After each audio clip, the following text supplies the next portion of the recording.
us that you don't need to know all the 8 steps, but we're going to hopefully get through 8 steps. But as we like to point out to people, the purpose of the exercise is for us to be the catalyst for you to start on a path. But if we do our job great, you'll have a lot of homework to do to complete it. So the issue isn't for us to complete your path. The issue is for us to sort of get you started, like sort of like a mountain guide, starting you off and setting you up in the right direction, and then saying, well, the trail leads there, hopefully, and so you take it from there. And we will end at 4:30. And what else? The way this will work is if you just let it all hang out, so to speak. We can cut anything out of this video. It's not for MGM. No. Right? No. So No, I'll take your tie off. I thought this. Yeah, and your shirt, because we know that you don't use your shirt. Protest. And there's food. there's food, and we can have a little break for food if we want, but usually we want to smash right through. And just before, it's very helpful for us, and I think it's sometimes helpful for you to find out who you are and what you think you do in the organization. That's what we'd like to know. And you may hear, that's why I wanted to sort of wait everybody to be here for this. It's often interesting to hear what people perceive their role is. But just real quick on this, Dale, do you want to Okay. start on Well, my name is Dale Button. I think everybody knows me. My official title in City Community Services, which is our new emerging current umbrella organization, not current organization, is as Director of Training. And that's both the trainings that city is pledging itself to go out and do for the field, for our peer agencies and in the state and others, as well as beginning to develop internal staff development and training programs for us so that we can continue to be good too. I'm part also of what we're developing as a management team for city community services, and not directly related with the day-to-day operation of City West as a component of that. So that's sort of what I am and how I perceive myself and how I perceive myself not to. Great. Roselle, that was great. I'm a job coach, and I guess I perceive myself as someone who supports the clients out in the field. I give them the support that they need, whether it's like a full-time 100% or part-time follow-up services. And they call me if they have problems, if it's outside of work, if it's children's work, or I'm just there for them. Okay. Steve, Larry, the question that I just asked everybody was to sort of give us what they perceive their role to be in the organization, and I sometimes find that interesting for other people to hear. My name is Yolanda. I'm a job coach. I perceive myself as being an upbeat, self-esteem, motivation for the clients, and support of employment. Great. Bernadette. I'm Bernadette, and I'm working with a network of people who are trying to get yet another, I want to call it a project going with CSLA. Okay, one of the things for us, don't use any initials. Don't use any initials because we won't understand CSLA. Community supported living arrangements, Okay. which is a new project. Okay. So teamwork is important. And as far as working with the people, I see myself as a catalyst for enabling a person who has perhaps been not really clear about their path to help them along with that on a more direct day-to-day basis than just conceptualizing it. The nitty-gritty of the calls and the contact and just being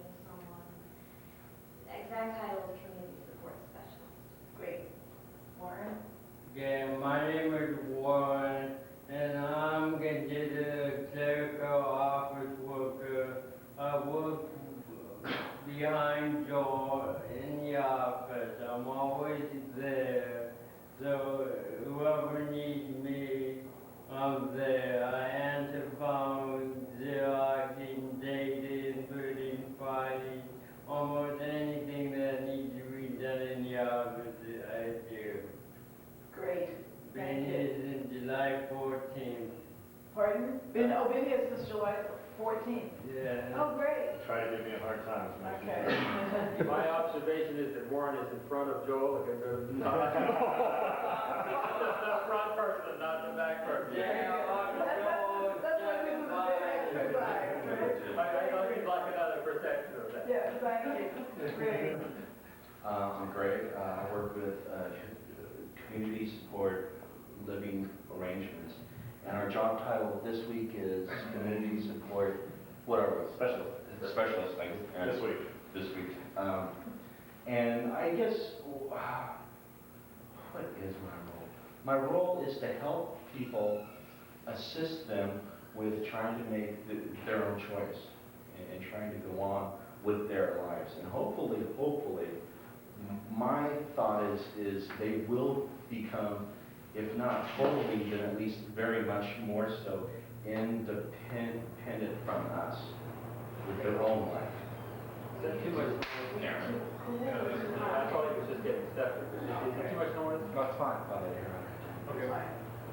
We can just keep turning it on and off. That's great, thanks. My name is Debbie, and I'm new to the city staff, and I'm also a job coach. And I see myself as working as part of a team that helps promote the success and independence of individuals on a job, and also helps to educate the other coworkers and managers that aren't in our agency to understand the individuals we help and feel positive about that as well. And I'm also helping to develop a new program that we want to start, a community day program that will, the people we'll serve will be those that have more significant disabilities and those that are probably sitting at home right now, not really doing anything, and to help them get opportunities in the community that they currently don't have, as well as hopefully expose them to some kind of work experience. And I'm Richard Rosenberg, and I'm not sure what my title is today, but I've been real involved with the Community Supported Living Arrangements Project, getting it started in West Side as well as Tri-Counties, which is in the Santa Barbara County area. Involved in just seeing that program and services are the best that it possibly can be, state of the art, dealing with our local regional centers, dealing with Sacramento, with Bernadette, Greg, and Warren and the whole team. We were able to become fully certified last week. Got our announcement, which is exciting. Also involved in grant writing, other publications, other educational and adult service related issues in the city. Great. I'm Joel Drummond, and I'm the director at City West, and I'm the man behind Warren, making sure that he does all the filing and photocopying.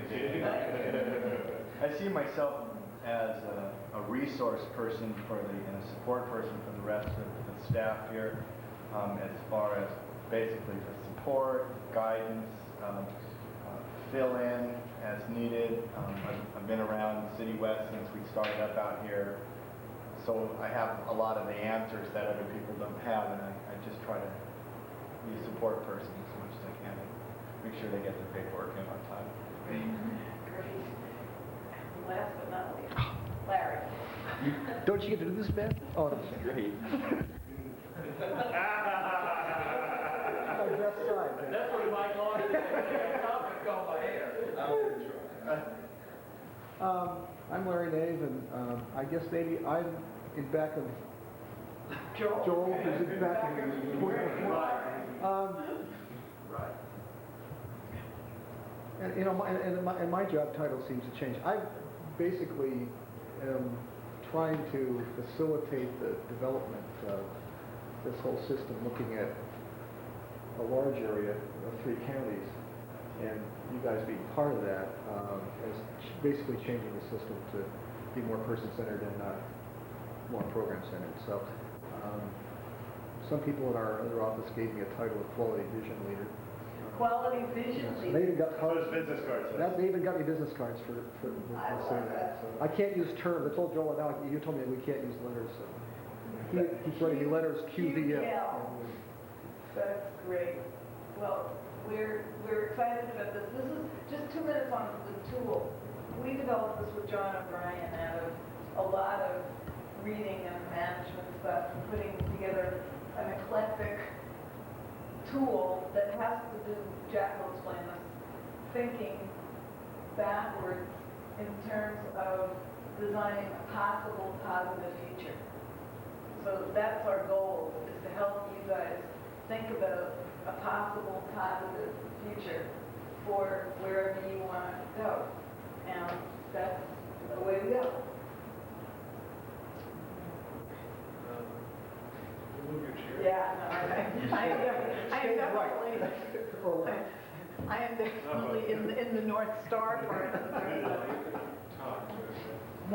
Okay, what we're going to be doing is taking a trip. And to begin, some of you have had at least preliminary encounters with something called MAPS, which is a way of getting to know about a person, family, and group. And that works real well, except sometimes. And this evolved out of the frustration with except sometimes. So this is fundamentally designed to solve more complicated problems when, after you've thought about it for a while, the answer doesn't leap to mind. It's like, oh, of course. So this is an attempt to find direction, give clarity to problems that are a little more complicated. It's got layers and stuff in it. And so it can work very, very well for an individual, it can work well with a family, and we've done a fair bit with organizations. So it seems to serve some purposes. One of the things that is critical to do is if you want to go somewhere, you have to have direction. If you don't have any direction, and if you do not have a shared direction, you will walk in all directions and you will likely end up pulling against each other in about 4 seconds, and it's really hard to get any place. So you have to have a destination. And usually that's way down deep. And it's something that we tend not to explore very often in organizations, in teams. But if you really want to go someplace, that's where you got to begin. So this is about beginning there, instead of where we are today. So for the next hour, I want you to forget today. Forget the phones, forget the faxes, forget the luggage, forget the budget. This is park it. I mean, almost literally, put it outside the room for an hour. That's not that money for the meeting. Most people will live for the hour. So put your luggage, put your mental baggage outside the room. We're turning this off. Well, It would be it would be great, a really good actually. idea or make an arrangement that somebody else will answer it for an hour. Just an hour. Because if you really want to go someplace, you need to focus. And so if you think about turning off the pagers and letting it be and forgetting the daily pressures which we all endure, okay? What I want you to think about is a distant future. This is not tomorrow morning. And this is not necessarily a future that you will ever get to necessarily. This is, my image is the North Star. This is in the dark of the night. Every now and again when you're muddling through the forest, and the winds are blowing and the clouds are in the lightning, every now and again you will just see the speck of the North Star. And you know you're on the right path. You know your direction is okay, because that's the way you want to go. The Negro spiritual, the drinking gourd, which is the North Star, and all you had to do was, even in the stormy times, every third or fourth night, if you could catch a glimpse of it, you could check your direction. And that's what we're looking for the first little while. So what I want you to think about is what's the North Star for City West? Because you are, my limited understanding, you're City West, or you're a good chunk of what makes City West happen. And if City West is going to build the future, the most important thing you can spend time on is building a shared vision. And the first step of that is to find out and think about what those North Star images are for the people in City West.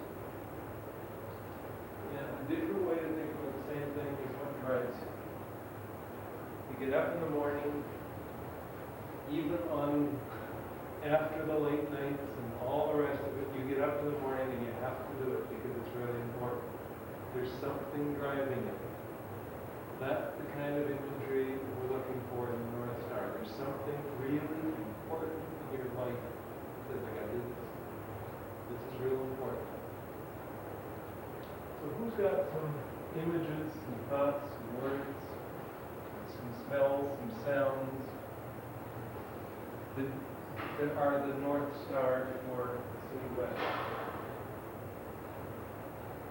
I would say providing services to more people and expanding services to a lot more people. Tell us more what it would look like to you. That's great. What would it look like? A couple hundred people working, a lot of people in a day program that was moving them towards, and that they were moving into working.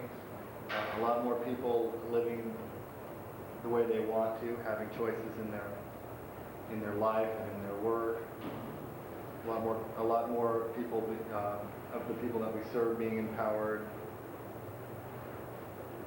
Just growth in size and in scope of what we do.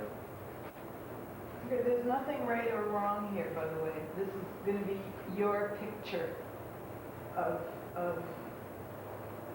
the North Star that's driving.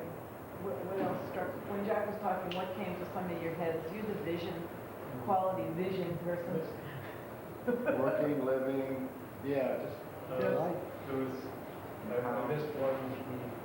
Learning, Growing, Growing, David. choices. Choices. Thank you. Choice. That was it. independence, Interdependence. Reaching out. Reaching out.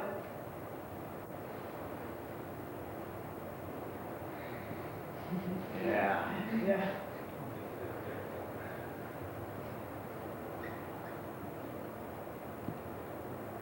I heard interdependence just now. I'm just going to give you an example of when we do this for our own organization, one of the things that I always feel drives me, which is a negative image, but which is an image is the Warsaw Ghetto. I always think, when I get up in the morning, that's what really keeps me going, is I don't want that to happen again. So that's also the kind of thing we're talking about. Like what is that out there for you? Any of you, like, don't restrain yourself. Just sort of go for it.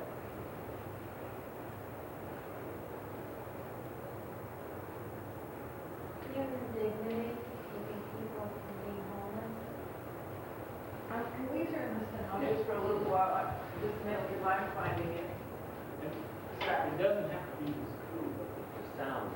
Yeah, sure. Human dignity, Keeping people from being homeless. keeping people from being homeless. Okay.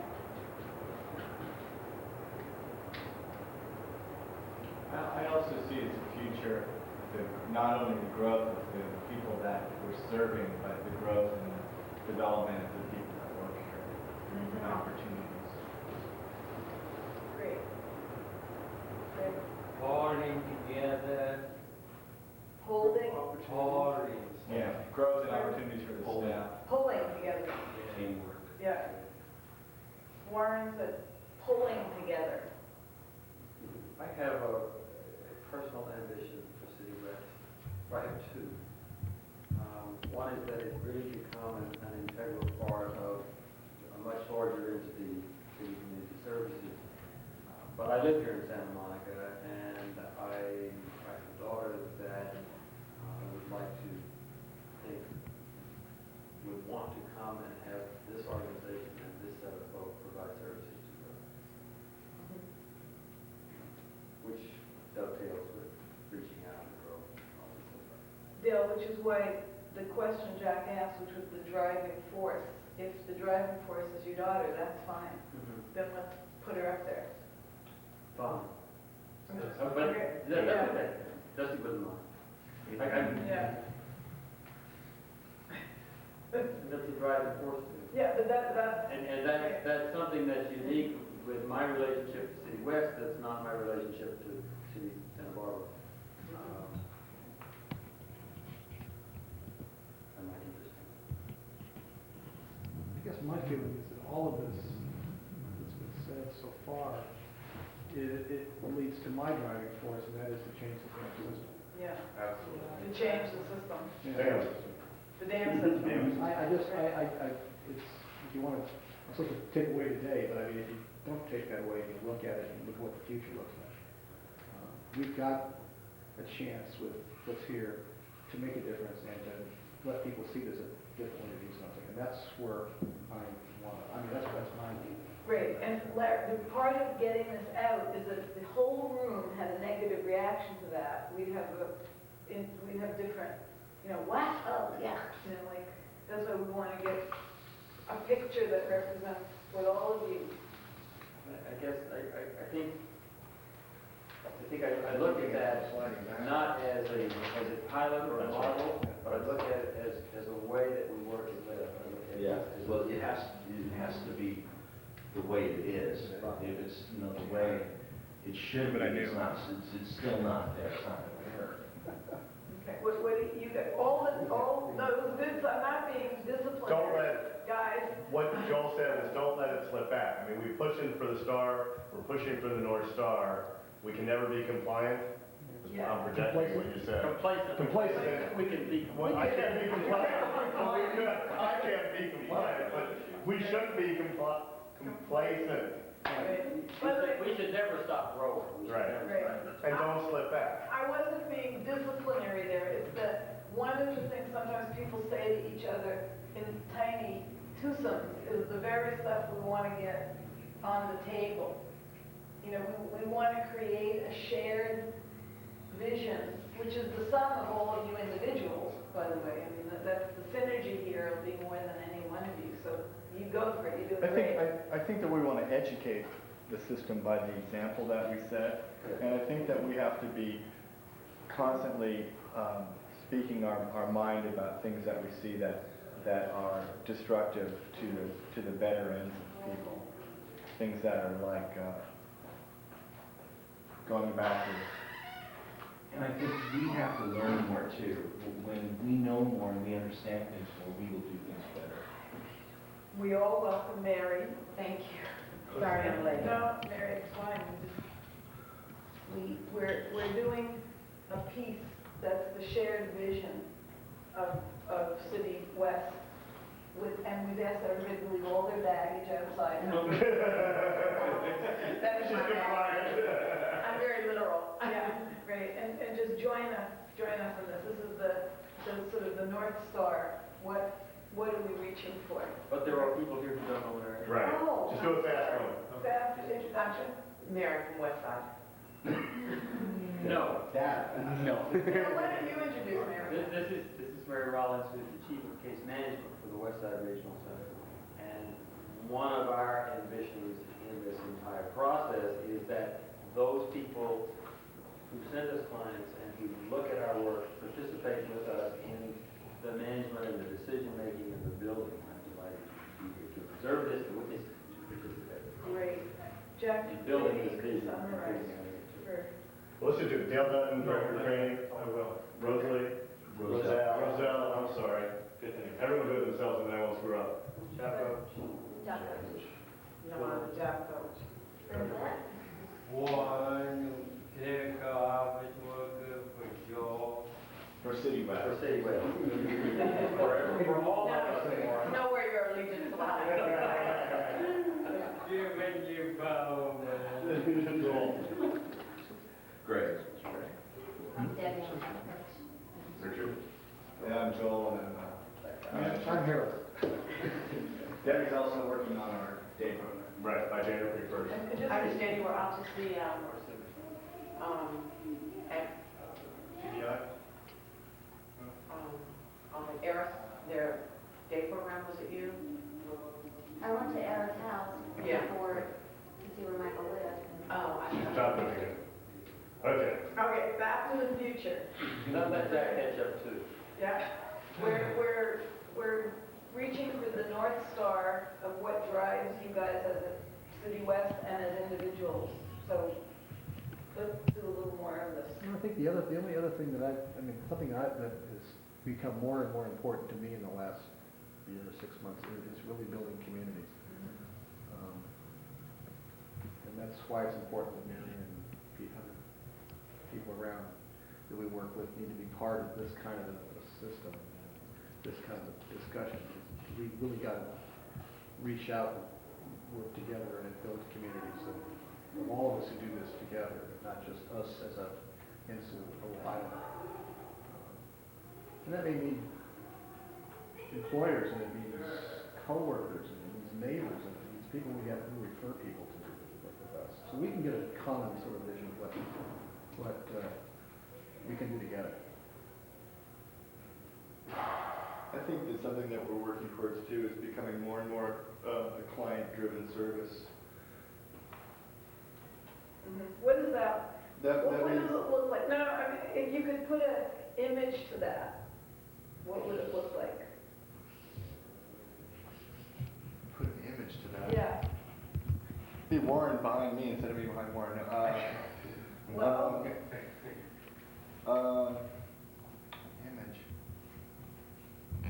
It would be like one of the clients handing me a piece of paper that's the list of what it is that we're supposed to be doing here, maybe.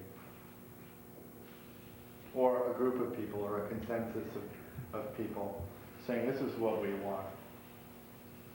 I have a vision, because I've seen it happen in one place, where an individual was getting services from the job coach, except she was paying for it, and she turned around and said, no, you were here for a half an hour, you were only here for 15 minutes, and I wish you'd show me how to put the toner in the cartridge thing, rather than doing it for me. yeah, because see, part of what we asked is, what do you hear in that North Star? What does it smell like? What does it taste like? We all use so many words. What we're trying to get, what would the words translate into if it out there? I think one other step for me from the North Star, client driven, I understand, which is really what do I want as an individual who's receiving services from city?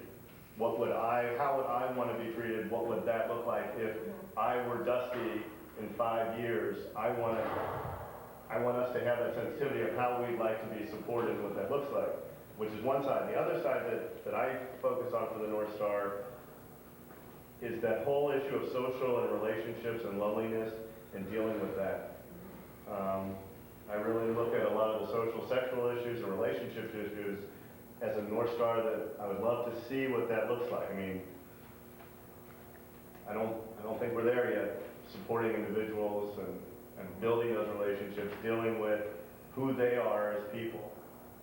And Yeah, Richard, one of the nice things about what you're saying is you're not, some of that up there, you don't know what it's going to look like. Which is, I'm just repeating what you're saying. I'm trying to validate that as an image. That's a valid image of what I'm reaching for. I don't really know what it looks like, but I'm reaching for it.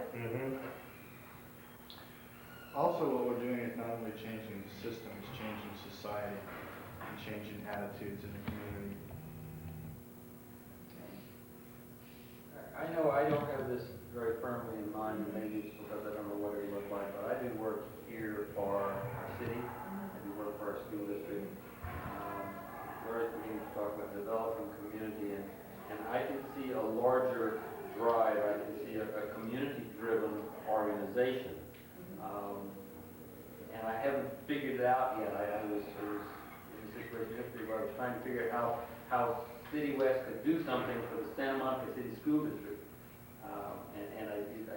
It's still amorphous, but we need to be continually reminding ourselves that we are a part of the business fabric of this community. We hire people that live here and move across the street, spend money here, get parking tickets here, and do all the stuff that builds this community in one way or another, and we need to be responsive to that. We have a responsibility.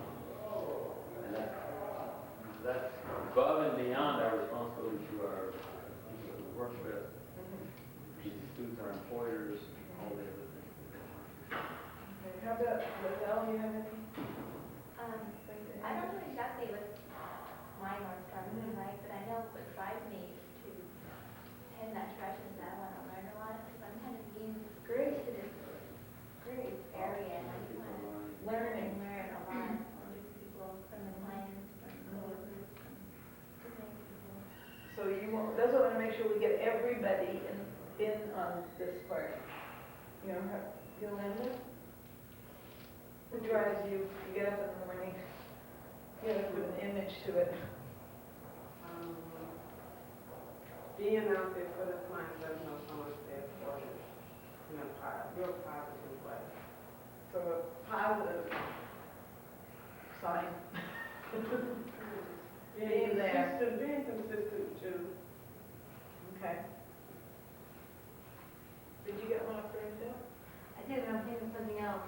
I'm thinking of when I made Richard laugh at the basketball. So making someone who's feeling a lot of frustration in their lives laugh and be supportive and feeling good about it. So you can draw a great big red heart up there. Right. Okay.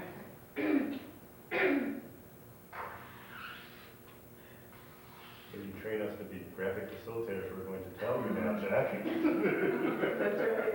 After this morning, That was great. there is no We got validation of this morning's learning. We've begun to identify those people's strengths and abilities within the organization, and I saw one over here. That's good. The director of training takes this stuff in. Very good. Very good. Mary, you have anything you want to add?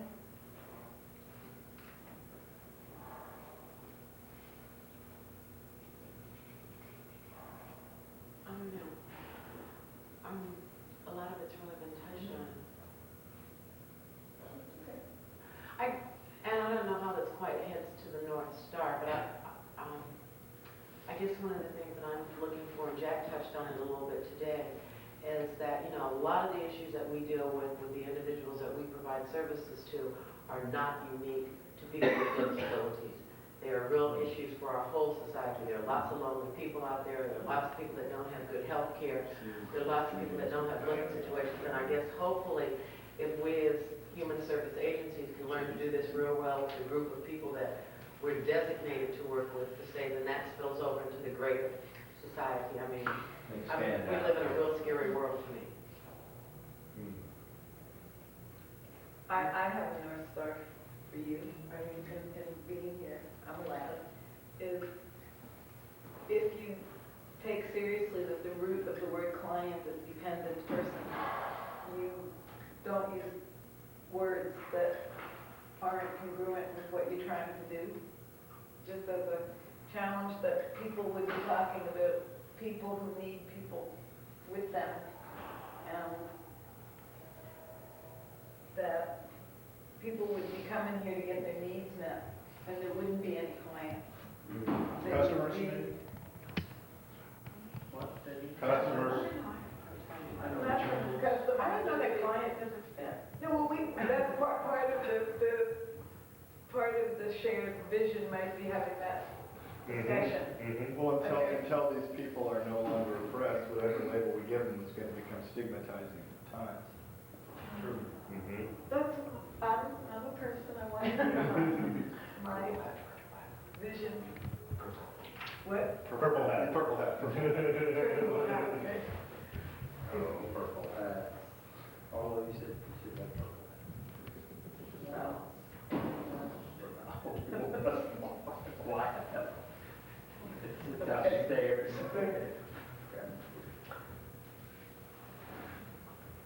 seems to be a pause, so maybe Yeah. we're at. Let me check back and see if we have a working version, a little diagram that begins to talk about what the people in City West see as their driving force, their North Star. Yeah, In- excuse me. Yep. I got one Okay. little bit. Well, we'll make it good. Putting the disabled outside the home and seeing what they could do on their own. Okay. Seeing what people can do on their own. No, taking the able people out of the home and putting them out on the street to see what they could Oh, do. see what they can do, right? Okay, so we'll take them out of here and we'll put them back in over here and. See how watch well more. they do. And watch, And have an eye out there watching. Good idea. Everything fits, Warren. This is your thing. Debbie, did you get a chance to? I have one thing to add. Okay. I'd like to finish. It seems right now, all the economy inhibits what we try to do too, because there are people that we want to find jobs for, and there aren't the jobs that aren't out there, so we can't do what we really want to do. So I would hope in the future that the economy changes and then we're able to, if someone comes to us and says, I want a job in a library and checking out the books, then that job's available for them and they're not waiting 6 months or whatever for that to become available if it ever does. Great. So there'd be a better economic situation. And I guess I was suggesting that we be an active participant in the community economic development as it develops, as it's planned in this community and the other community, rather than just a reactive waiting. Dale, now that we're Yeah. started, maybe we'll put this back on. I want people to survive in here. Is it the coolness or the The noise. It was a noise, but now I think we're more used to, how do you do this? Just turn it off. It's a time. Give us a list. Anyway. There, but now we're Okay, starting. reflect where we are then. And thank you. If I heard you correctly, and this is feedback time, so if it's not up here correctly, correct it. This is not in stone. I mean, this happens fast, so we can adjust it. But if I heard it correctly, City West is really interested in I think, people. Right? And that, and there's only one critical person here, absolutely person with a lot of dignity. But that, for me, as I was listening, was really very central to what you were talking about, because there were a whole bunch of things that people mentioned about the kind of commitment to people. It was a commitment to pulling together to give choices to more and more and more people. And we'll pick up that was at several levels, but that was growing and learning together and reaching out. And that was for staff and for people in the program. That was for everybody. It was reaching out and growing. It was choices about living. It was choices about working. It was a thrust of empowerment that seems to be really consistent. And when that works really well and seems to be going in the direction you want to, you get a much more of a learning community, because there was a sense of building a community that's a learning community, a supportive community, a community that is consistent over time. So this is people in for the long haul. This is building a community where Dusty's welcome, where employers and workers and neighbors and lots of other people are involved. It's bigger than just the people in the room. And it's bigger just than the people in the room in a because several of you mentioned that it's more than just City West in some kind of self-contained bubble. It is about building a sense of interdependence here. and it's about trying to change a whole system. And in the change mode, there's a substantial shared commitment to not slipping back, to not being compliant, to not being complacent. That's what we don't want to do.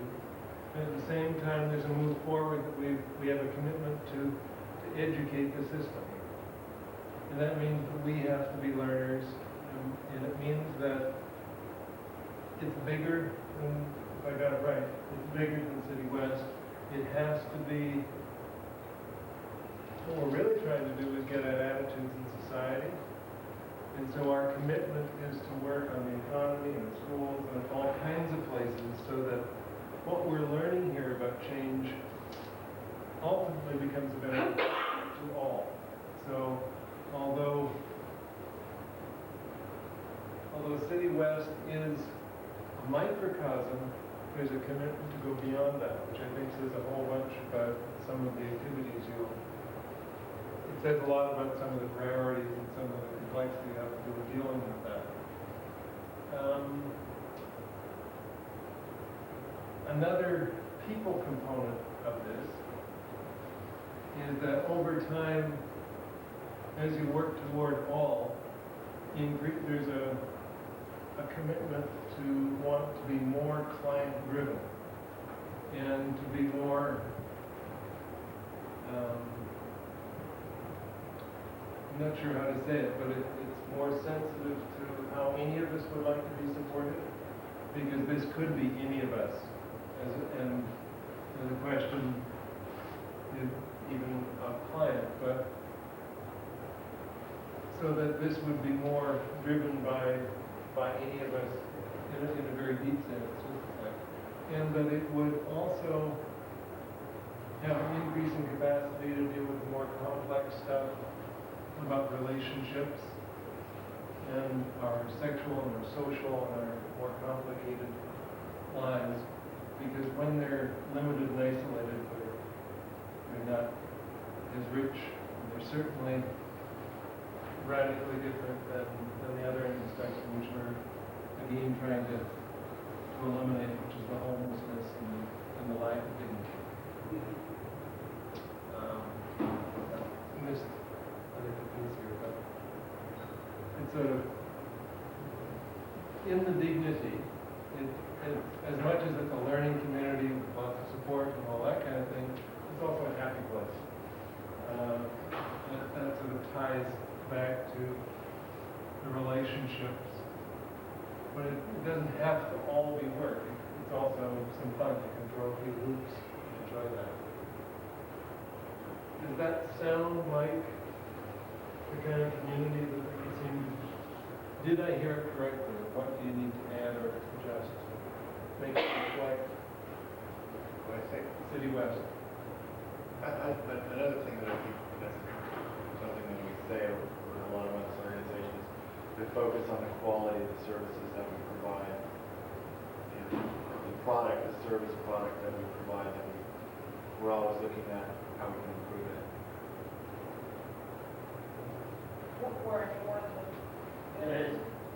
Does clientele, does that make sense, clientele?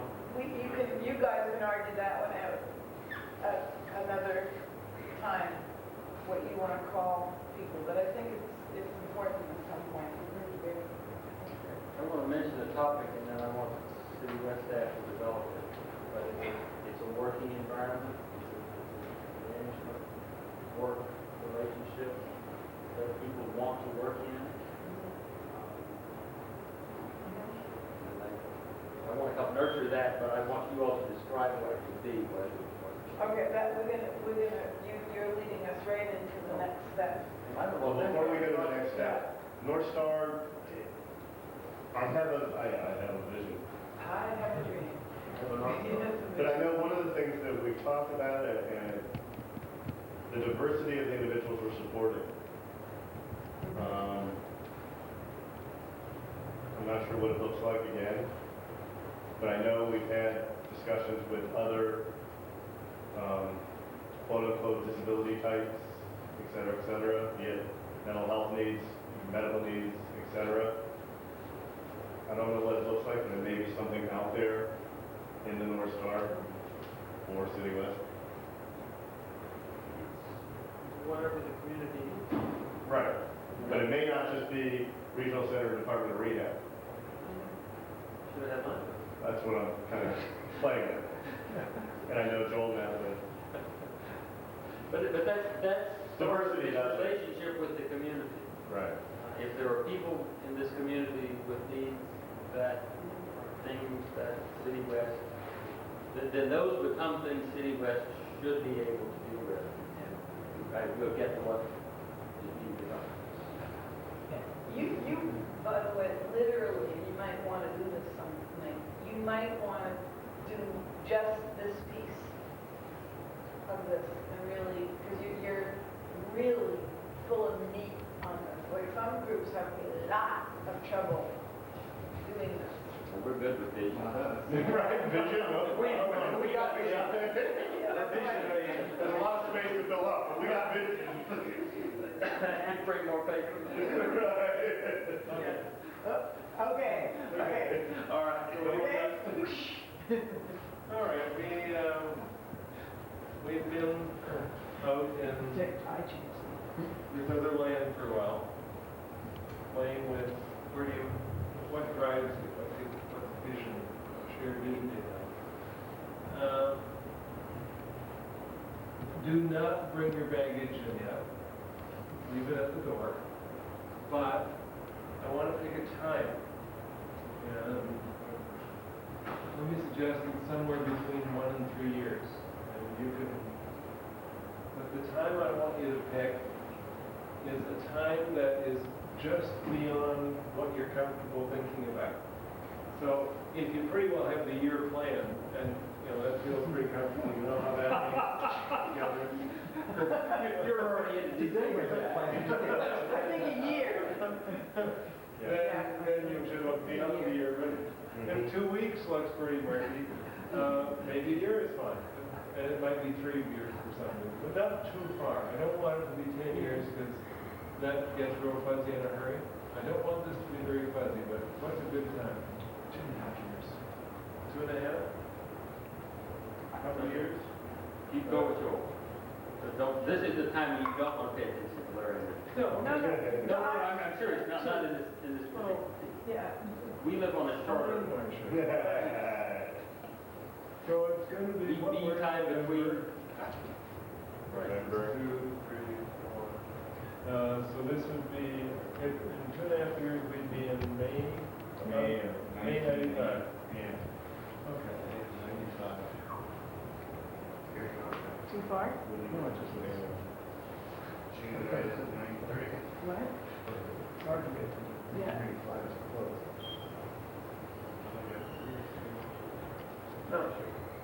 Don't sweat about this time. I'm not going to hang you. It's not May 25th or 23rd. What I want you to get ready to do is a little time travel.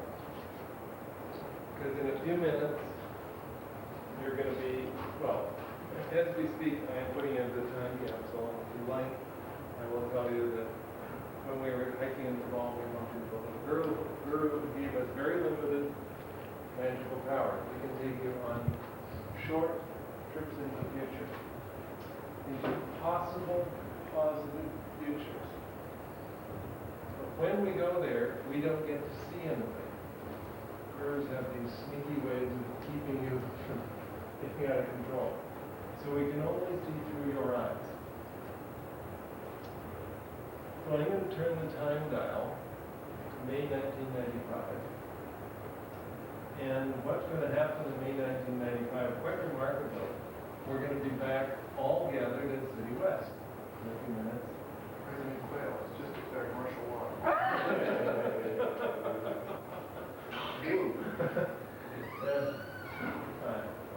Hi everyone, I'm Stephen Hogan. Hi, Steve. Let's see, maybe I'll back up a little bit and try and bring you up to date in about 3 minutes, Steve, which is not possible, but nonetheless. No, Pen is ready. you don't need a pen. We are walking you through an 8-step backwards thinking process for planning. And what we've basically done so far is the first step. The first step is to take people to their North Star. City West North Star. What drives the people of City West?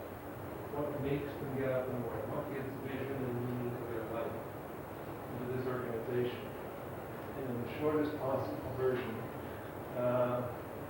what I think I heard lots and lots of was that people in City West are interested in building an organization that is there's almost two parts to it, if that's oversynthesized, but a part that will grow and give more and better and more human-centered service to more and more people in a learning, quality, supportive community that supports not only their work and housing needs, but also their relationship needs, and goes on to build that kind of vision into the community in an interactive kind of way, which comes back to a commitment and an interest in not just building this interdependence around people, but also trying to accommodate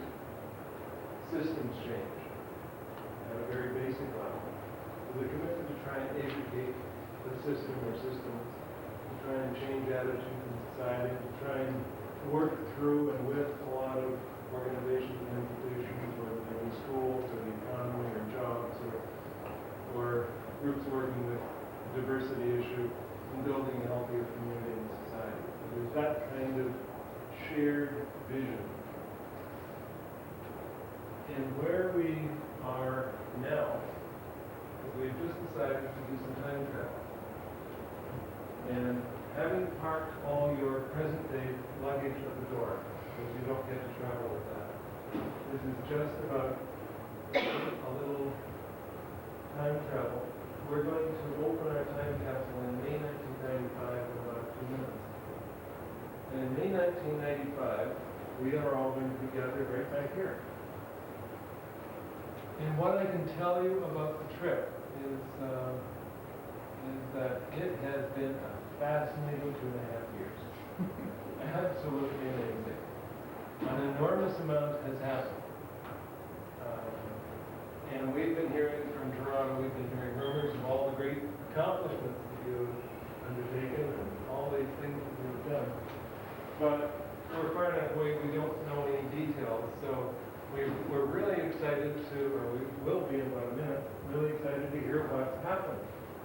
And as you remember what happened these past 2.5 years, I want you to tell Marsha and I what happened, but if, for example, there was a really big event that happened, I want you to remember who was there. And if there was music playing great, what was the song? Who did they have on the bandstand? And if it was a really wonderful thing that was very important, what were the smells? And was it at the seaside? And so the imagery of the events that have happened these past 2.5 years, I want you to bring them to life. Remember them. Who was there and what did they do? And what did it smell like? And what did it taste like? And what did it feel like? Why go to the time capsule? You've got to really play with this. And remember what happened. You're looking back.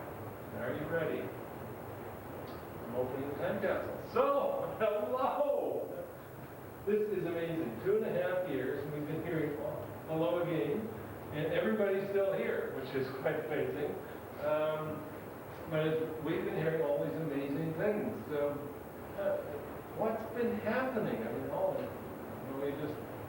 what's been going on at City West? I mean, somebody remembers some stuff. Whoa. 2.5 years ago. Wow. Well, last month, the first time we got all our paperwork in on time, it was correct. So we had a little party. Oh, we had a party? Took 2.5 years. There'd be no paperwork. No, that'd be no, yeah, that's right. And welcome, Don. Computers spoke to one another satisfaction. Okay. We get a great deal on maintenance on our job coach laptops. That's right.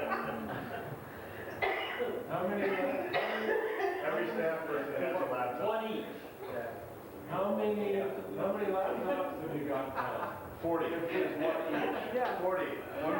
Well, they have to share, each staff, every 3 staff has to share one. There's No, 40 one for each, staff? one for each person that has to enter all their, download all their Okay. service data. Max, of course. Yes. That's the new 390s or something. Okay. As we were featured in Macworld for our technology. Great. The Macintosh system. Which issue? Did I see that? I sent you a copy. Marsha may have kept it, but I sent you a copy, Jack, of We let Macworld. him in on the remote. Larry and John were on the cover. We were in New Zealand, so We had a great. Visiting city scouts. Oh, this is that. We changed our name to Metropolis. Okay, all kidding aside, this is the most critical piece of this, because. You're not getting facetious comments. No, I know, that's good. We were able to spread our program into other countries and other states where people were interested in learning what we do, and we're now proud to say that we've influenced the system enough that there are actual separate agencies, separate from us out there that are trying to do the same thing and to make their own path somewhere along the line. Do you remember who the first one was? I think it was a Stephen Hogan program up in Oregon. Trying to get rid of me. I heard there was something at San Luis Obispo too. I think Joel just got back from keynoting the International Disability Conference. No, Joel's up in San Luis Obispo, starting City Northwest. In the Northwest, and it just started. Yeah, we're still trying to get a copier. We don't need copiers now. So, Paperless society. so when did the Oregon office open? It just opened. Okay, so in 95?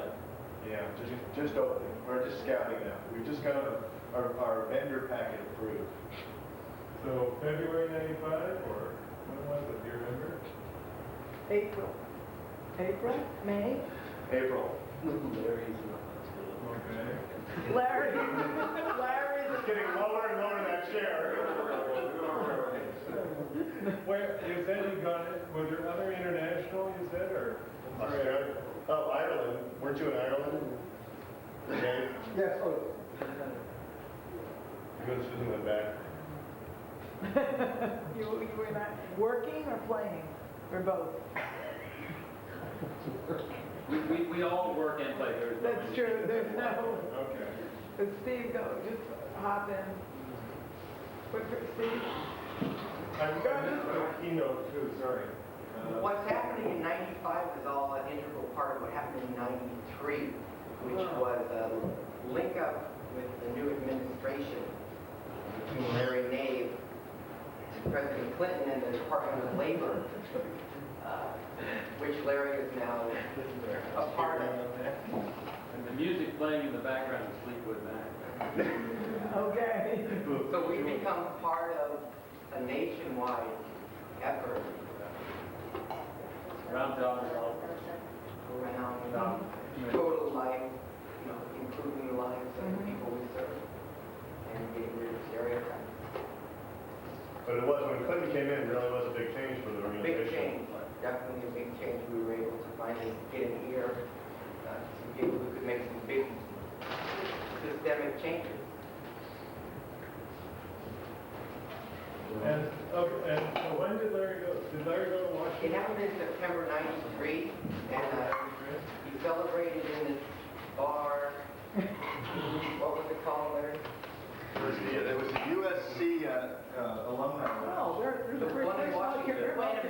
the one in Washington. Thanks. I can't remember. Where we got that Bull feathers. bull feather.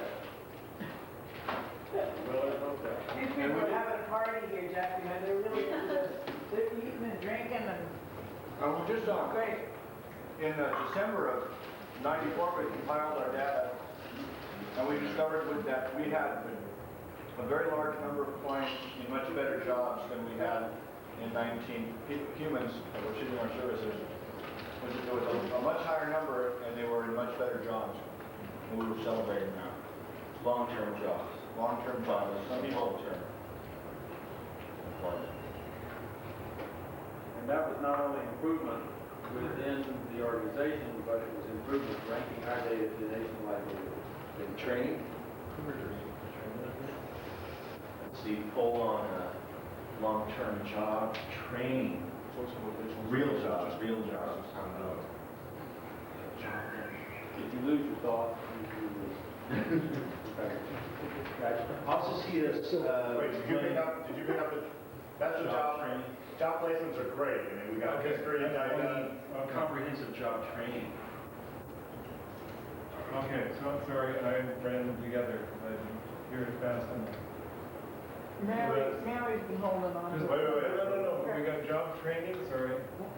What's happening in job training in this place? Comprehensive real job, long-term job training. Careers. All the universities are looking at ours, and all the universities are looking at our training packages, the administration, you know, the rehab training programs are all West looking at Side cities. working with us, working with IABA, whoever is still around at this time.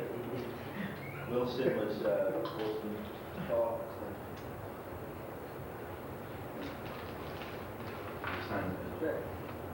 Link that with the national piece over there. Good. Yeah. Okay. Somehow. Yeah. Okay. As a two-way arrow. Yeah. Joel's gone to Costa Rica on an internship with supported living, supported employment, Central American country. That's good. That's easy. He's probably self-serving. Wait a minute, Joel's gone or Joel went? He's on a sabbatical. But you're opening up a new office.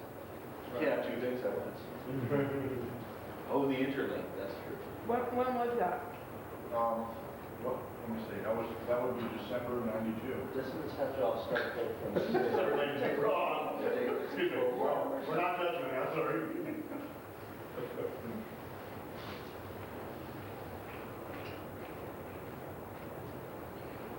Okay. So when were you on your, I'm there for the entire year of '95. Well, Mary, Well, Mary. That City West has no job coaches. Yeah.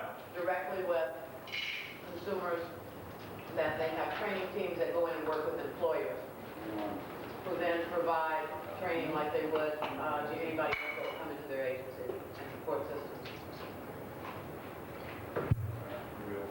Yeah, job LA has coaches an Or on. to training teams? Employer resources. Yeah. When did all that happen by? Well, it started, they actually got it full-fledged in January of '95, and it's continuing now. Great.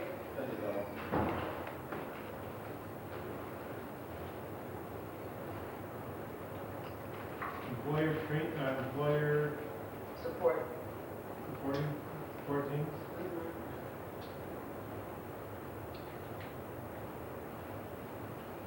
I guess following on her note, I'm no longer a job coach, and I'm a job developer by that time. Community support. I have one other, that over the last 6 months, City West has been able to remain within 80 to 90% of total job placement of those persons, not necessarily those persons with a developmental disability, but of those persons that need assistance in finding appropriate employment. City West Long-term jobs. is also consulting to large organizations like Nordstrom's or McDonald's, and we're training them for their own internal support employment staff. In February of '94, we developed... Very good. Before the 15th of May. I just thought you had a short-term memory. We developed memos of understanding with all school districts in the western states. Consult and provide transition training Great. for all the transition students.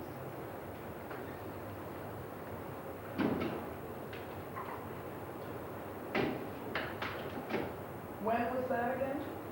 February '94, which was, and actually, we didn't even initiate that. They came to us Oh, great. through our Washington influence.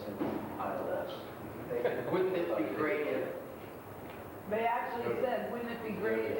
yeah, would you be able to provide transition services for... Right, Once again, we didn't say no. right.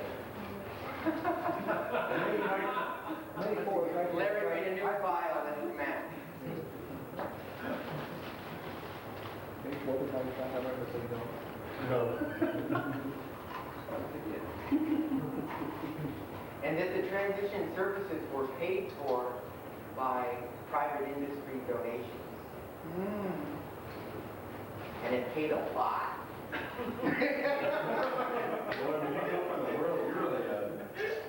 Go for it. Okay. Sounds fun. Well, that came in from way up, where's Washington, or something. How about, I heard some great stuff about Dusty. Oh, this has been so well incorporated in this. Actually, no, in May of '95, this is still a student. What grade? She's almost out. Senior. She's senior season transition. Well, because of our great, because of the... We may be providing transition services. Yeah, we're already working with it. You're already working with him. That's what I heard. Right. I'm just very mildly feeling like it. So what, Dusty's still in school? But she's being supported by city staff in her last, 95, how old will she be now? 19? Oh, so we got a couple more years. I was pushing her a little bit faster. 19 to 20. May of '95. City has another corporate entity that does nothing but housing acquisition and management. Yeah. I like that one. Housing, condos, For people with apartments. benefits and Permanent living. A lot of stuff in Costa Rica.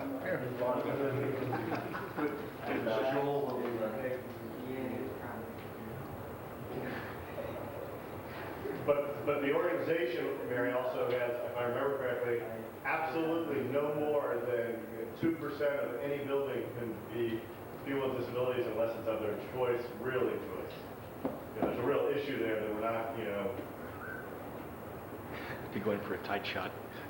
Corporate investments in 6-bedroom homes? No. City is also providing services to entrepreneurial organizations run and owned by development and disabled individuals. Is that to do with the city housing, or is that the other part? I made another part. There'll be another part. But with the housing, city is consulting with the contractors and building homes for people that need services. So, once again, this is part of the, do I want to say Western statewide effort to help people integrate, so that the contractors, the builders are out looking to say, how should we build houses, how would we like them to be a reasonable accommodation and accessibility. So once again, we wouldn't be looking for housing, they would be coming to us saying, how can we build the right kind of things for you? Jack, you and I, we came back in April and brought a big bottle of champagne to this group because we'd heard that they did all the things on their path. Also, city has a designated staff person now that works with the very powerful self-advocacy group that drives most services in Southern California. Governor John Jacobs. Where is that person? Is consults, or he supports the self-advocacy. he supports and is responsive to the self-advocacy board that is starting to dictate what what services should be doing. And that's from, Michael Long works for us. and that's from Sacramento or from Michael Law? Or we work for Michael Long. Really? That would be a local cooperative self-advocacy group that is very powerful and has gotten the involvement of all interested. Organized. Disabled people in the Involvement in, And wasn't that program started in '94 by a government subcommittee? Governor subcommittee, I think the new governor is what, Dale Dutton or something? But I think, I mean, as long as we're dreaming. I think the other thing in '95, Don't lose, I mean, if somebody wanted, I want to put down that 19, if we were doing this, I'd say Judith is in Ottawa as the member of parliament from Ontario. Well, Dale's in Sacramento, It's John Dale. Jacobs. sitting in the chair. But if you want, it's why I'm saying that, Dale, do you want yourself as down there as governor, or? No. No, I don't think so. But like Perot, he was drafted and put him on the ballot. probably like, but Yeah. City Community Services as an umbrella organization, City Community Service as the umbrella organization of City West, has really had some major impacts in the school districts. And City West is supporting a large number of students who we thought never, ever, ever, ever, ever would be in the public school domain in their neighborhood. And because of City Community Services and City West, we really have, there's not one school district on this side of town that you can find a segregated classroom. We're really proud of that, Marsha and Jack. It's been a lot of blood, sweat, and tears, but we pulled it off. That everyone is fully included, operationally defining that, in their neighborhood school, which has really been a lot. Joel and Mary, describe for us the partnership that now exists between rehabilitation and BDS and the city of Santa Monica and Nova City and the school districts. What kind of a working relationship in the business environment do we have here? How do we run our company and how do we... They worship us. No. It wasn't what I had.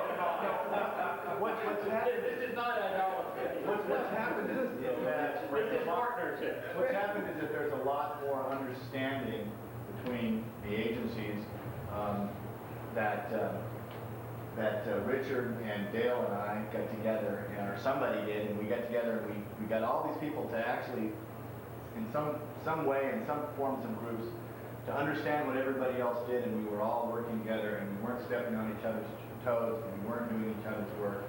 We all had a real thorough understanding of who does what and how we can work together and be the most as efficient as possible. I think we were sharing offices in December of '92 with Westside Regional Center. In the marina. In the I got better quick. Boy, the first year we had to go around. I guess I'd like to see, with regards to what you're asking, that an individual calls in and doesn't seem to Yes. matter where the starting point is, whether it's regional center, city, school district, rehab, but someone does a real quick assessment of what types of services that individual needs, and that individual and whomever their support systems are, sits down in one meeting with everybody there that potentially can be involved, and do their initial mappings. That started in We need to November go from there, and then everybody buys into the piece that they can do, or identifies those resources that are not within that group, and who's going to take responsibility for pulling them in, so that a person spends maybe 4 hours and walks out and has a plan that can start right away without going 12 other places. 3 other physicals, 2 psychologicals, and a target to the later. That's great. I see the beginning of sharing space, and then sharing piece management, and then I see sharing organizational management. I see members of the city participating in the management. I see more of a team work. Members of their boards helping us. that, Mary, that city has, and I'm not sure how to put this, but that city has organized or assisted other agencies and entities that see themselves as service providers, so that there's no longer a thing as a day program. It doesn't exist. You mean a segregated day program? I mean, a day program. There were work, people they doing don't services work, in people school. volunteer, they don't volunteer, people out learning how to do something, you know, Program. So game services. but there is no such thing as a program. Programs There is. kind of there with the clients, right? That's right. It just happens to be what an individual does with their time. On their way.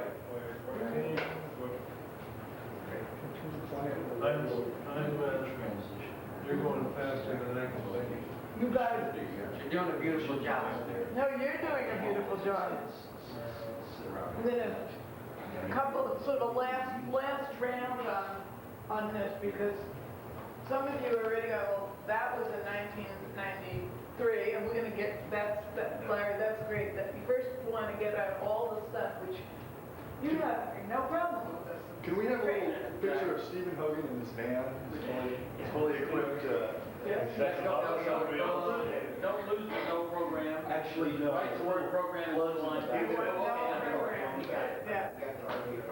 Is there anything, anything last? What was this about Stephen and Stephen Stan? Hogan. should be a little band that has a Band. Ford Explorer. Well, band. It's a cellular mobile life. It's dark blue with a white pinstripe. Live CD player. But I've never really thought about it. This is a really hard I think there were a few marriages and babies. Yes. Which one?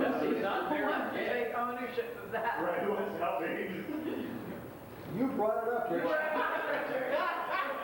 Like, where's Marilyn? Yeah, well, I think Warren will be married by then, where he's going. Oh. My word, Warren's on the May of 95. man, before 40, Richard. Before 40. I think Joel got married in 94. Shoot. Joel got married in 94. I do think there were some of the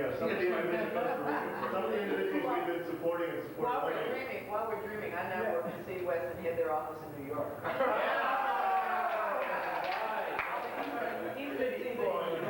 City East. New York. Northeast. Mary, what do we do with Janiker? And Jack and I have traveled to all your offices, preferably the one in Los Angeles. How about Governor Dan? Governor Janiker. There's the person who goes. Yeah, That's right. Yeah. Remember weddings. I think just lots of celebrations of weddings and things. Graduations and healthy stuff.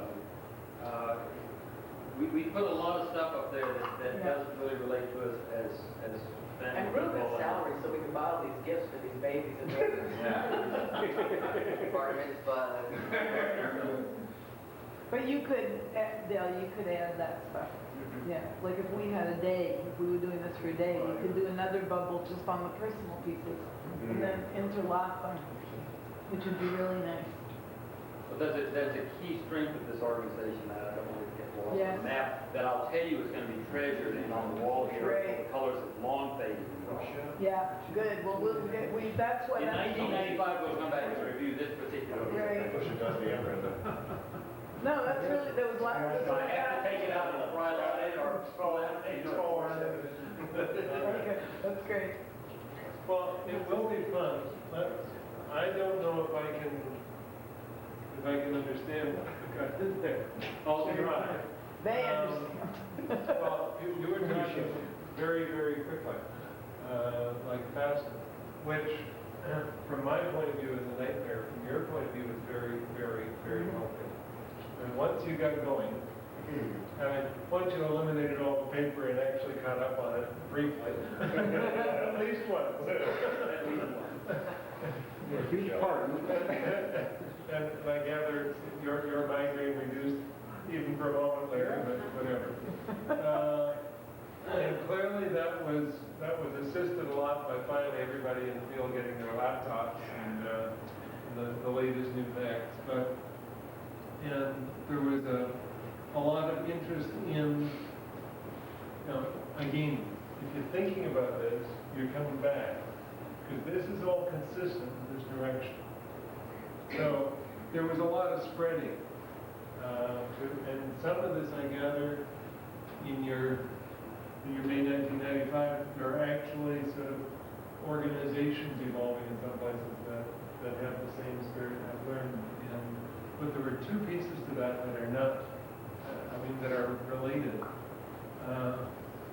Because there's this.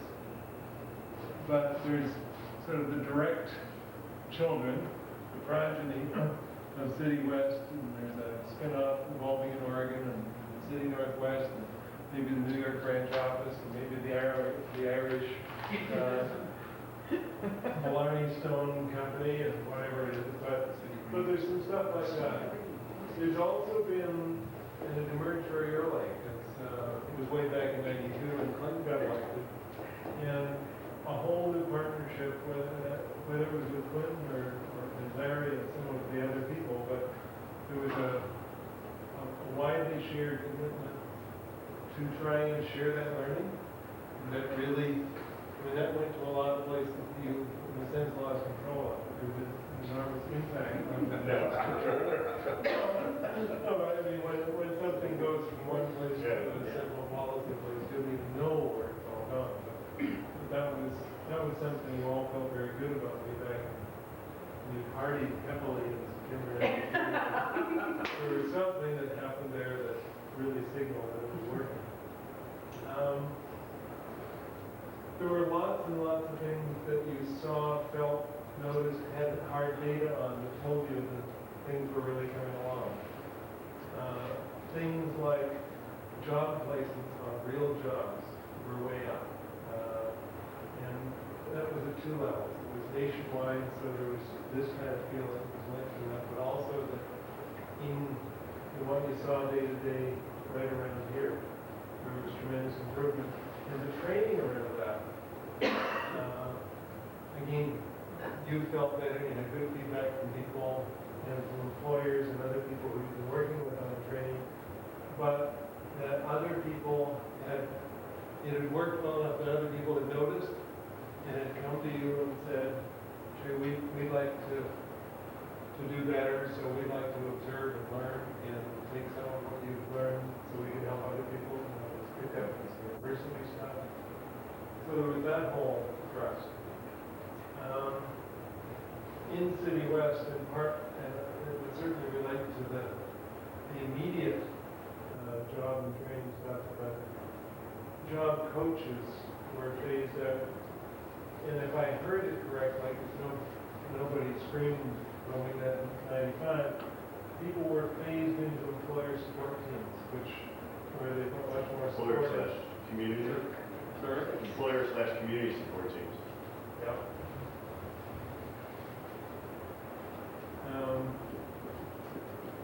And as a result, again, job placements were real jobs for 90% of the people who were becoming the function was actually happening. That related to some of the growth stuff that we set up. I don't remember when did the city housing management branch plan evolve? 94. 357. It's our peak to go back. All right. I remember that clearly. I remember you saying in this room. Great. I remember that. How could you Don't remember even now, remember that? That was it, okay. But the city housing management unit, I guess, I'm not sure what, that is sort of branch plan operation really focused on the housing. It became very credible with all kinds of people, so that not only was it engaged in acquiring and negotiating housing for people, you did a lot of consulting with the city, with other states, and with Nordstroms, and with contractors, and all kinds of people on stuff like providing housing, because it was seen as a resource. in the same kind of context, and partly out of the connection with Washington, where various components were picked up in consulting relationships on transition in several contexts.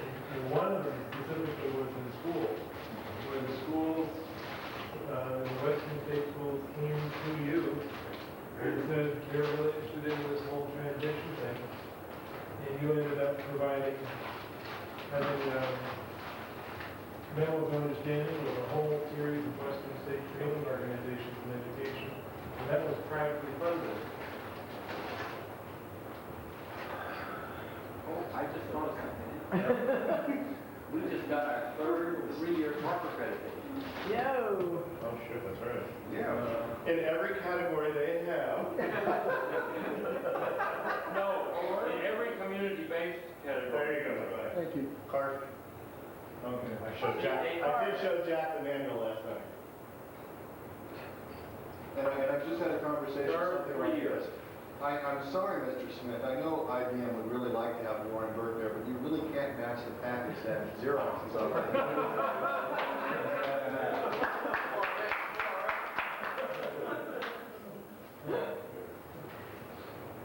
Or actually, he was saying that himself.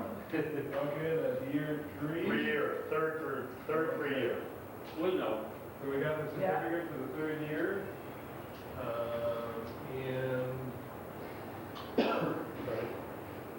Steve's sort of buzzing around the world in his new vehicle. And Joel returns from his sabbatical in Costa Rica. There have been a lot of wedding bells and other celebrations along the way. And I think... No more segregated programs. Oh, yeah. Yeah, that, Day program. No more state developmental sites. Right. Our catchment area doesn't send anyone else to state hospitals. Our what? Our catchment area, the community we're supporting in City West, no one has been sent to the state hospital. State hospitals have been converted to reprogrammed. Because of our capacity. Right. Programs. So, if you turn to how we go, Stevens replaced Bill Donahue from 3 to 5 every day. There's a cheer. With an exclusive disability in you. On the road, Stephen. On the road.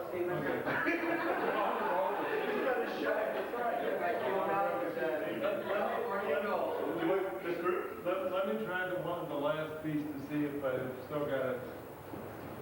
in your head. You were going so fast, just want to be sure we got something over there, a little bit of bubbling there. But there were first steps taken toward a really shared management and just shared being together with the several agencies, city services, City West, and so on. And State agencies too, DR and DDS. DR, DDS, City, Mental health. City West, Health, Private agency, private, Rehab. Rehab, PWI. PWI?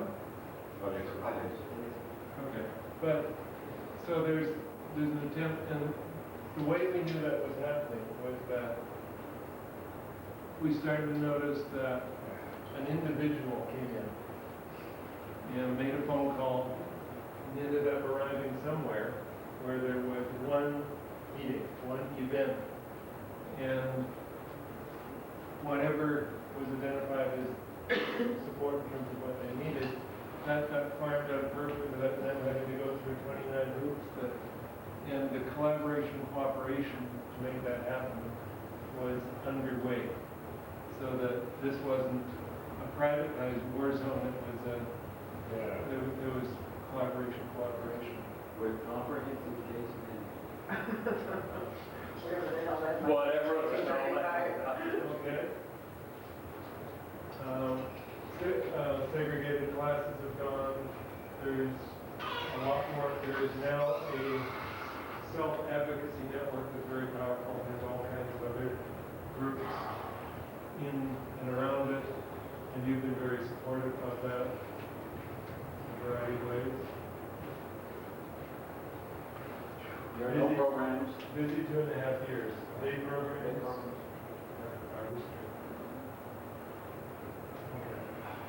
Now, I want, I've been busy 2.5 years. So I'm tired. You've been here for 3 years. Can we take 10 minutes? No, I Before a break? No, I need a break too. But before we stop, I want to do one more step. Jack, Yeah. can I add something? Yeah. I think it's more in the direction we're going, and it's all, that movie 9 to 5 with all the integration. Does anyone remember that movie with Dolly Parton? 9 to 5. 9 to 5. Jake Monad, shotgun, shot Dash and Coleman. I didn't get the beginning of your sentence. 9 You to said 5. 9 to 5. With Yeah. Lily Tomlin. Yeah. And? Oh, the integration, that everyone was integrated in In the the workplace. Oh, okay. Okay, so we can. Yeah. There was a law passed also in Congress about using people person language. Oh, yeah. Yeah. Not likely. You're coming At in. advertisements and, Fergus, you're really saying it's real full integration into the workforce. Attorneys are Well, out kids there. had, people brought their kids in, they had daycare there, they had, Yeah. Okay. they worked all different kinds of shifts. Yeah. Which is possible with LA's excellent transportation system. Okay. What I want to do for a minute or two, or take 10, 15 minutes maximum, that is your driving force. That's the long-term vision. This is the beginning of a goal for May 1995. These are some of the things you think are certainly in this direction that you want to work toward. And what we want to do in the path exercise is get there. Fairly simple. So now is time to bring back your baggage. I want to spend a very short time in now. But I don't mean 350, 404, or whatever it is. I mean now in a more generic sense. But this, I just want a snapshot of what it is like now. This is not good, this is not bad, it's what is. So words or images that reflect what life is like. 47 individuals that supported the plan. 47 people. Okay. Yeah. Impressed economy. Okay. We also have about 38 people in our VR eligible placement pool. We have about 37 people in our VR eligible placement pool. VR. People ready to get jobs through the system. Yeah, and in this question, part of it is also like, what's it like now? You're not good, not bad, yeah, both, Okay. So, both. There's 12 staff in City West. We got a great group of people. Yeah, we do. We have a lot of Well, diversity and a lot of. Yeah. Great. West. We have multiple uncoordinated funding sources. Yeah. Multiple uncoordinated Yes. funding sources. And Steve wanted to get a great group of people. He got it, Yeah. yeah. I was whispering. Supported living is off and running. 9 people, 10 people's lives are being impacted. 11. 11, 12. It's growing as we speak. In an Wait, Richard. 10, 11, plus 2, 10. In an embryonic state. Right. But they also affect us, though, too, so. Exactly. Great. Begins as some collaborative, interagency. Lots of encouragement.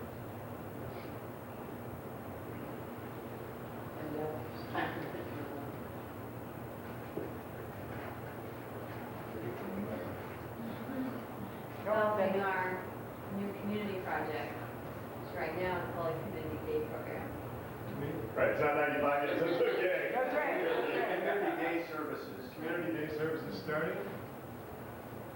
January 1st, That's right. thereabouts. Yeah.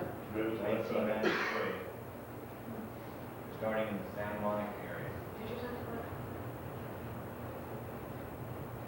Okay. Committed staff. Mm-hmm. Committed staff. You don't mean the hospital. Very creative staff. Mm-hmm. With many years of diverse experience in communities. Mm-hmm. Mm-hmm. Expanding organization. Jack, you have to look at Right. Dale for a minute. He was doing. We're in going an down. organization which is in a great and wonderful state of crisis. Chaos, not crisis. Crisis. Opportunity and danger balance. Right. We were there yesterday. Right. We have chaos, crisis, and opportunity. Now what is chaos? What is it? Yeah. Yes. Physics. Wasn't that was a TV show? Oh, national sport. It's Wait a minute. It's the absence of order. It's the absence of order. That's the physical definition. Yeah, right. All started. But seriously, what is happening is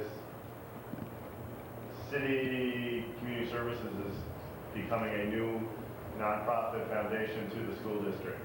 So there is a new entity being born, which will be has been born, the nonprofit city community services as a foundation to the Lafayette School District, or around it, or near it. So city, community services? Yes, it's born. 501c3 is done. Technology and youth. That's great. Nonprofit legal stuff. Okay. Others, parts of the snapshot, what I want here is when you look at this, you're gonna roll that in 2.5 years. We're also working with 3 regional centers. Okay. 3, almost 4. Harbor, South Central, and West Side. Predominantly West Side. For City West. There's something, don't write this quite yet, so there's something else that needs to be on that now with it. It's an incredibly encouraging management and that management's connection to the world. To you in Toronto, to our friends in Virginia, to projects around the country that are helping us do this. Connections. Connections. There's local encouragement, but there's then organizational encouragement, Right. and then there is system encouragement. I think those are the 3 levels. Yeah. And that's all very real, and that does not exist in Yeah. Local system, organization. I got the wrong word. What I'm looking for is very simple. And food, there's food in here. Right, food, there's no one that's gonna starve this afternoon. That's Richard's cultural The influence. homeless feeding program is next door. Eat. Think of the starving people in the alley that are raiding our Well, we'll give them cars. the rest of the food, and then what's left we can take out their too. Exactly. Okay. I think the first one is when you glance at this 6 months, a year, whatever from now, you'll say, oh yeah, okay, I sort of get, I remember where we were. That's all it is. It doesn't have to be comprehensive. It's just a memory check. Jack, Now, just for some of the new stuff, and maybe some of the now feelings and smells that you guys. oh yeah, we're Oh, I'm sorry. you're that much ahead, because if that's a snapshot of now, just before we take our refreshment break, we want to compare. Another turkey or something? I need a 10-second break. We'll teach. Yes. Okay. Facilitated. What does it feel like here compared to what does it feel like here? And again, this is not good or bad. What does it feel like? So, put yourself for 2 minutes back in May '85. 95. No, whoa! Put yourself not back into '95, and what does it feel like in May '95? What? You come in, Mary? I was going to say probably pretty similar to what it feels like now in terms of an upness. I mean, less frustrating, I would say. You know, less frustrating, but High energy above still. is an accomplishment. I mean, now is accomplishment what Yeah. we were 2.5 years ago. Yeah. Great. Enthusiasm, Enthusiasm. satisfaction. Yeah. Empowered. Empowered. Busy as hell. No, but that's true. No, that's right.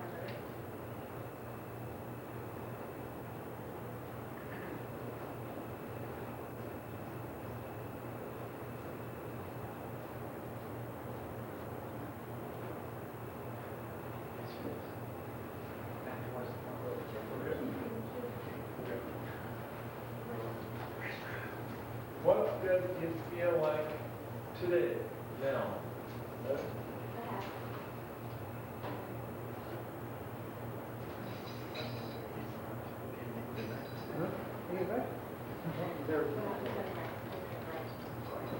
Before you leave to go to the, what does it feel like now? Then you can go.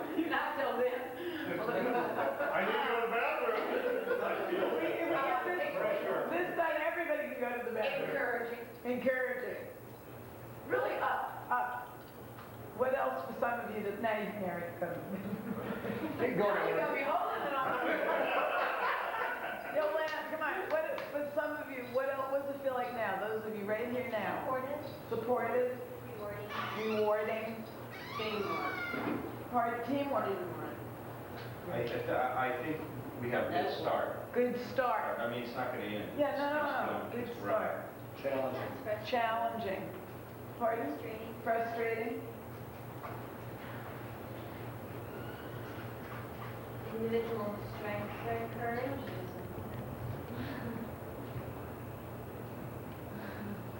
Involved. Involved. God, you guys were involved. Is that clinical? Yeah, right. Anytime I'm getting discouraged, all I gotta do is go like down to Marina Del Rey and look at somebody like Don working, and I feel good. That's what Yeah, good. I feel good. He feels good. When he goes out and sees somebody working, he feels Something good. that's really a success story. Yeah. Daphne, are you want to take a 2-minute break? We have a minor problem here. We can negotiate. We're not going to get through this, but they're We will get through.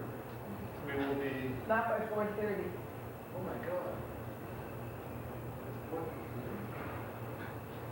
Can everyone live with 5? Or is that going to screw up families? 30 minutes, we'll go back. 5 okay? If we promise 5, or is that? Oh.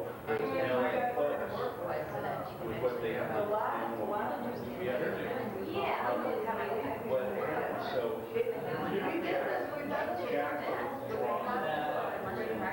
really works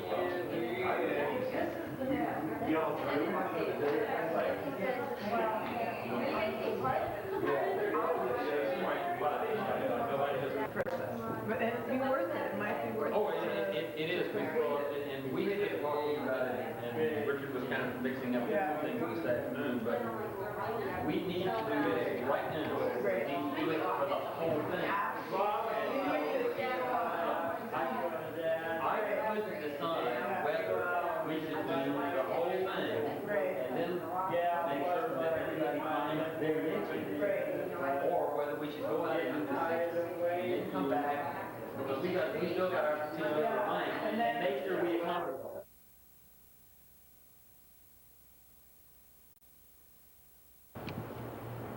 I didn't get to, I didn't know this way. And I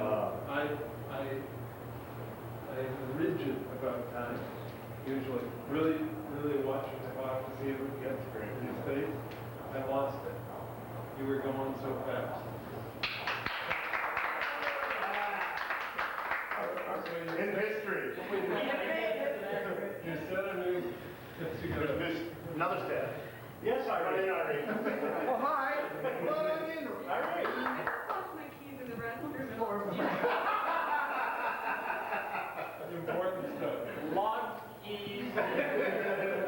happened for the 15th time. That'll be it. We'll know I it. got it. All right, we've done 3, we have 5 steps to go through. We'll get through them, partly because I think Marsha said at the beginning, this is the beginning, and you have done the hard work. Now all I have to do is figure out how you get from today to where you want to be. And we will begin you on that process, but all you're doing is introduced to the process. But if you want to get from here to here, as you may have observed, there's a fair bit of change involved for a lot of us. And if, in order to handle change, in order to get from here to here, you cannot do this alone. You cannot do this alone personally. You cannot do this alone organizationally. So the question is really very simple. Who do you need to enroll? And think about it in terms of who do we need to get hooked up with? Who do we need to involve? Who do we need to get committed to make that happen? In the list you start here, you only get to start right now because you can work at this for quite a bit. But there are going to be people here who you need to have a sense of alliance with. By alliance, I mean really tight, long-term, shared commitment on a lot of issues. Really tight. There are some people who you have to have coalitions with. You agree that from time to time you'll work on a shared issue, and then you separate again and go out, and that's okay. And there are some people you have to network with, i.e. just be in communication with. Each of those are lesser degrees of relationship, but there's all kinds of categories there. And there may be some people who, and organizations who you need to establish a relationship with. One context might be you need to really work closely with them. Another might be you simply need to agree to minimize battle. You need to agree to, we ain't gonna argue about that every week for 4 hours because it's a waste of our mutual time and aren't getting anywhere. Let's just agree to disagree. And one of the things sometimes you can do in here is figure out what blocks can we simply, rather than trying to push forward, what blocks can we slide over an inch? Because if you can move a block, sometimes the energy behind it, you'll go surging forward, rather than trying to go through it, just slide it. And so sometimes if you cut a deal with somebody, let's just agree not to do that. We won't fight about that. We'll just agree to disagree. You can, and there may be all kinds of people in there, and there will be all those and all those levels. So, who do you need to enroll? And again, who do you need to enroll to get from there to there? And we're only going to get samples. Who are the kinds of people? Media. The media. Media? Okay. In the media, let's take that one as a quick example. What kind of media do you need to get involved? News. The news. Okay. Who knows? Who's got good contact with the news media? Or who do you know who has?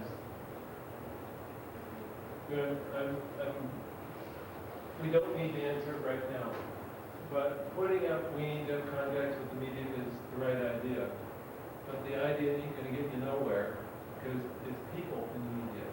So who do you know, or who do we need to know? Who do we need to get to know? Who do we know who knows somebody who knows? Somebody who's wired We have a in. president of the ABC corporate office. Well, But that's what we're looking for, is that we get an in at ABC. So, and there are lots of others. I mean, you as a group are pretty good at thinking about this, but there's an in at ABC, and I'm sure you could think of ins elsewhere. But you get I'm moving fast, so you get the drift. But as you think of categories of places that people or networks you need to involve, don't stop at, we need to involve the city. Well, there isn't anything called the city. It's, we need to talk to the health department, and then it's who in the health department we can talk to. And then it's who is the best person in our team to talk to, the best person we know in health, because we know that the person there really hates people who have pimples on their nose, so let's not send anybody like that if we're all trying to do this. These places are. Okay. Who else did you enroll? Well, I'm thinking city council. I know that when we were dealing with housing issues in Culver City, it was real important for us to get to know the city council in a different level than simply going to the council meeting and trying to present. It was to let them know more.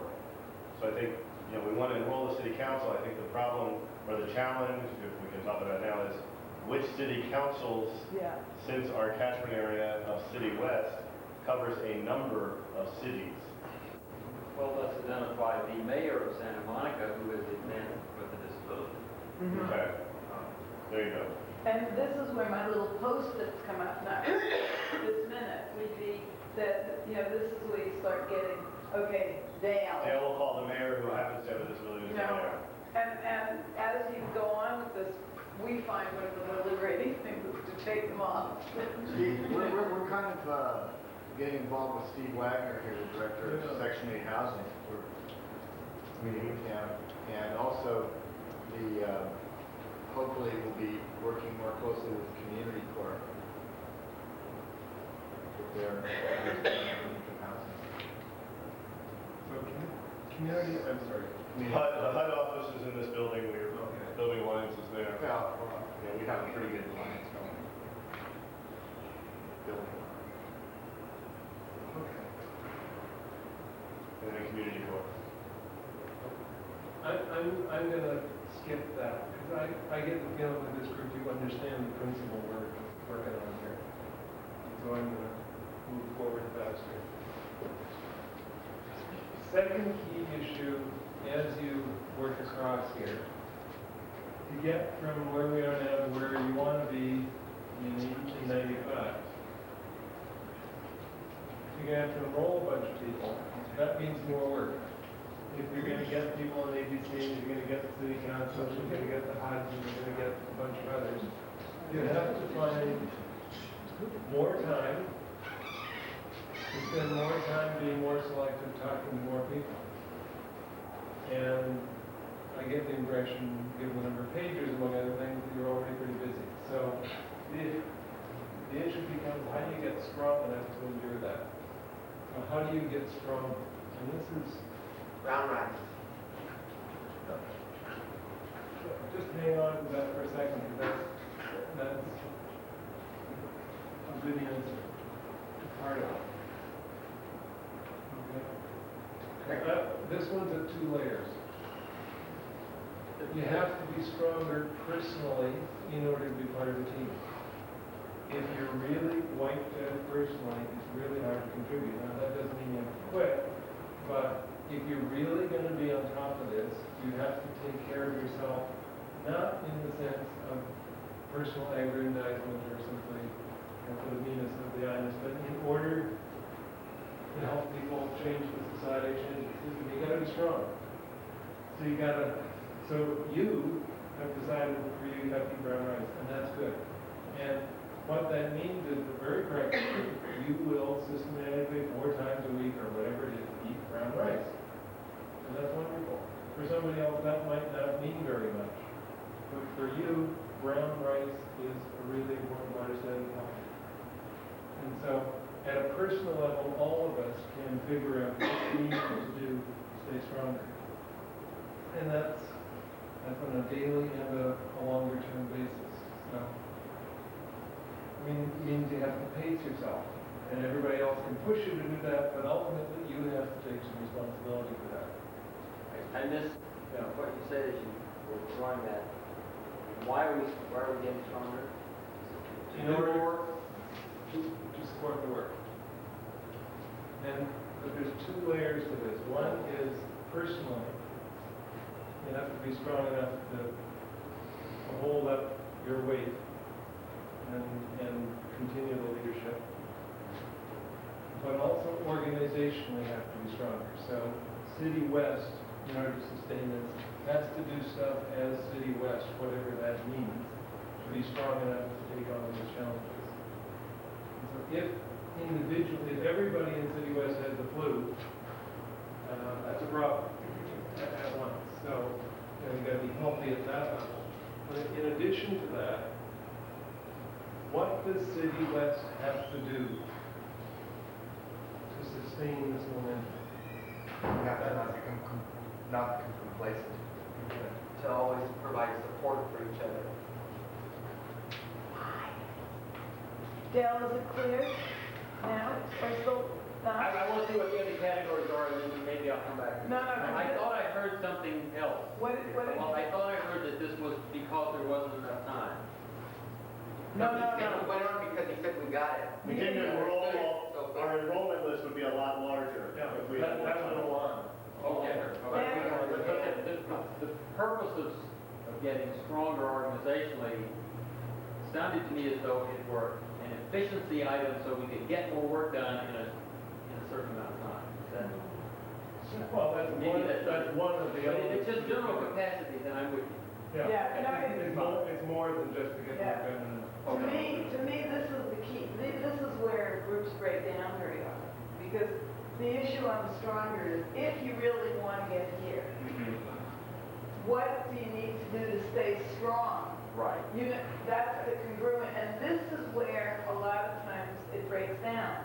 Because like I was saying to you, to me, one of the things would be to take a day and go off and do this somewhere, where or in small groups or whatever, that kind of thing. What do you need to do as a team? You can then break it down if you have 2 days to do it, where each of you goes off and does this piece alone. Like, somebody may need to go to Las Vegas, and another person may need to go to the mountains. No, I mean that. I do know somebody that does that.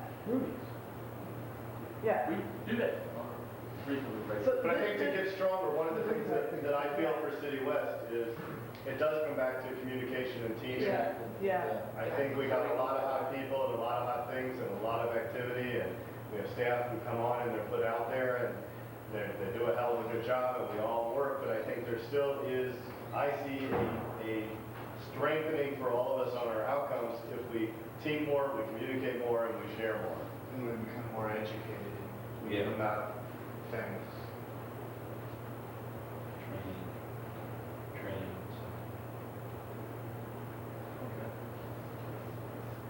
Supportive of new ideas and risk-taking. Here's my word.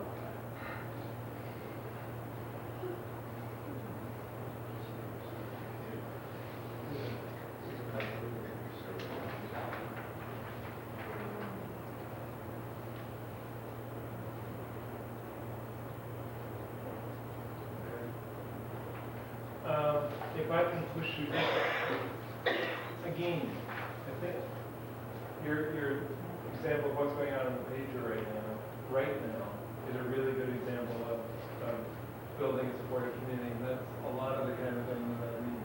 So it sounds to me like you're doing, so you understand the concept here. The issue is to keep on doing that, whatever it is. And it'll change in detail. But, you got the drift. So again, I'm going to sort of let that one go for now.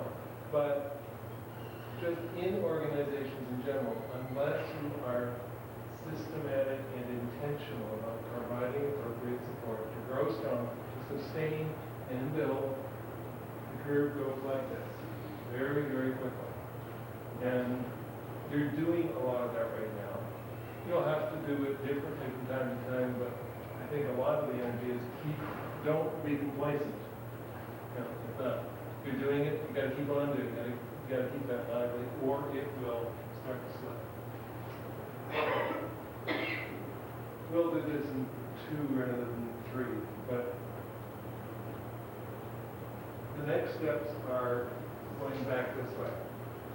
So take a look at 95 and think about, and I'm just going to do it for a year. So we'll arbitrarily say it'll be November 93, a year from now, in a few seconds. And I want you to tell me, and you can, this is what this is for. Take a look at it and pick a piece or two. We can't do it all. And think what has already happened by November 1993. What have you done? And remember it. It's now November 1993. What's happened? We have started our day services. How many people are involved? About 12. Okay. That was the first day.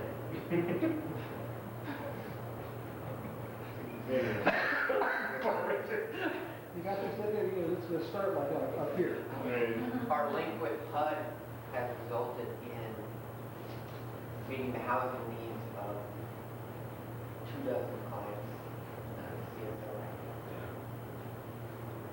This is where you're now prioritizing. That's where I wanted to, that's Okay. where I was trying to go. Great, great. I would imagine, We want to meet your needs now. I would imagine that staff-wise, probably will be twice as big. Now you're remembering. So how many staff are there? About 25. We're connected with the LA County Jobs Training Program, one set up here. LA County Job Training? Where That's going to the Clinton money. What's the connection? How did it evolve? Do you remember? write the name Paul Stephen Miller. Good. We probably have about 65 to 70 clients in supported employment.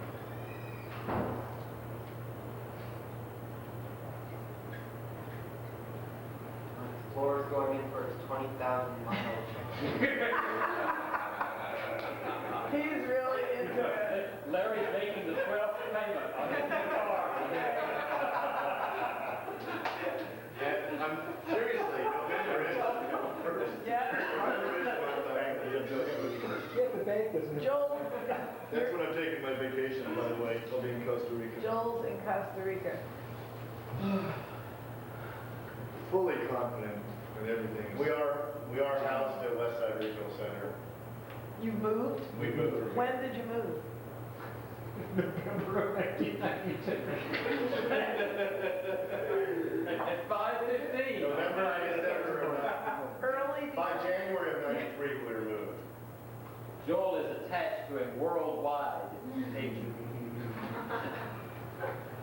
Hey, I backed you guys from El Salvador last year. That was That's pretty right, good. that's right. Roselle has been very successful in her position as job developer for the past 9 months.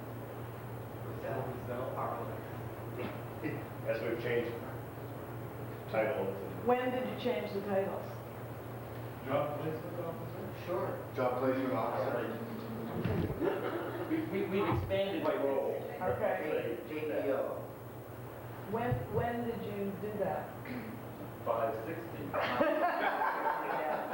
would imagine that would probably This is not a sedentary argument. It's real hard to capture something. This is like us, which is when we were. When did you decide that? We decided just it. did it. We just did it. This is a board of directors meeting. Right. I was one of those. We can relate to this kind of thing. Okay.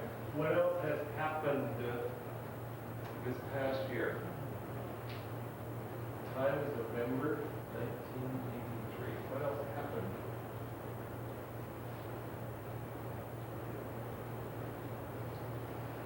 Want to take, you picked out a fair bit. Are there any consulting contracts with the city, states, Nordstrom contractors around housing? And we're doing some more work in Arizona and North Carolina project has, no, North Colorado. Northern Colorado has really helped us with management training across the organization. University of Northern Colorado. And VCU, Virginia Commonwealth. Self-determination stuff. Right. What about, again, Bernadette and Greg are overseeing about Supported six living. staff. Right. Supported living component. Maybe 6 to 10 staff. They're coordinating supported living, but they have 6 to 10 support staff supporting people living in creative housing. Creative housing. Creative housing? We're in California, remember? Yeah, right. Yeah, right.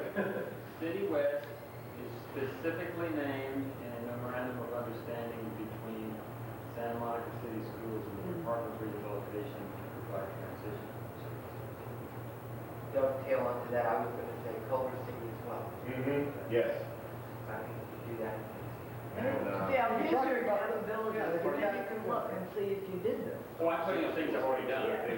Oh, I'm smarter than that. And I would say that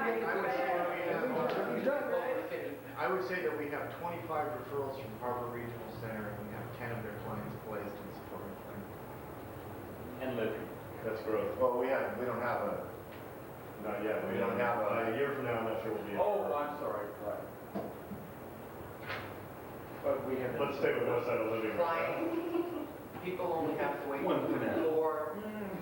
4 to 8 weeks to find it, to get a job, to get placed. As opposed to what now? 6 to 9 months.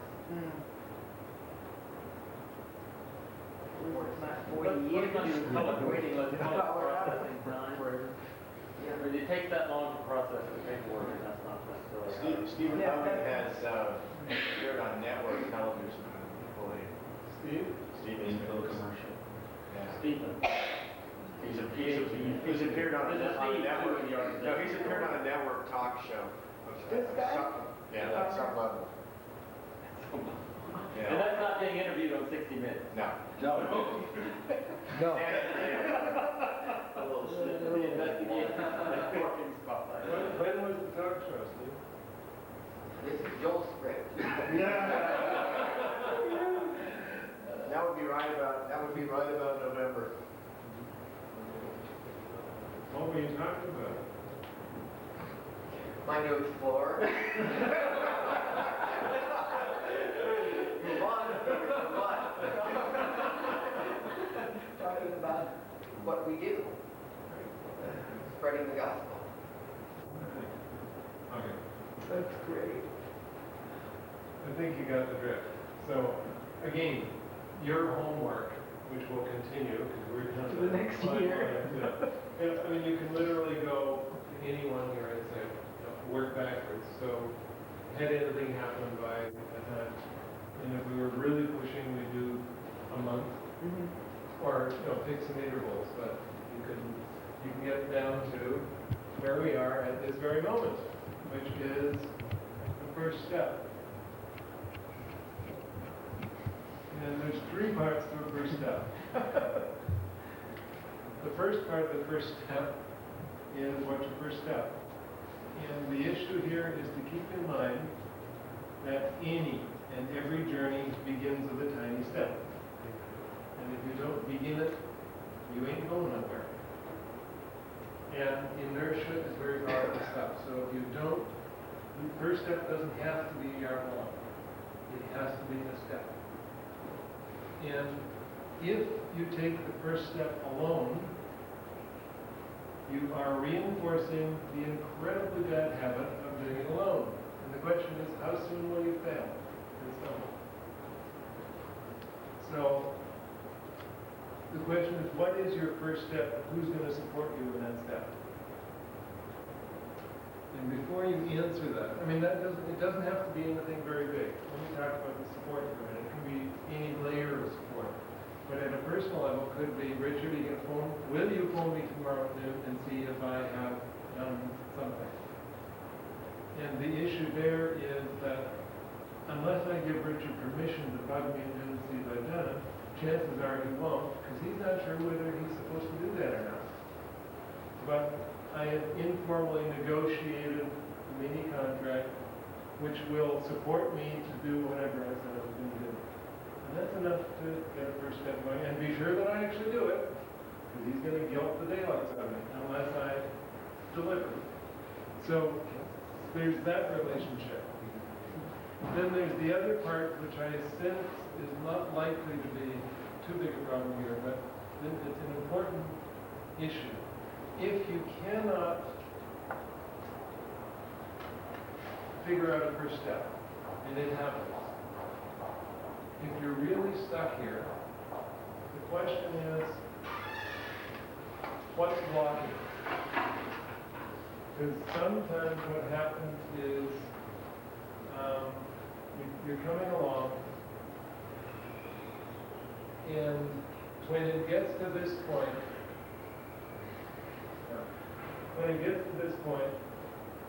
suddenly it all becomes quite clear you can do this if you want to.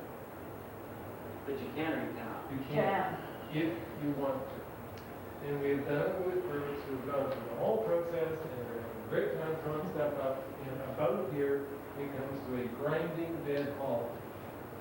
Because people are squared off with the reality, if we want to do this, we can do it. We have to decide. It's not the question has been asked, but it's sort of finally you get to the, this is rubber, it's road. Right. And if you can't figure out a first step, then there's a question asked, and that is, what's blocking? And sometimes it's that there is another issue. And this does happen. This is not about malicious people, but there can be in lots of teams and organizations another issue that's uncomfortable enough or delicate enough that everybody, let's say, where it doesn't talk about it. And at some point, if you're actually going to go somewhere, unless you sort it out, you ain't going nowhere. Things have to come out of the closet. You gotta get it out and deal with it. And that will come out for some groups at that point. So, Either one. So, D comes before S. Then it's not necessary in this process to systematically identify all the barriers that anyone can think of to all these things. not necessary. You just Or do that. take the step, or document what the step's gonna be. You don't work on the barrier until you don't see action, is that right? Right. So until something's not moving forward. Right. And then you stop and focus on what is this particular barrier. This is focus on the actions you can take. And when you can't take one, you look for how come you can't. So it really is heavily biased to pick up the doable stuff. And you only stop to do a double check when you hit a brick wall. This is just a check, like just as an example, because it has nothing to do with human service. Somebody we know in the wine business just stopped us at some point and said I have to talk about this. CEO was a serious alcoholic, okay? And it was getting worse and worse and worse. And they could not move till it got sorted out. But He's playing hours, he's got some. Well, I have a first step Yeah. to help the teamwork and the communications. I'll make an effort to talk to everyone at least once a week in a non-rushed situation. Find out how everyone's doing and how I can help everyone in their work. that's great. And what you just did, Dale, process-wise, is if there's a block, it comes out, and if there isn't, it goes on. So just believe us. If it comes out, if there is, and Steve just went right over it, which is great. And he gets his post-it up there to check. And just so, when Steve's saying that, what is that, there's two halves to that statement. Steve's making a commitment to talk to everybody once a week without being totally present. I think the other half of that is anybody who's in on that commitment could say, Steve, last week we really didn't get our 5 minutes, and I need 5 or 15 or whatever, just quiet time with you to talk about something. And instead of that being a demand, that's part of sort of a contract that's already in there, and that's a pretty powerful first step. That's, yeah, very good. Track. Full marks.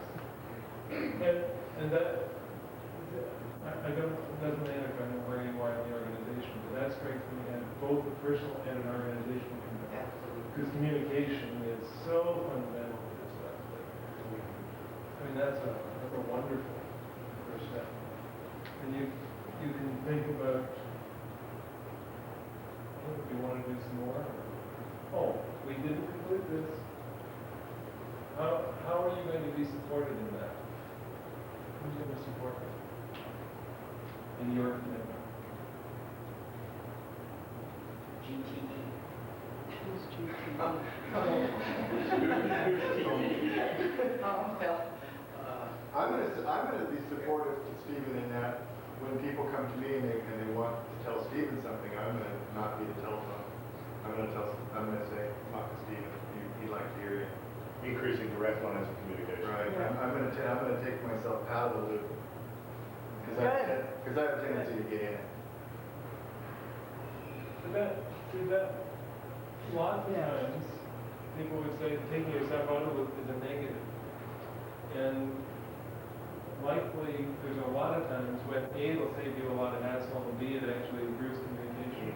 I mean, it has to be taken in context, so it has to be put in context. That's likely a really helpful thing to do. So we What are some other, just bring that. some of the rest of you, some first steps? For me, my first step is probably to stabilize my client. Okay. Yeah, great. What's his or her name? Jody.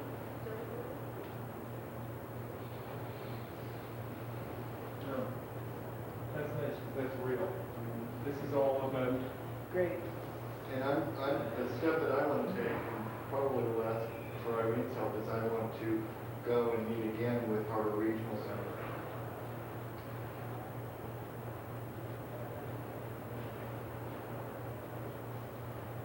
in the last two instances, who's helping you, who's is anyone going with you, or what support do you need? Irene.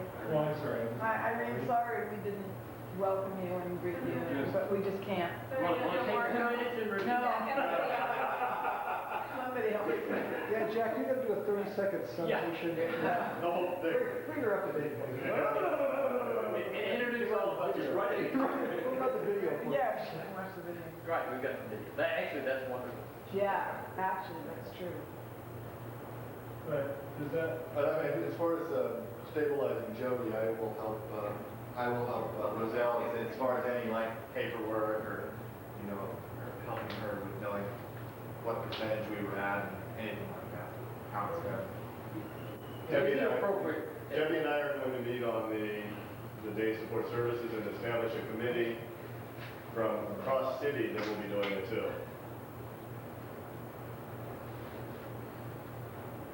Yeah, is it I'm the chair. appropriate? okay, Right.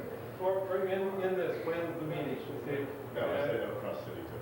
We don't need to do that right now, but if with most groups, I would say, and the meeting is, After Tash. okay, but, Right after Tash. That's right. Wednesday the 18th, we are meeting again with Section 8 housing, with the Housing Coalition here in Santa Monica.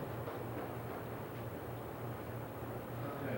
That way Dale wanted to ask Well, if it's appropriate. this is sort of a process question to our working Right. organization, but is it appropriate here for Larry in the central office or me who's more in the central office and not directly connected with the day-to-day operation of this one to say, how can I take a first step that will help me? Right. What could we do there that would support somebody's wanting to? One of the things that How would you answer that? How would you answer the question? I wouldn't answer. One of the things that we people are think doing first is the meeting that's going to take place with Santa Monica Colony. December That's supportive of the day program, the day services. then a first step that I would take will be to be with Richard and and two parents, on December the 2nd, have a meeting with the president of the local college. Right. Uh, No, but part of Okay, this is but that what's if the one people don't do those first steps, doing work? they're never gonna get to the big stuff, which is why it's totally appropriate for you to ask that. We want to continually say, what do you need that we can do? Because I'm not here every day. My point was, your question is a first step. That's what I wanted to say. Because it's, how can I help? That's a wonderful first step. And if nobody ever asks that in the context, you don't have clear communication. You cannot know, and unless somebody asks, at least you're issuing an invitation to ask. And that's a wonderful invitation as a step. And so that's really good stuff.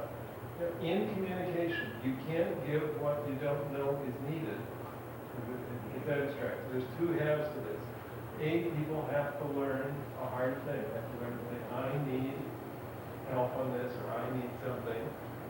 And that doesn't mean you get it, but if you at least in asking, it's fair to ask.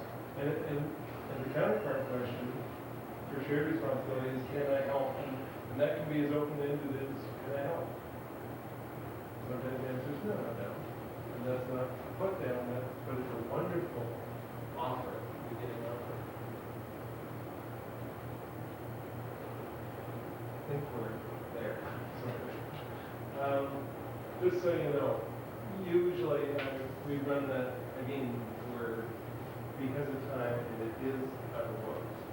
We usually do that in about 3 steps or something, but as a group, you don't have a problem. And you do have some first steps. I didn't hear anybody having any trouble thinking of ways to continue the commitment. So, but in general, that's a very, very important point. If it hasn't already happened, be sure you put it in the review process. And sometimes you just can't figure out what's going on with something happening there. And out of that, you now have the beginning of a chart, which is in chronological order, more or less. You have what it's like today, and some of the people, organizations, networks you have to enroll, and some of the things you have to do to be strong enough to get to and be supported in a first step, and where you're going to be here from now, and where you're going to be 2.5 years from now, in order to achieve your ultimate vision. So, closure will be achieved by some words, single words, for what does the process feel like to you? Just word or phrase image.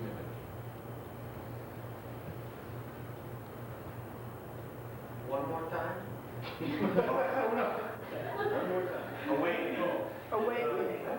What was the process for you? What was a word, an image, a thought, a final, what was it? What do you think of this? Boring, awakening. Okay, this process, not just the process of getting committed. Right. This process, right. Network. Network. Yeah. Great.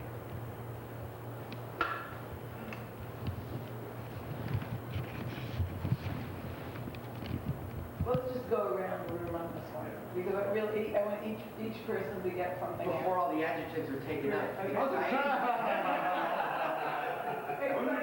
come back to you, Stephen. That's the same as that. You took mine. Give us another one. Enthusiastic. Enthusiastic. Great.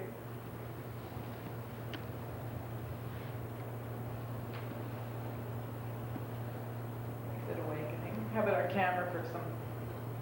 Very focused. Steady, I hope. We'll come back to him. Richard? I come away with community. Community? Team building. Debbie? Promising or enlightening. Greg? Growth. Growth. Warren? Oh, you got yours. Okay. Bernadette? I was thinking of team building too, but maybe more getting to know each other better. Or no workshop. I gave mine. Yours, Rizal? Encouraging? Encouraging? Dale? Both of these are other terms, but can't decide between upward bound and outward Oh, bound. I love it. I think I'll use outward. Outward bound. Okay. See what we gotta do. That's been copyrighted. I agree, so what do you think? You know? Very frustrated, overwhelmed, confused. What? Confused what? Well, I guess we can tell you that this has been probably the most self-generating group. I mean, this was like, usually we have to kill ourselves to get things out of people. Like, this was really, and energizing would be my word. Jack, how about you? Exhausting. Three. Oh, yeah. Jack, right. Where do you see my group tomorrow? I got to make an observation of this. In one of my many early lives, I worked as the editorial director for one of the major publishing houses in this country. And I worked directly with authors, and they were all busy professional people. In every book, there's a preface, and the preface usually thanks to the neighbors and the dogs and the wife that did all this. But we made our authors write a preface first, before they ever started a book. And the preface had to identify what they were trying to do with all that work. And I made them keep it to a couple of pages. I had a copy, and I made them, or I said, put it up over, in those days, the typewriter. And every time you put something into that book, make sure that it's covered in that preface. Don't go back and change the preface unless you call me, because then we're changing the product. But this is the preface to our company. This is the preface to the next 3 years or 5 years or 10 years. And I don't know what we'll have to take down in there or how much larger office we'll have to get. But this is now our roadmap. That's great. Yo. Yeah, it may be worth laminating. I'm going to. We're going to take it home this weekend and laminate it. Yeah. You can do it at home. Yeah, clear contact paper. Just to let the kids get We to can take it to the school district. I was gonna say, we go to school district, throw it through the machine. Remember the breaking Yes. across the hall? You can do it, they do it in 2 pieces usually, I think right? I can get that. Oh, okay. Well, the stuff we had then, you know, the stuff that was up. That's great, Jack. Good job, yeah.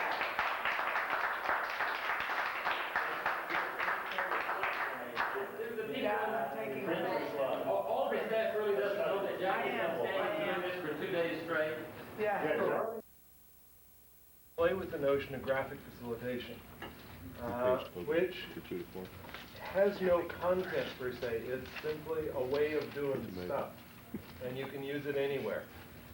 And what it is, it's simply an additional way of facilitating a meeting or a group or anything else you want to do. Behind it is the notion that most of us, in terms of how we communicate, the number of words you take in through your ears and the amount of information you take in as a human being it's likely about 15% oral and the rest comes in through your eyes and other senses, mainly through your eyes. So if we're actually interested in trying to have effective communication, we use our eyes even more, and we want to maximize the opportunity to do that. You're doing it anyway all the time, because if I was standing like this, you're getting all kinds of messages about how bored I am. And if I'm not doing that, you're getting other kinds of messages. So you're constantly getting the input anyway. If you can add to it some imagery, you are increasing the probability of people actually understanding what you're talking about. It also focuses people incredibly. So you can use this to move the same things you're doing today faster. And that's a real important use for it. You can likely half the time or double the output of a meeting if you use this effectively. Same meeting, no difference in the content.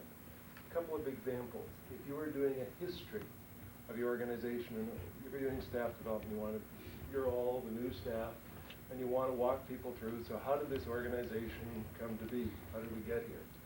And you draw the story. You can save it, and you roll it out 6 months from now when a new crew arrives, and you add to it. But when people see it, and when people can get their marks on the paper, it comes to life faster. You can also roll out the picture of the last meeting and say, here's where we were 2 weeks ago. And we were really struggling with this piece here. And if you've begun to get the notion of it, you can see the images will flash back to you. Oh yeah, that one, that one. Or, and we were really on a roll here. And you can pick it up more closer to where you left off than you can from a set of very neatly typed minutes. So it's not that one is, they are different forms, but you can use it for that kind of stuff. You can use it for all kinds of things. What do you need to know to make it work? Not very much, actually. What you need to do is do it. This is not anything I can tell you. It's stuff you have to do for yourself. Issues if you are actually trying to facilitate a meeting using graphic facilitation. If you can do it in pairs, it's infinitely easier.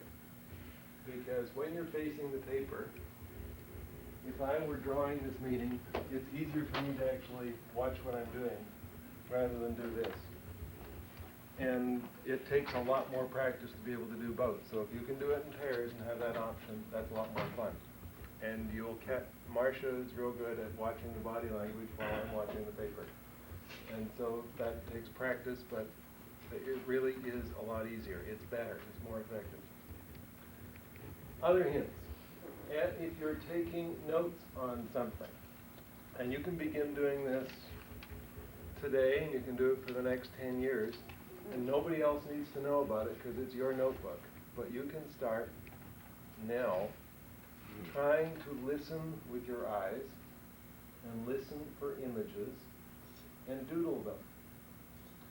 And the fewer words you use, the more disciplined you'll get. And the way you develop your vocabulary is you invent it by doing it. You will invent a vocabulary that makes sense to you for whatever you're doing. So you can invent some quick and easy,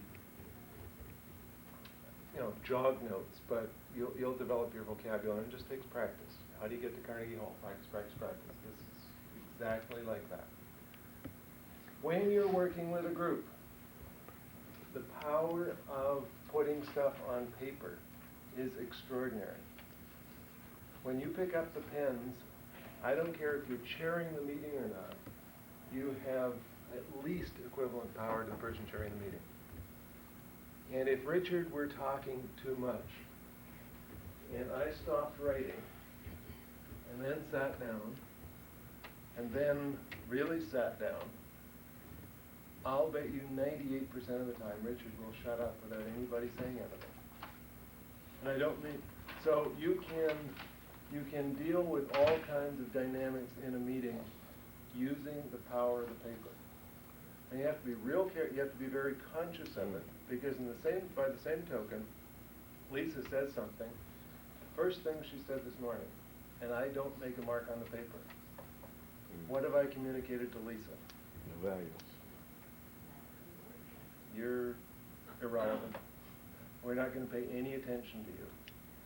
Another reason to have at least 2 people doing this. And it's one of the reasons that I was constantly checking, did I miss something? Because several times when stuff's coming up fast, you don't get everything down. And a couple of times I knew I'd missed things, but I couldn't remember what they were. And at least you're signaling, I want it. And it's not malicious exclusion. It's the human condition. So you want to be really, really careful, particularly at the beginning of a session. When somebody says something, make a mark on the paper. It doesn't have to be anything terribly extraordinary, but give them a place on the paper.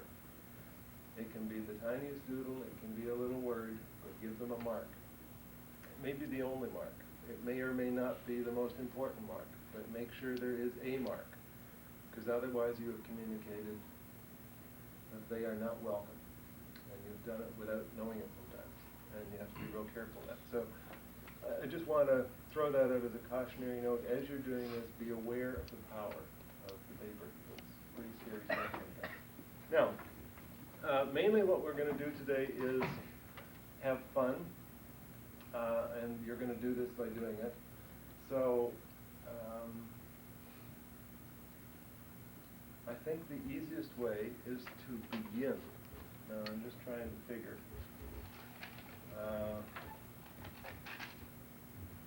Okay. Everybody got a sheet of paper, this, just that size for now? Or just a blank sheet, doesn't matter. What I want you to do in a second, you can use, if you want to grab some pens, that's good. If you don't, that's fine, there's no rule.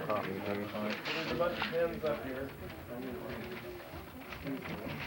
Now you have enough. Working pens as opposed to writing. Yeah, it doesn't matter. Now, but what I want you to do right now, if you want to use Crayolas or something like that, grab some, but this isn't ruled. It's more fun to do it that way. What color would you like, Deborah? Orange. We can share. Smith. This is, everybody thinks this is about art. Now, art is one of these things that can be this narrow or this wide. If you think of art as this wide, this is art. If you think of art as Monet, this is not art. So don't get hung up about it. Do you have to be able to draw to do this? Absolutely not. Yeah. This has nothing to do with being able to do beautiful pictures that have some, connection to reality. Okay? Nothing. Because the issue here is imagery. And stick people and stick dogs and stick houses, 1, 2, 3, 4 lines to give you a box shape, communicate enormous amounts of information. In fact, those of you who are artistic in the sense of really have taken art lessons or something like that, which is wonderful, may well have more trouble. Just because you will try, because of your training and your inclination, to get it right. So if I want to doodle a doodle of Dale, you'll actually try and make it look like Dale. And you know what's going to happen? A, you're going to get behind, because while you're doodling Dale, the rest of the meeting or whatever is going on, and you're worrying about your doodle of Dale. Secondly, everybody's starting to look and say, well, Dale doesn't exactly look like that, and the focus of the meeting has changed from what's going on to your doodle of Dale. On top of that, depending on how close you come, chances are about 98% Dale's going to be offended. Because it doesn't look like his image of Dale, because it's your image of Dale. And everybody else is going to have a range of reactions, somewhere from thinking, that's pretty good, that looks quite a bit like Dale, through to, isn't he? But whatever it is. So don't worry about trying to recreate something close to reality. That is not what this is about. And don't get hung up on that. What you want to do is go with the flow and catch ideas. You want to be thinking in ideas. And that's the discipline you've got to get into. And you can fill in stuff later. And if we have Dale shooting hoops, a little stick person with a ball and a hoop, which takes likely 2 or 3 seconds to do, we'll aim put Dale under it if you want to identify. Everybody knows what that'll be. And if you try and do the whole picture, the reason for that vignette will long be gone, and you will have lost the process of the meeting. So don't get in the way of the meeting. You're trying to record it, trying to help stuff along. And to prove that, what we're going to do is we want you to cast your minds back. I want you to take yourselves to a time about age 6. Give or take a year or so. Pick a kindergarten class, a grade 1 class, something like that you remember. Take a couple of deep breaths and place yourself in the room that you were in at that time. Close your eyes and put yourself in the room. And look around that room. See if you can put the pictures that were on the wall back. And remember where the clock was, and where your desk was, and who was sitting nearby, who was present there.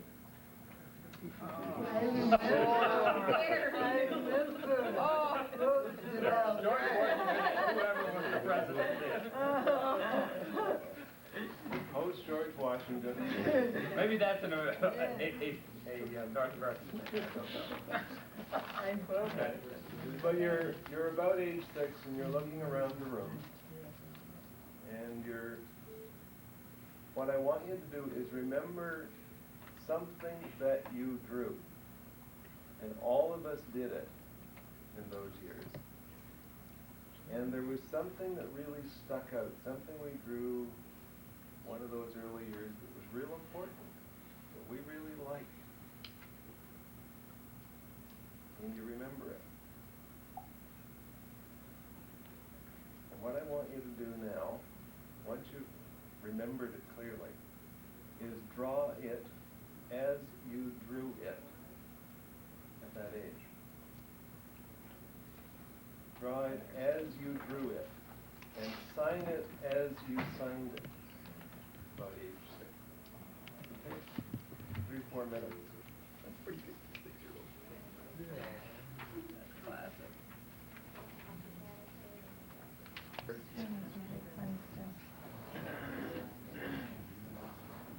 Remember the sky. Remember the sky goes at the top. Oh, sky. Blue up. I'll take a yellow. Oh, did you draw your name? I remember putting my name really big on my painting. Did you do it? Oh, there.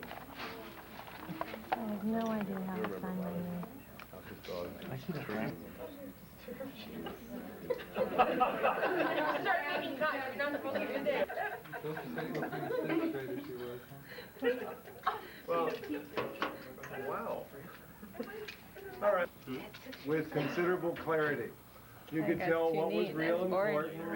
You could have some real fun with some of those. I mean, there are stories in lots of them. And it's not a matter of one being good and one being bad. This is where the diversity is really exciting. And can you see the little girl here and presumably a friend or a parent or somebody in the house? I mean, that's pretty easy to tell a story about that. And if you were telling the story and drew that, you'd be able to remember what the story was about, I guarantee it. And here are some kids, presumably kids, and they were in a playground on a season, and you got a whole story. You do not need, and you will remember the story. So it's not about being able to draw sophisticated pictures with 9 dimensions of perspective and stuff. You need just to catch the essential imagery, and there it is. And here we've got home.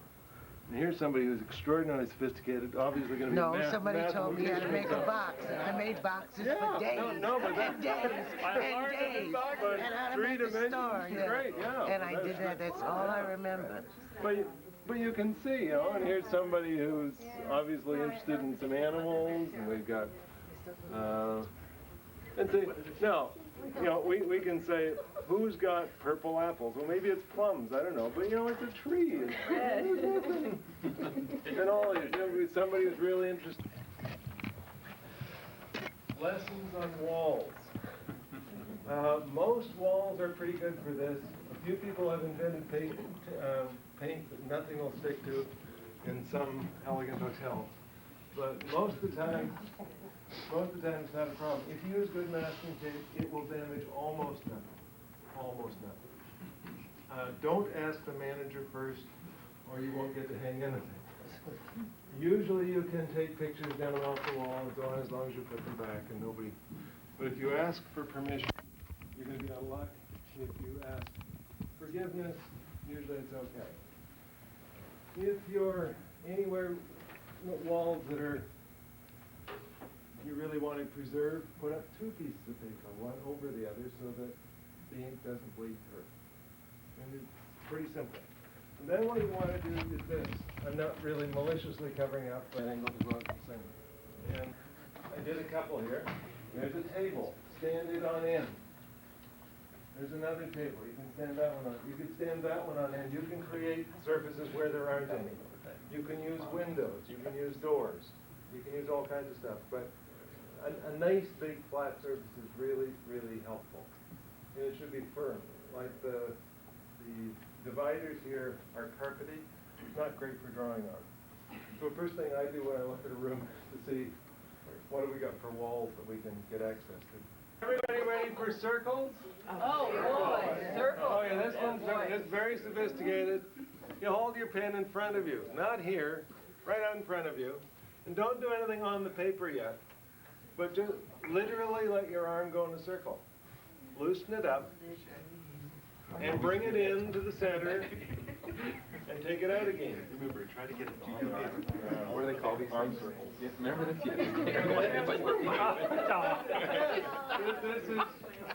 This isn't graphics, this is the power of penmanship. Put your right foot in. Here's my left goal. Okay. We can draw circles now? Uh-oh. Do the other arm. The other arm. You can big ones, draw little ones, but Circles, huh? yeah, you can draw spirals. Spiral is simply picking a point. Those of you who want, let's do a triangle. Thing. It's not one line. I know, but triangles are my easy. You know what, my triangles tend to lean sometimes. Triangles If are you my draw easy. the 3 points and then join them, then you pick where you want to be. You see? Then it's just straight lines. And Doing 2 points in a it's straight easier. line. But I missed the dots. Well, that's okay. But don't worry about it. I mean, we're not talking rocket science. We're just talking. But if you want to join three points, it's easier to aim for one at a time. Software, is that the software If somebody's sacked out, they can be lying down. I mean, David. But these are, Sure. it's not, David this B. is not sophisticated stuff. But if you practice playing with it and think up the kinds We've been of... looking for the software. Yeah.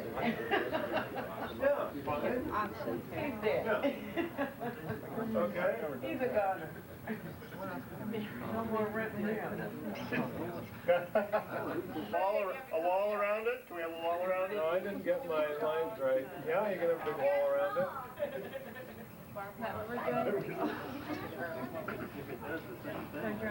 But it's not, it's very, very fast. You don't, yeah, it's very, now I blew it because I wasn't paying attention to my perspective.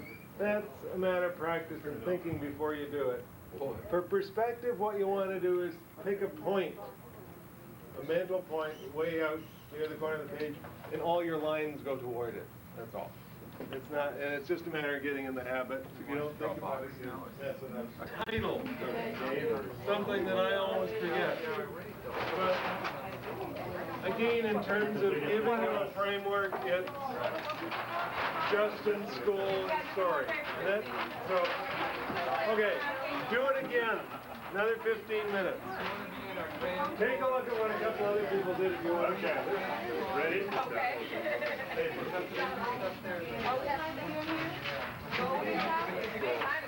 They have a real tough time.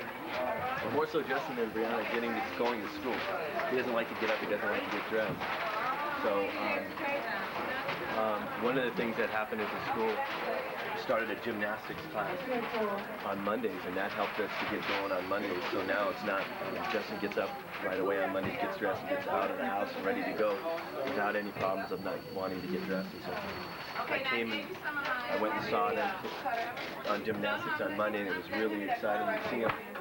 They were having a real fun time. Brianna was having a great time. We didn't think she was going to be able to do very well in the class because she's like the youngest, but she's following directions and doing real well. And she's brought home a few notes and stuff saying how well she's done. In fact, she's doing as well as some of the older kids. So basically what we also incorporated, because still Justin and Brianna rather stay home with mom and dad, we incorporated sort of a reinforcement for going to school and getting ready on time. So we go out to breakfast, go out for breakfast or go out and get orange juice and donuts on Thursdays. if we get up and go to school and get ready on time. And so far, in the last couple of weeks, we've been doing that. We've been going out to breakfast on Thursdays, and it's been working. Dinner. Oh, that's Wednesday. Oh, that's a drive. Got that bucket of chicken. Okay, then they went home. All right.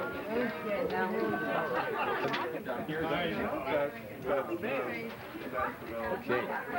Sit. Okay. Barbara's family, on a good day, all 6 of them got into the car. They traveled to a train show where they played and they rode on trains. Then they went to the park and they played on swings.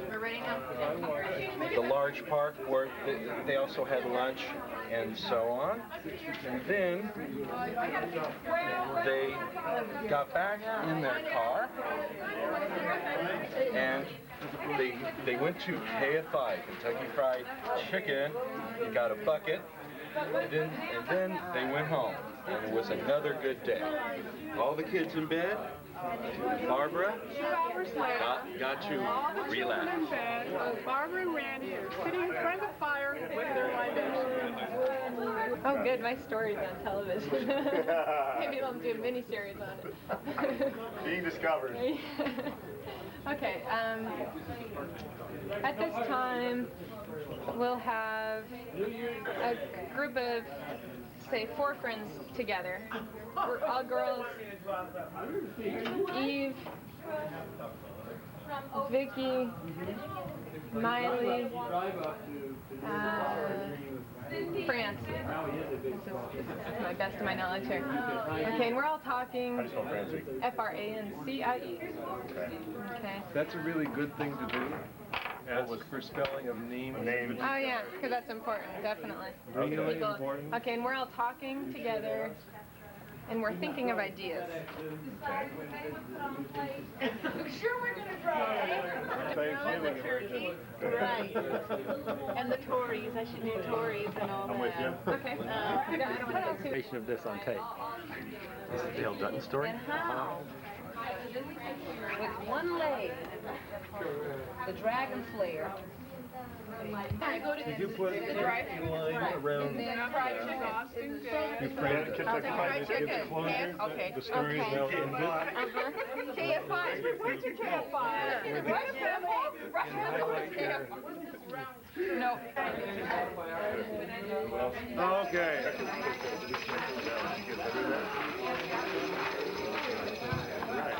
We'll deal with our rights. We'll do one more round in a couple of minutes, but why don't we just sit down for 10?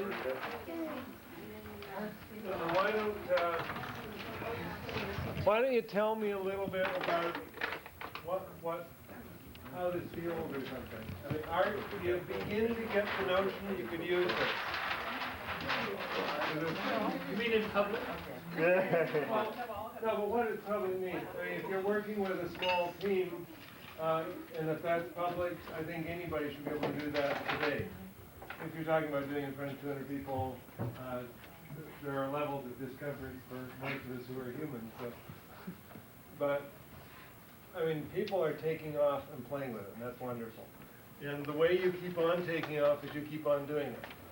A wonderful thing to think about is, as you're sitting in a meeting, pretend it's a people first meeting and you're taking a minute.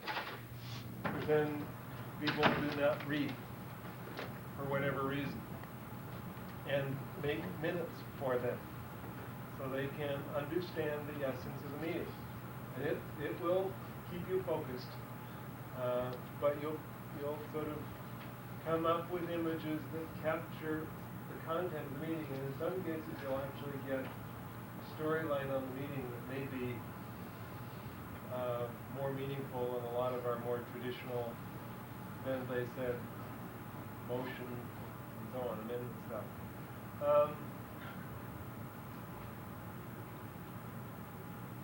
The difference, if you look at your own stuff between your first run and your second run in it is growing rapidly, so keep practicing. We have limited number of colors here, so that's a limitation for you. But if you think about it and start looking around, the color coding really does, coding is perhaps too strong a word, but the colors really do make a difference. And if as you practice, think about what colors you're using. And if you can maintain a pattern for certain things, it's easier to follow the story. Most of you are still in, what a surprise, most of us read, unless we read in Arabic, from right, or from left to right. And so your storyline goes from left to right, left to right, left to right. If you can loosen it up so that it goes in a circle, or so that it follows a storyline, it'll be easier to follow, and it's also easier to draw. But that's just getting loosened up a little more. A title is absolutely critical because it's sort of, Marsha begins most of her conversations with me anyway, halfway through the first, or maybe the 14th paragraph, because she's having a conversation in her head, and suddenly it becomes verbal. And unless I have a title, this story is about Los Angeles. Give me some kind of boundary so I know what the topic is. And I mean, it's really, really important because lots of the stories here, you can put different titles on and you get very, very different stories following exactly the same diagram. So your title becomes real important. And for closure at the end, if you literally draw a frame around it, take a nice color and do a frame and it is finished. You got closure.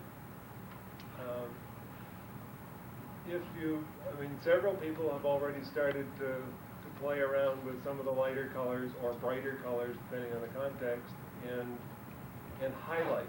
That's what particularly yellow is wonderful for. And if you have a dark, something that's difficult or dark or depressing, a little black cloud will very quickly. And you may not have time to do that as somebody's telling a story, but if you cued yourself enough that you can go back and fill that in, or a crisis with some red, a little bit of color coding there really, and you can, something that didn't appear that critical as it was going by, but emerges as the critical event in the story, you can highlight it. If it's a happy event, lots of bright colors, and if it's not so happy, you can darken it. Or you can make it the focal point of your whole portrait very quickly with some coloring. So you can shape it even after you're well into it. Does that make sense? What would be helpful to you in order to begin doing this at 1 o'clock or at noon today? Yeah. The name of the book. Good idea. I'll get that. Yes, we'll do that. That's easy. That's en route. What else?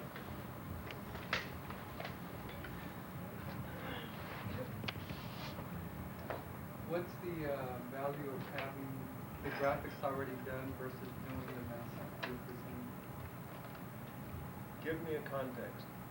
Basically, say you're going to do a presentation, and instead of drawing them, you do everything ahead of time.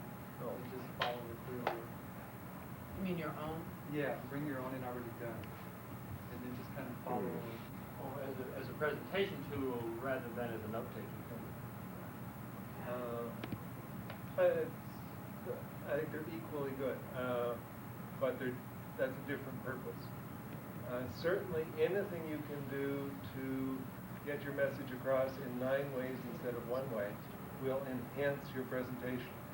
So if it's overheads and charts and Ross Perot little charts and so on, I mean, the guy communicated. It doesn't matter whether we agree, but his little charts added a dimension that this country noticed with a lot of clarity. So he knows something about how to communicate, and those were prepared charts. We should learn from some of this stuff. So there's everything good about using prepared charts. The notion of note-taking is a different purpose. It's minutes.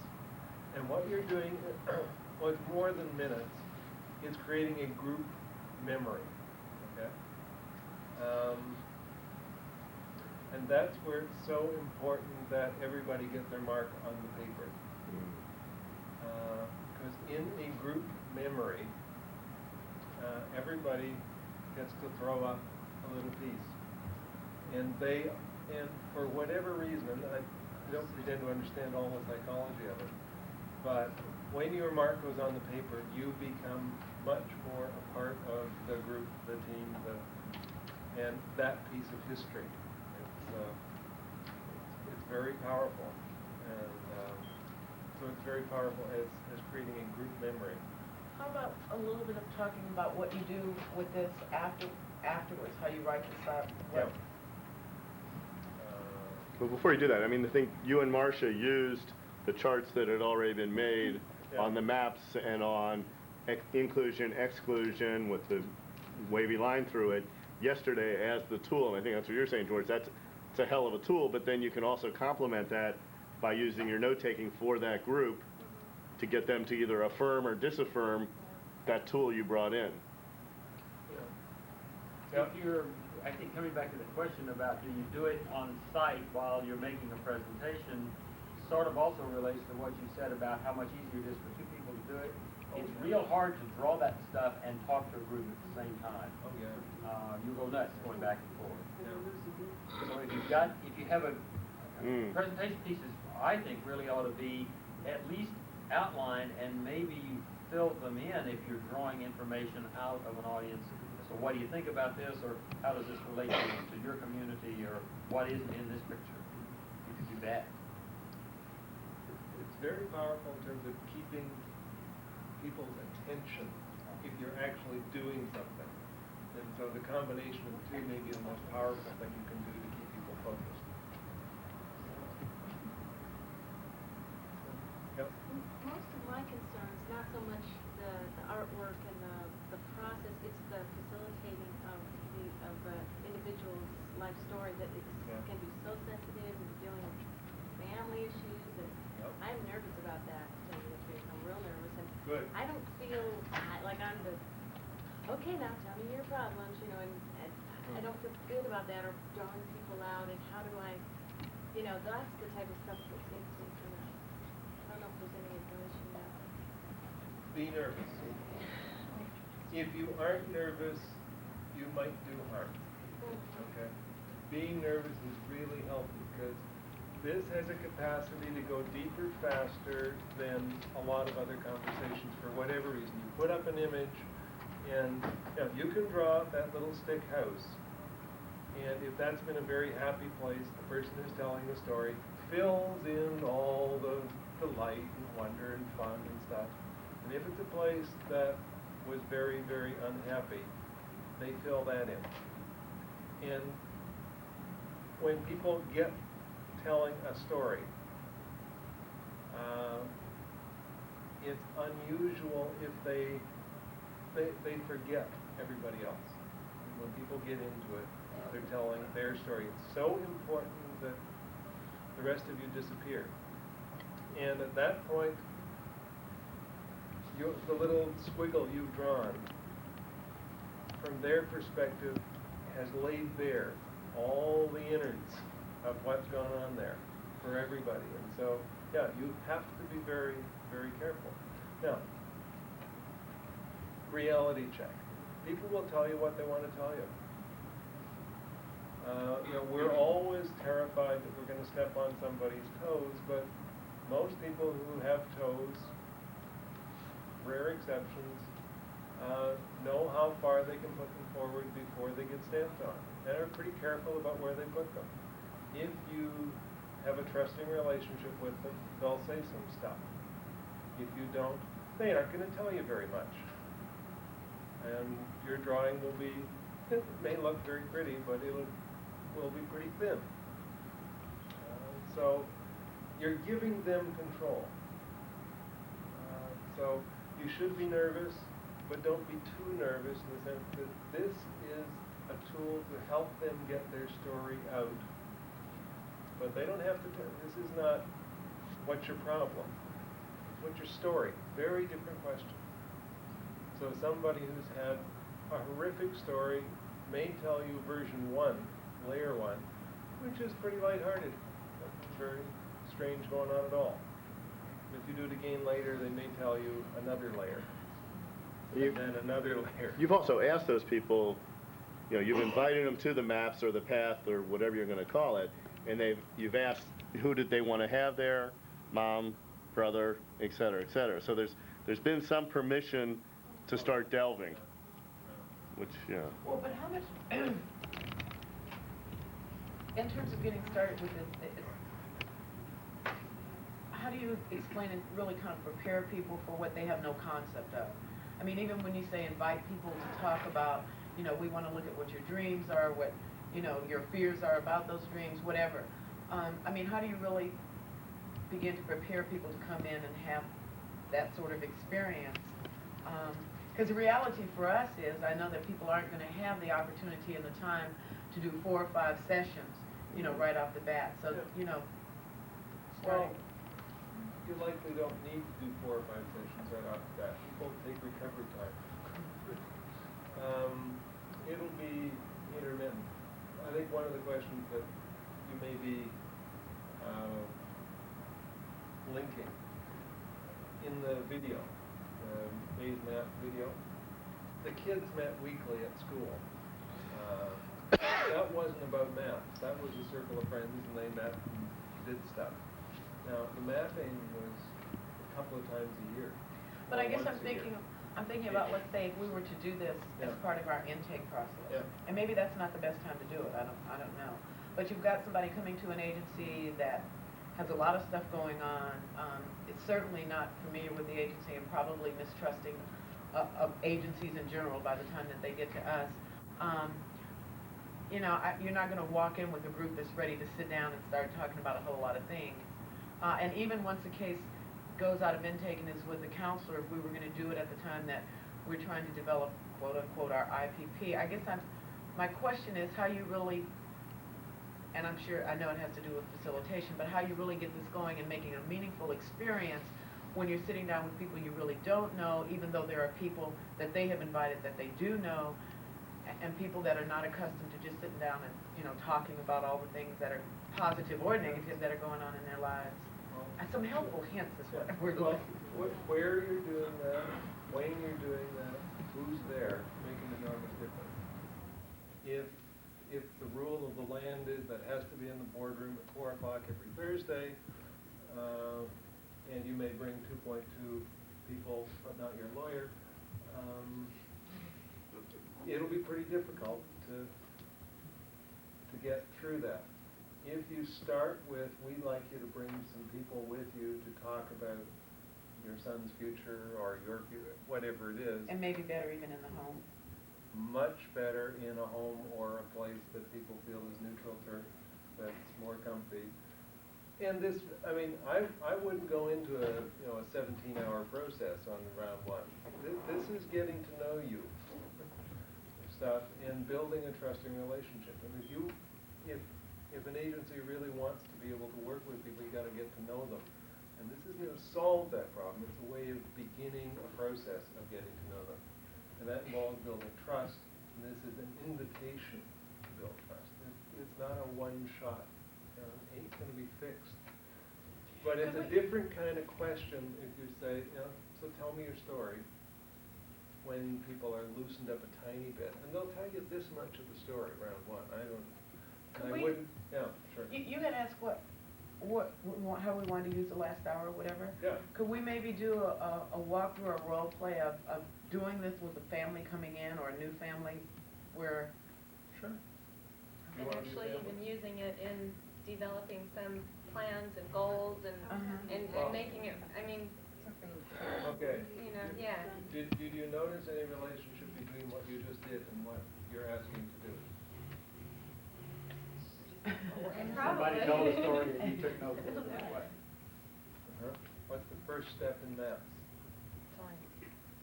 Telling your story. Well, that's the introduction. The first big step is tell me your story. So you've done the first step, or I mean, introductions is really key in what's a map, but that isn't a lot of drawing, I'm getting names out, and before I forget, name.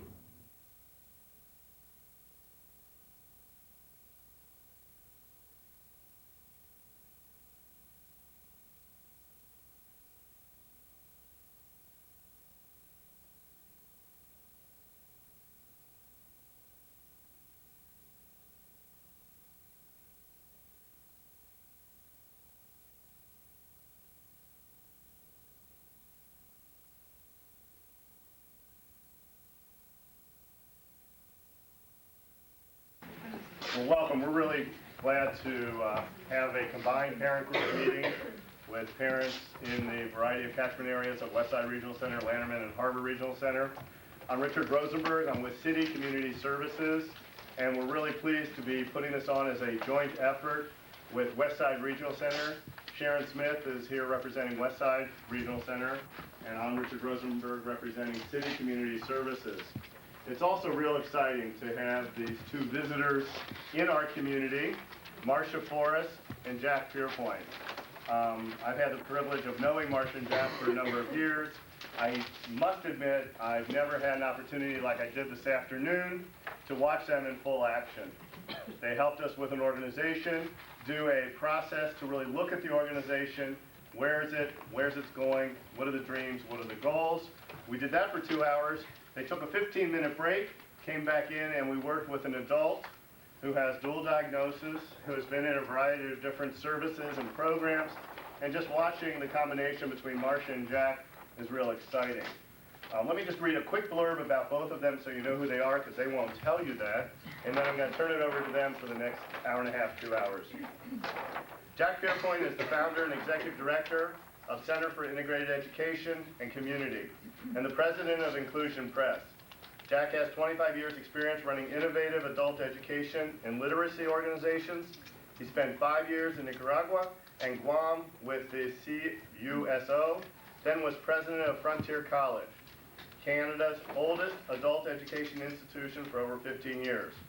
Presently, Jack is an adjunct professor at McGill University and spends his time advocating, which he does real well, writing, lecturing about a vision of a world where kids belong together, people belong together. Jack is a member of Judith Snow, Joshua's committee, and a special support to Judith, which they may share a little bit about that. Marsha Forrest is the founder and the director of Education Center and Inclusion Press. Marsha has 25 years experience as a teacher and an advocate for children and families. She has worked in special education and holds her doctorate in teacher education and leadership and administration. She is a well-known and popular keynote speaker, workshop leader, and video producer. Marsha is an adjunct professor at McGill University and director of the McGill Summer Institute on Integrated Education and Community. She's a member of Judith Snow's committee also. And I think what's neat is that both of them live and eat and breathe inclusion, relationships, community building. And I know a lot of you are parents who are real excited about where your sons and daughters may be at. A lot of you are parents who may be real confused and concerned about where your sons and daughters may be at. And I hope tonight what Marsha and Jack can do is give you a perspective and a process of how to look at your sons and daughters, their programs, their support, their circles, and talk about future for your sons and daughters. Marsha and Jack, glad you're here. Thank you. I hate when people do that, right? It's like this ancient woman is here, right, with 100 years of experience and speak to you. And, well, I guess between the two of us, we have ancient experience. We really are happy to be here, and we, first of all, are going to ask you to trust the fact that we have like till 9 o'clock together, which means that you are not going to get everything you always wanted to know about integration, and we're afraid to ask in and out. This is like, we can't answer every one of your questions. We can't, I'm telling you what we can't do, then I'll tell you what we can do. We can't solve individual problems of kids we don't know, right? And so what we're going to try to do is to give you sort of at least a global picture, a little bit of what's happening, and a taste of a few strategies and a couple of pictures of some vision, but it would be nice if we knew a little bit about who we were talking to.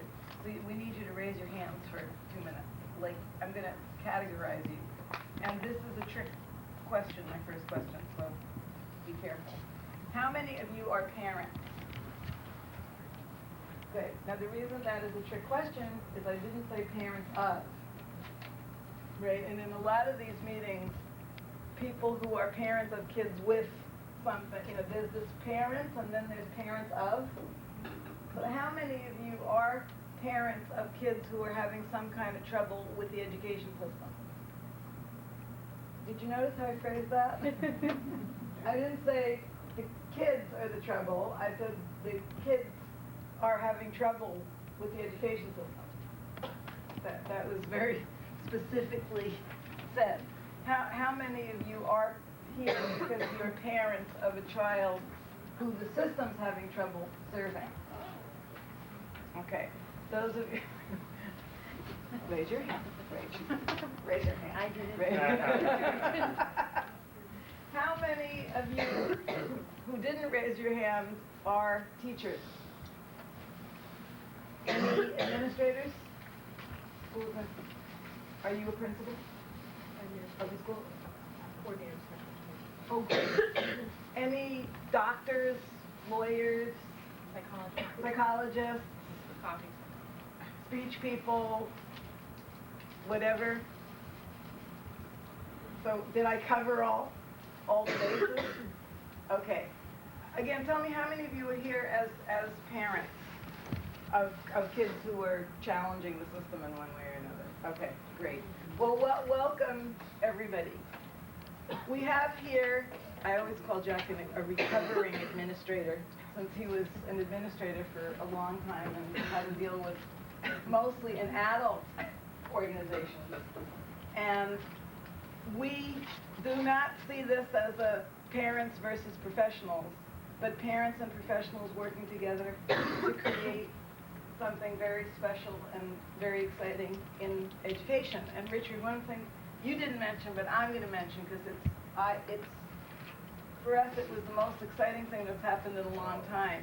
And it's not because it's our article, and we'll try to get you this article, but this is the education leadership magazine in the United States. This entire issue is devoted to, it's called Untracking for Equity. Okay? The whole issue has to do with what we're going to talk about tonight. And what we were so thrilled about was that they printed our article on maps, which we're going to talk to you a little bit about tonight. And there's a tape that goes with it that has all the articles on tape, which is terrific for two reasons. One, all of our friends who are blind can get this without having to reprint, right? And the main thing is that this legitimizes the whole issue of inclusion as a real live issue that is being talked about by mainstream educators.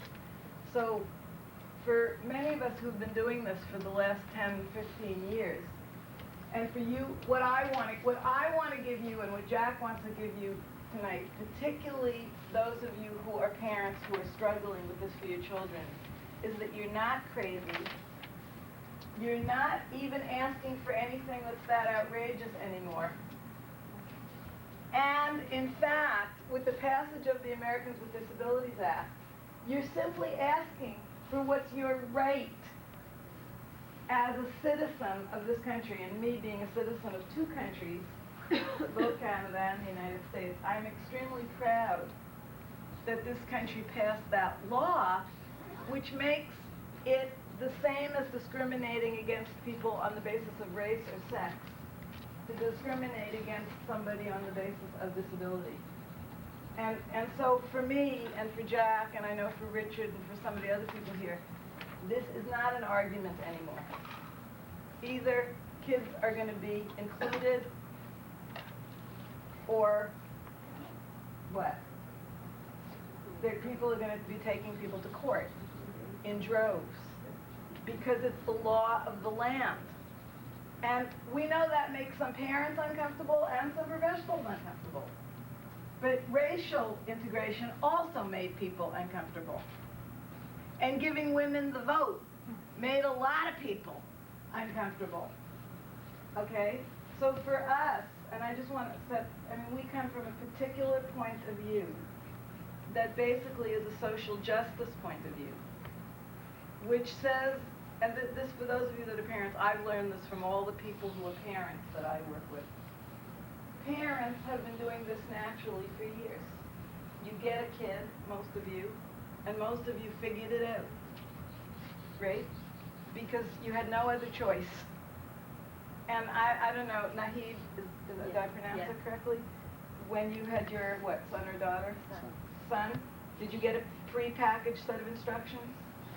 No. Did you get a curriculum guide? Did you get a teacher aid? No. You figured it out. Why? Because we had to. And the school systems are faced with the same issue that parents have been faced with. And most of you were probably scared, and you didn't know what to do, right? But you figured it out. So that's basically where we're coming from. Now, what month is that? This is this month. Okay. I welcome. Where's the music? It just, I had this, I thought it disappeared. On the floor. Okay. Well, what we'd like to do while people are floating in, hello, out there in Movie Land, is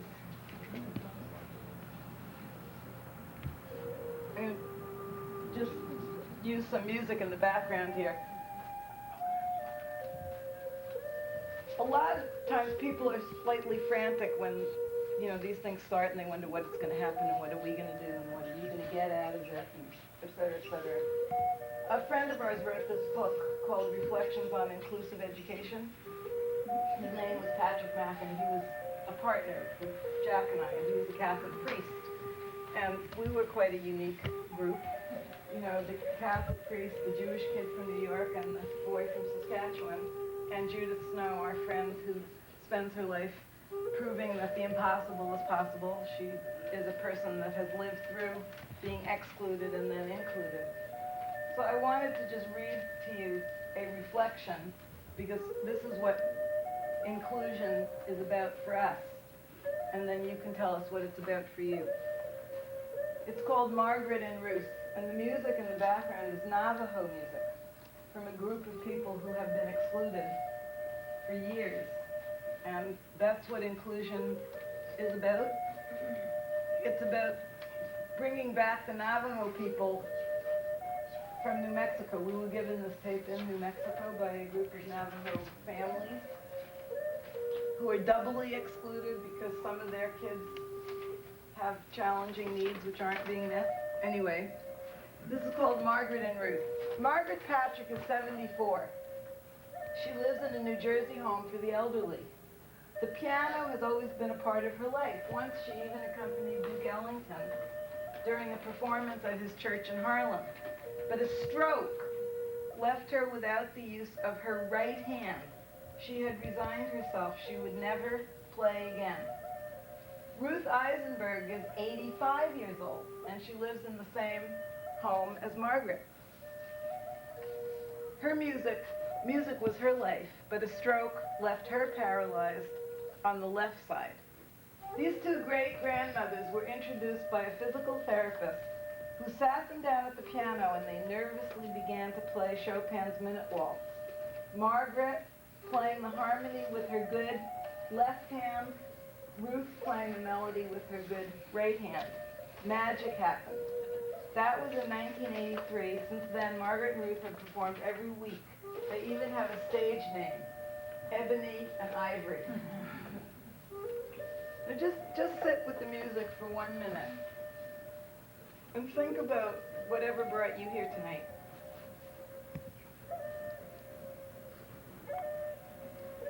Whether it was to be reaffirmed, or whether it was to see what these two people have to say, or whatever it was.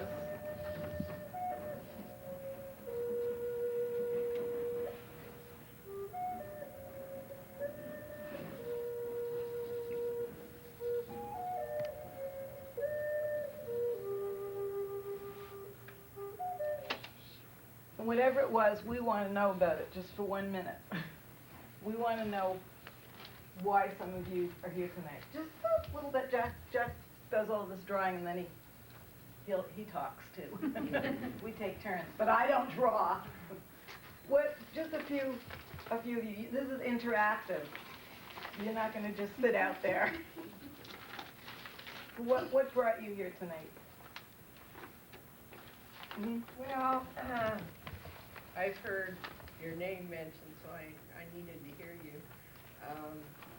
I've had my daughter included. This is her second year. She's in first grade now. But I have helped other parents get inclusion, and one parent that I have helped called me the other day and told me that the regular education teacher who had volunteered to teach her child was stressed out and wanted disability and didn't want that child in the classroom. And that really bothered me. And so this parent the other parents had accosted her verbally about what was going on in the classroom. And the thing was that the kids didn't have any problem with it. It seemed to be the adults that had the problem. Okay, thank you. Lesson number 1, and we can speak from an international perspective. The kids never have problems with this. This is an adult issue. Kids don't have the kind of prejudices, either racially or disability-wise or sex or any of that stuff, usually till they learn it from the adults who are in the community. And I can back everything I say with literature and research, so you can take my word for it. I could give you sources on it later. But thank you. Just a couple of more people. Why? Don't ask us questions now. This is what brought you here? I'm hoping to hear some examples of success stories, how kids improved, maybe how they learned better, maybe how they came out of their shell. I'd like to have some examples. Well, I'm going to give you an example right now, and then we're going to show you some examples. But if you can hear a couple of things tonight, which is that good schools serve all children well. And in good schools, like in working families, it's a win-win. Any school that's stressed out because of a kid with a disability is a school with a disability. See, we look at schools with disabilities, not children with disabilities, because we work in school system where everybody's included. And the magic of that has nothing to do with budgets, nothing to do with money, everything to do with what? Absolutely. Values and attitude. And what's so nice is read the magazines, read all the stuff on the school effectiveness movement.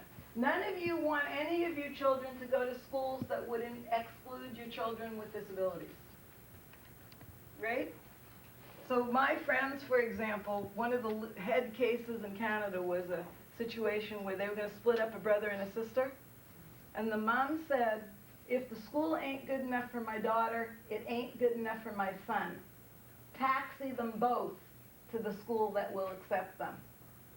Do you see the picture we're trying to paint for you is that exclusion is not good for anybody.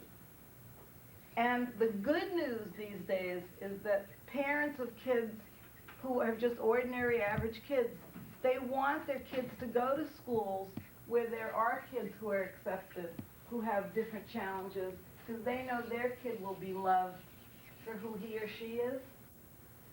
And the only way we could do that is bring you a couple of videos, which we're going to show very shortly, just clips. Okay, and again, you all have to promise us that this is an hour and a half. We can't change the world. We can't show you everything or do everything in an hour and a half. What we can do is give some of you more hope, more inspiration, more ammunition that you're not alone. One more, what brought you here? Two more.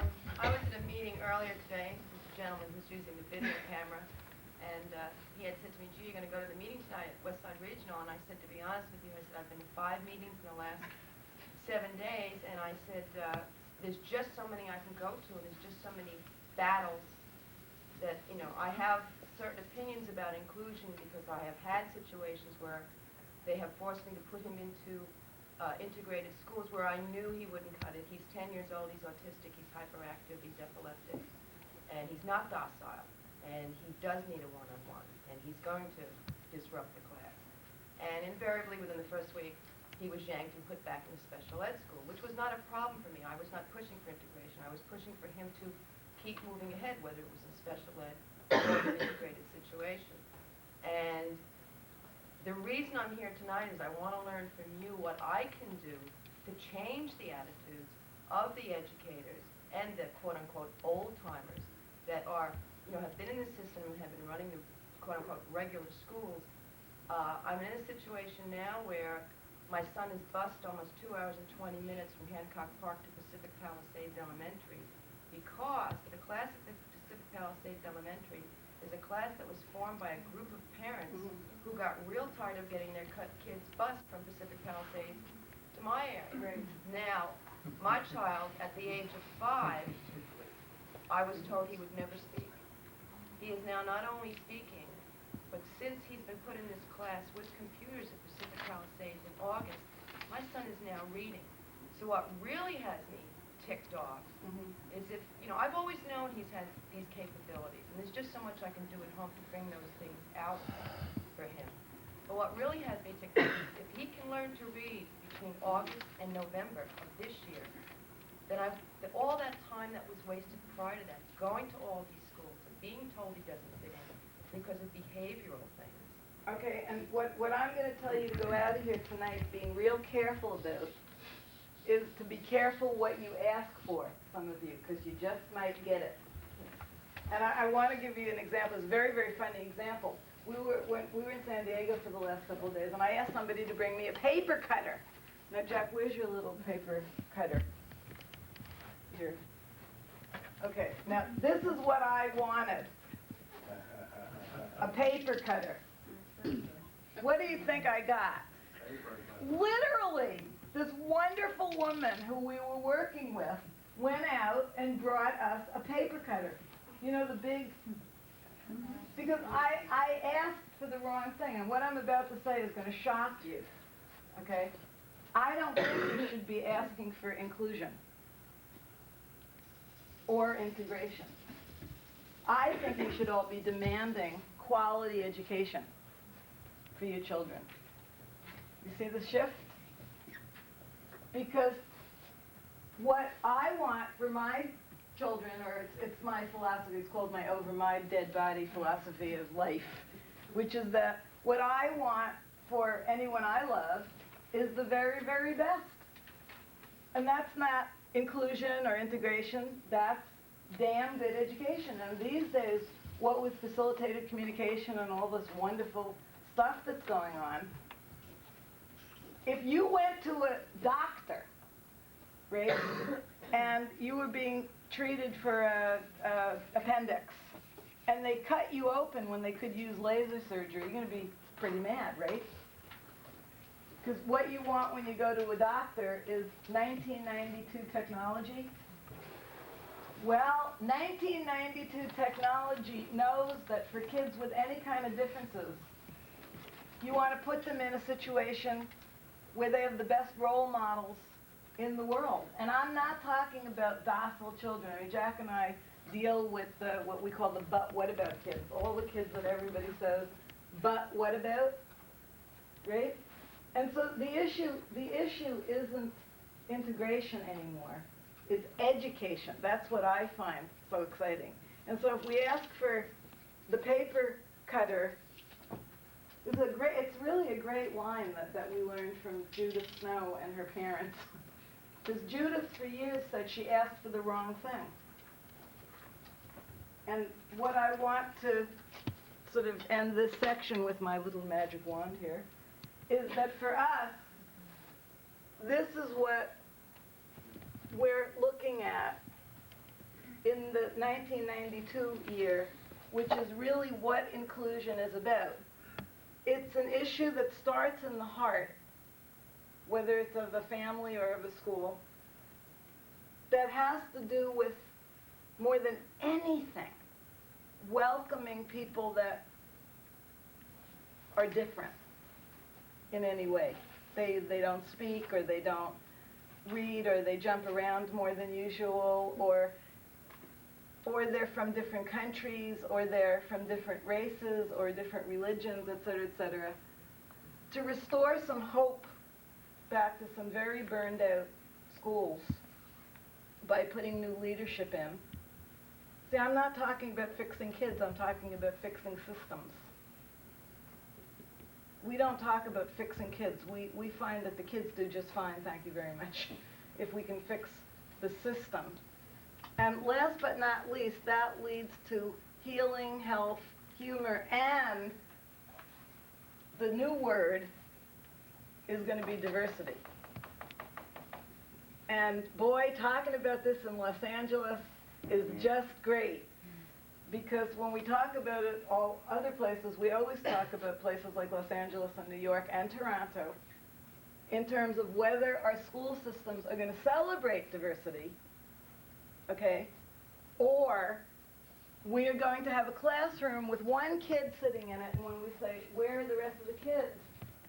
The kid's going to say, well, they're all in behavior, or they're all in, this room, or they're hyperactive, or they're attention deficit disorders, or they're gifted, or and so there's going to be one kid left in the class all alone who's supposedly average. And we personally think that's lousy.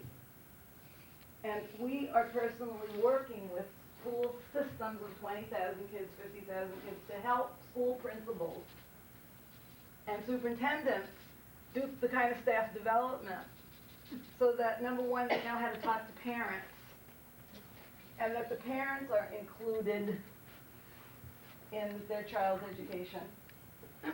And number two, that they ask the most missing group of people in the world, and we're going to show you 2 clips now, that they ask to us, which is the only answer we've got, if I stand here with this, it is a magic answer, is if we would ask other children to get involved, you'll see miracles happen. Because the children know how to help one another much more than any of us do. So we're just going to give you a vision, if this all works, so you can see some real life people together and see what this looks like for little kids and big kids. It's happening in Canada. But what made that happen had nothing to do with changing Greg. It had to do with changing the school. I want you to hear that. It had nothing to do with changing Greg, and it had nothing to do with money. Nothing. Because this is in Ontario, and we still have schools for the retarded in Ontario. So it was in this one place where a group of people that believe that all should have to do that, and I see my friend, the Duttons, here, and Dusty, I was curious, I know who you are because I've been getting faxes from you. What did you think of that? What did you think of the video? You thought it was great? Okay, are you finished with high school yet? Not yet. Not yet. But you're going to have a big celebration one day like that? Yeah, and you'll fax us. The other thing is, there's a nice ending to this, and Jack knows the part of the story that I never get straight. Now, that was a year ago. Now, what you may not have understood, just because it's localized references, the reporter at the end said, where are you going? And first of all, he said Hull. Hull in Ottawa terms is across the river. Because it's a different province, they have different liquor laws. And high school students know that if you go across the river to Hull, you can party there later with less trouble. So Greg was doing exactly what everybody else does when he graduates, he goes to Hull. Secondly, he said he was going to Algonquin to take business at the community college. And he did it. He went, took the business course, set up his own business, and continued to work at IGA, both. He's selling a product in pyramid sales, shall we say, and doing very well. And he has just returned from a month in France, where he paid his way, and when his brother was over there studying, he went and visited his brother for a week and traveled for 3 weeks on his own. Jack? Yeah. Talk a little bit about the support that he's using or getting and what's going on in the community for him around the college experience and the travel and the work. Yeah, and that's the key. Where all this leads to. The key was in the original building the circle of support, which we're going to talk about in the second part of this. The key was the school really taking on the concept of building a natural support system of students so that the adults weren't the kind of shadows. And as I've got the one thing as parents you have to all be warned about is putting a shadow or putting a teacher aide with your kid isn't the answer to your problems. Putting a good facilitator who can facilitate other people to support a person is the key, and that's a whole different kind of thinking. And so that then it shifted into the community with a lot of work. I mean, a constant, amount of work from both the family and the school. But they really grasped the idea of a facilitator, not a servant, not a maid, not a whatever, okay? And the reason this is successful is because they haven't stopped working on it. And I mean, Greg almost is on the wrestling team. He was at my 50th birthday party, by the way, and you're also thinking, oh, she's not 50. Oh, she looked well. Anyway, that whole family was with us, gave us the most beautiful statue, by the way, of a circle. Because they live the circle. They live, eat, and breathe the circle. But what they went through, I don't think most families can go through. Okay, and that's the good news and the bad news. But let me tell you another good news story, because it's also a Southwest type story. And my friend Carmen Ramirez, when she phoned me and said, mi casa es su casa, and she fought the El Paso school system for 5 years, okay? And she was treated like a garbage pail, along with her 4 kids. And we went back to El Paso this year in September or late August, and there were 200 people there, including about 16 or 17 senior management people from the school district, with a new superintendent named Stan Paz. And Carmen is now a hero in that community, and her 4 children are being well educated. You hear what I'm saying? Her 4 children, not 3, and her 4 beautiful children are being treated with dignity, okay, and she's being treated with dignity. And what was the change? Danny didn't change. The school system changed. Now, how you all get involved in that is a 3-day discussion. And one of the things for parents is to get involved in the PTA stuff and not in the special stuff, but become the president of your school board. Run for trustees, whatever they call them here. Get into the regular stream, right? And never label your kid anything. We were with a family. It was so wonderful. We just came back from Ohio, and what struck Jack and I about this family that we were doing the mapping in the past, they never told us they had a kid with a disability. They only mentioned her name, okay, and her needs. They never mentioned a label. And what I found out as the day unfolded is that this is a child who would be labeled severe to profoundly, multiply, the whole shtick, the whole ball game. But to them, she was simply Mandy. And see, once they grasp that, they're also forcing the whole system to change. Now, what we're going to do for 5 minutes is going to make you mildly uncomfortable because you've come to hear us. But the whole thing about inclusion is for you to talk to each other for 5 minutes. So I'm going to put on some Oscar Peterson jazz, and Jack and I are going to make you sit in little groups of 4. So I'll show you. This is going to be my little group. Because part of this is the issue of intentionality. And in schools these days, everybody's talking cooperative ed, collaborative ed. Well, as adults, we have to model it. So this is a lousy circle. I'm sorry. Absolutely. I'm not happy. A little better. A little better. Thank you. Now there we have the beginning of a circle. And if you don't start here tonight, you can't talk about circles. So after you do this, we'll talk to you about circles. All we want you to do is talk about, what do you think about all this? And each get a turn. Okay? So will the rest of you get in little groups of just 4, just wherever you're sitting, just talk to each other. We'll put on a little note and a pen. Okay? Just one post-it note and a pen. And we want you to decide on one word. One word or an image that tells us what you think so far. You know, of what? Of what we're talking about. What do you think so far? You can draw a picture or a word. Like, do you hate it? Do you love it? Is it boring? Dusty thought it was great. Somebody else might think it's horrible. You have 2 minutes. As a group. As a group. Yep. As a group.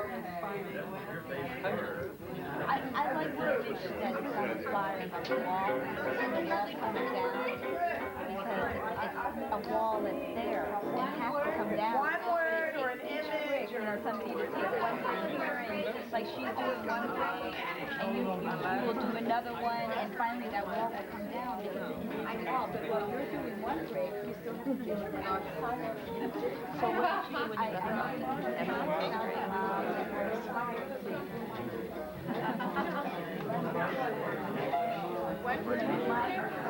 I really didn't know what I was going to write, but talking with the other people, she was able to coalesce all of my random feelings and put it together, because we really need to be comfortable in wherever we are and whatever we do in life. That seems to be the bottom line. How do we get people to accept us and our families? And that seems to be the most important issue. All the time. Our kids we love. There's no problem with our love. But will other people respect and give our children the same dignity that we give our children? Great, thank you.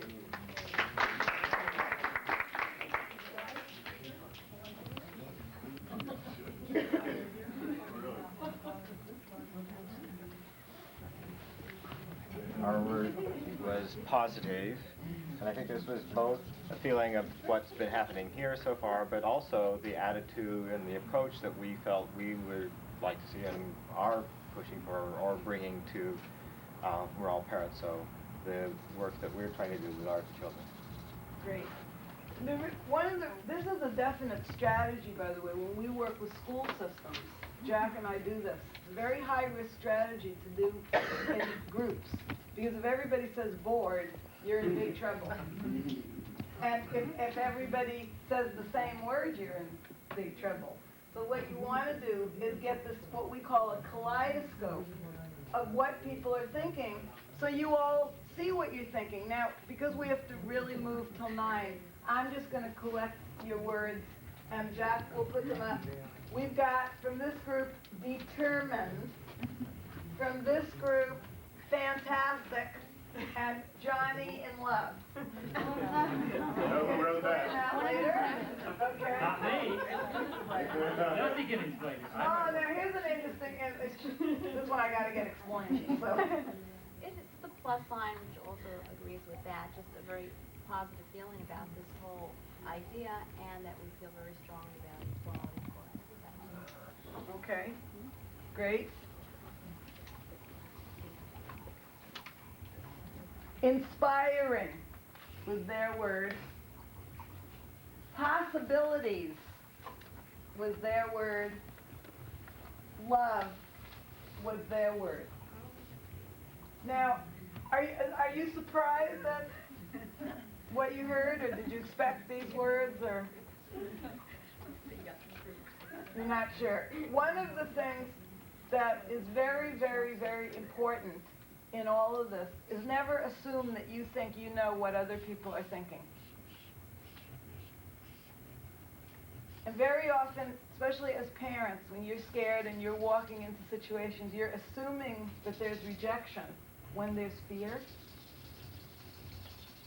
And the one thing I've learned in also asking parents to think about was, before you had your kids, how aware were you about all of this? And how much advocating did you do?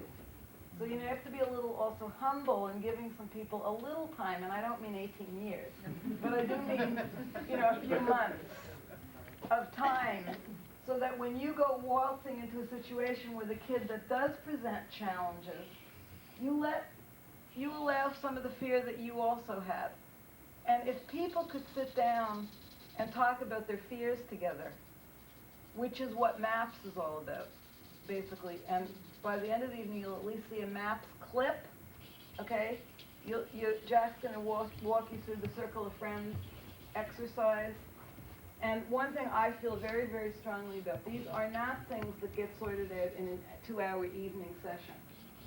What I hope they do is show you a possibility of a future that's going to happen. It's happening, it's going to happen, and it's up to people to make it happen. And that's all we can do in an evening. So now Jack gets to do our favorite beginning strategy, which is about starting Dale, right? Mm-hmm. The circle. Okay, which is, this is the heart. We call it the heart of the matter.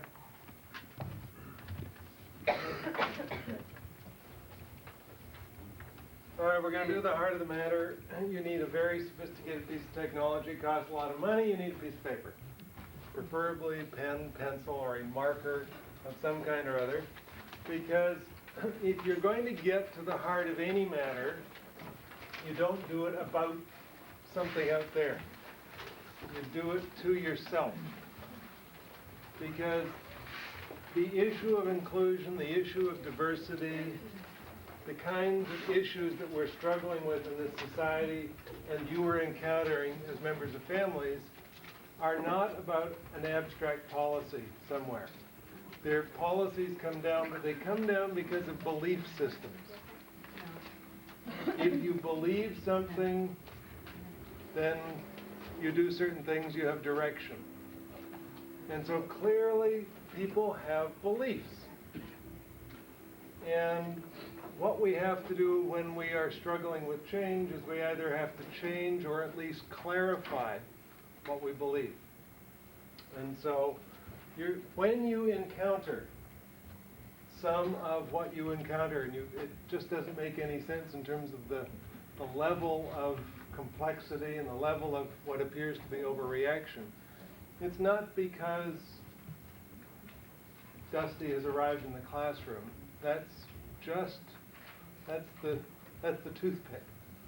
What you're really encountering is a whole belief structure that's very, very tenuous, and you're challenging it. And you have to understand that what's coming up is pretty deep. And so what we need to do in order to deal with that is we need to begin to think and understand that. And one of the most important structures that we need to understand is how we function as human beings. And one of the most fundamental things about that is that it turns out that, according to Maslow and just about anybody else who's ever thought about it for more than a couple of minutes, and according to every teenager on this continent, there isn't anything more important in the whole world than friends. Period. If you got them, you will survive, in spite of ups and downs and all the rest, because you've got a network of support. If you don't, you're in trouble. Very, very simple. And yet, because we get into lots of systemic stuff, we end up, as children arrive at school or kindergarten, whatever, we check their eyes, and we check their ears, and we check their nose, and we weigh them, and we push them, and we prod them, in an attempt to be sure that we can fix anything that needs fixing that's within reason. But relatively seldom do we ask the most important question. What, is there anybody in their life? Right? Do they have a family that's functional in some way or other? And so what we're going to give you in about,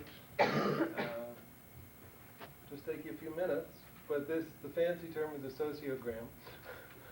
For real people, we just call it circles of friends. And what it means is this is something you begin doing on yourself, because we wouldn't want you to inflict anything that's worth doing on anybody else until you've done it to yourself. So what we want you to do is draw 4 circles. They have to be perfectly round. And put yourself in the middle. So this is about you. And then in or on or however you feel comfortable with it, but that circle right there, that inner one, write in, draw in the names of the people who are most important in your life. The people you cannot imagine functioning without. The people who, if something happened, you would be absolutely devastated. The second circle? First circle. Not the small one. Where you are yourself. Yeah. In with you. Yeah, right there.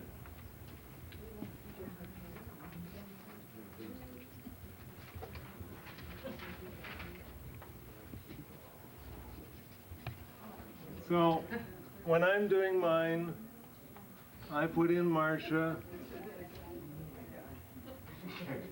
and some people think this is a joke, but if anybody's a Macintosh PowerBook user, they will appreciate that that's my PowerBook. And I have an interesting character here, because Father Pat, who began that tape, died 2 years ago. Pat's there, and Judith is about here, or maybe, well, anyway, Judith's about there somewhere. So it's something like that. So the rules are whatever you want to make them, but if you just think about it for a second, it's who's really important in your life. And then go on to a second circle. And in the second circle, what you want to do is put in the names of people who almost made the first circle. As you think about it, the ones who, golly, you thought about and said, well, I don't know about that, but they're really important, that's the second circle.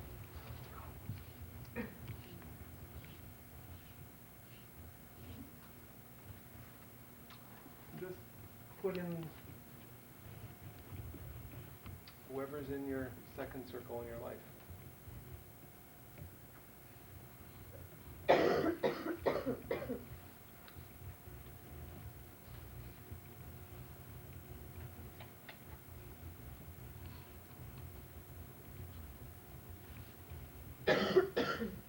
We're going fairly quickly, so you may not finish it right now, and you may think that's terrible, but happily, most of you have had enough North American culture, whether you like it or not, you'll feel guilty about that. And so you'll go home and finish it later. So this is almost intentional. In the third circle, fill in people, organizations, networks, clubs, stuff you belong to, things you do that allow you to meet and spend time with people. So, if you golf, if you go to a swim club, if you go to the gym, if you sing in a choir, if you go to the races every Saturday, I don't know what you do, but people do things with other people. Put in places and things you do with other people. Could be individuals, could be groups, if you belong to a club, those kinds of things.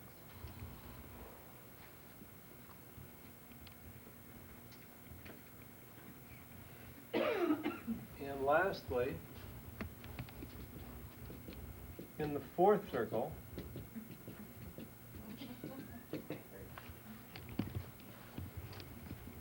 put in the names of people, agencies, but mainly people, who you pay for services. And let me just explain that a little bit, because I don't mean that you necessarily pay directly all the time, but certainly if you get your car fixed and you have a relationship with your mechanic, put up your mechanic. You might have medical service personnel that are in your life. Doctors, physiotherapists, your chiropractor, people in your life who you pay to do things for you. If you're in a school system, and if this were from the perspective of a student, teachers are there. But let me qualify that just because a teacher is paid to provide a service doesn't mean that they couldn't be a first, second, or third circle as well. So I'm going to leave it nice and confusing for you, but put in what you think your fourth circle might look like.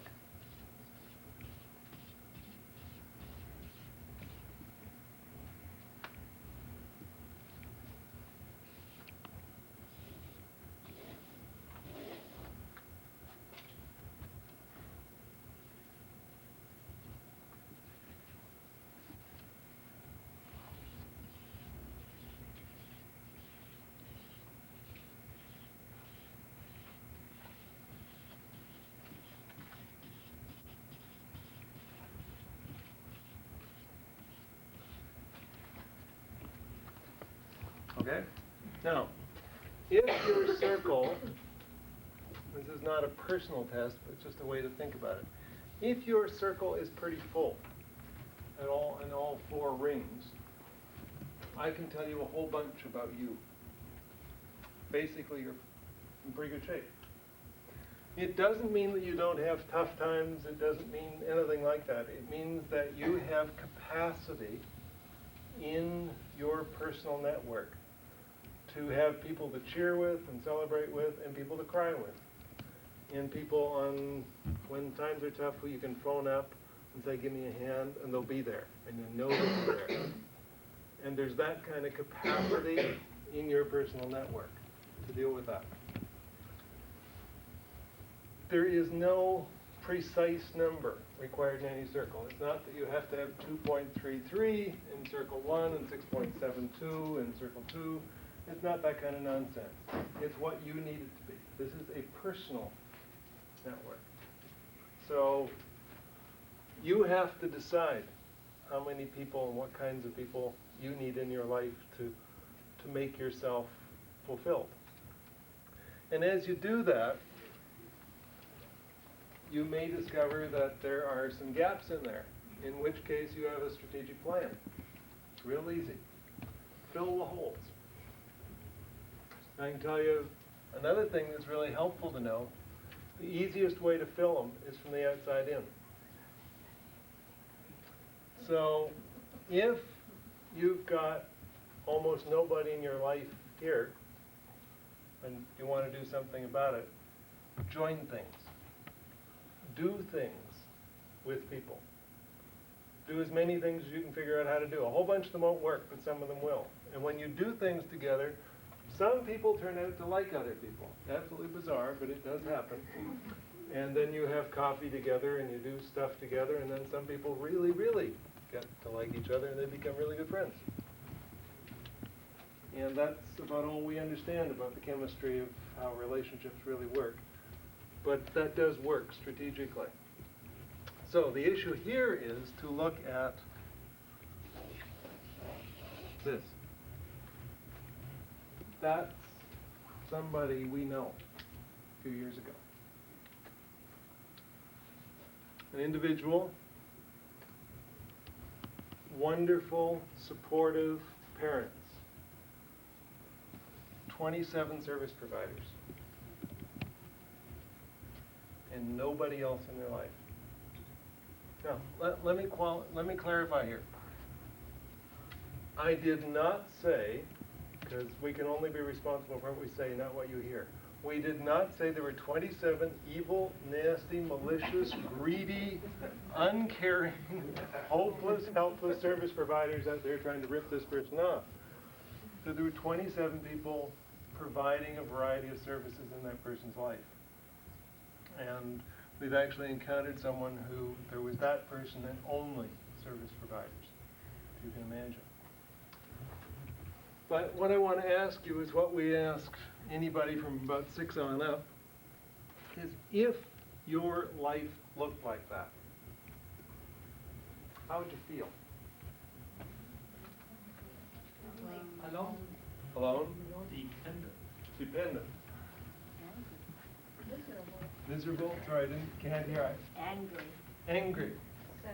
Sad. Part of the process. Part of a process. There's no right or wrong answer. There are as many answers as you can generate in this room. But if your life looked like that, if your life looked like that, second question, what would you do? How would you act? What would you do?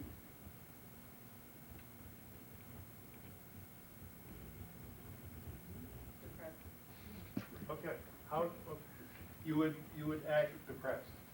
How would you act depressed? That's how my circle was when I first met you down in San Diego. Sorry. You're looking better now. No, it has changed. Yeah, It really yeah. developed into the other circle, but that's, most of my life had to do with taking my child to Olive and getting him a lot of services. They needed physical services, medical services, ophthalmology, everything. Stress. Very stressful. I'm very isolated at that point. What would other people do if your life looked like that? How would you act? What would you do? Somebody said drink. Drink. Yeah. What else? You could add another person, a therapist.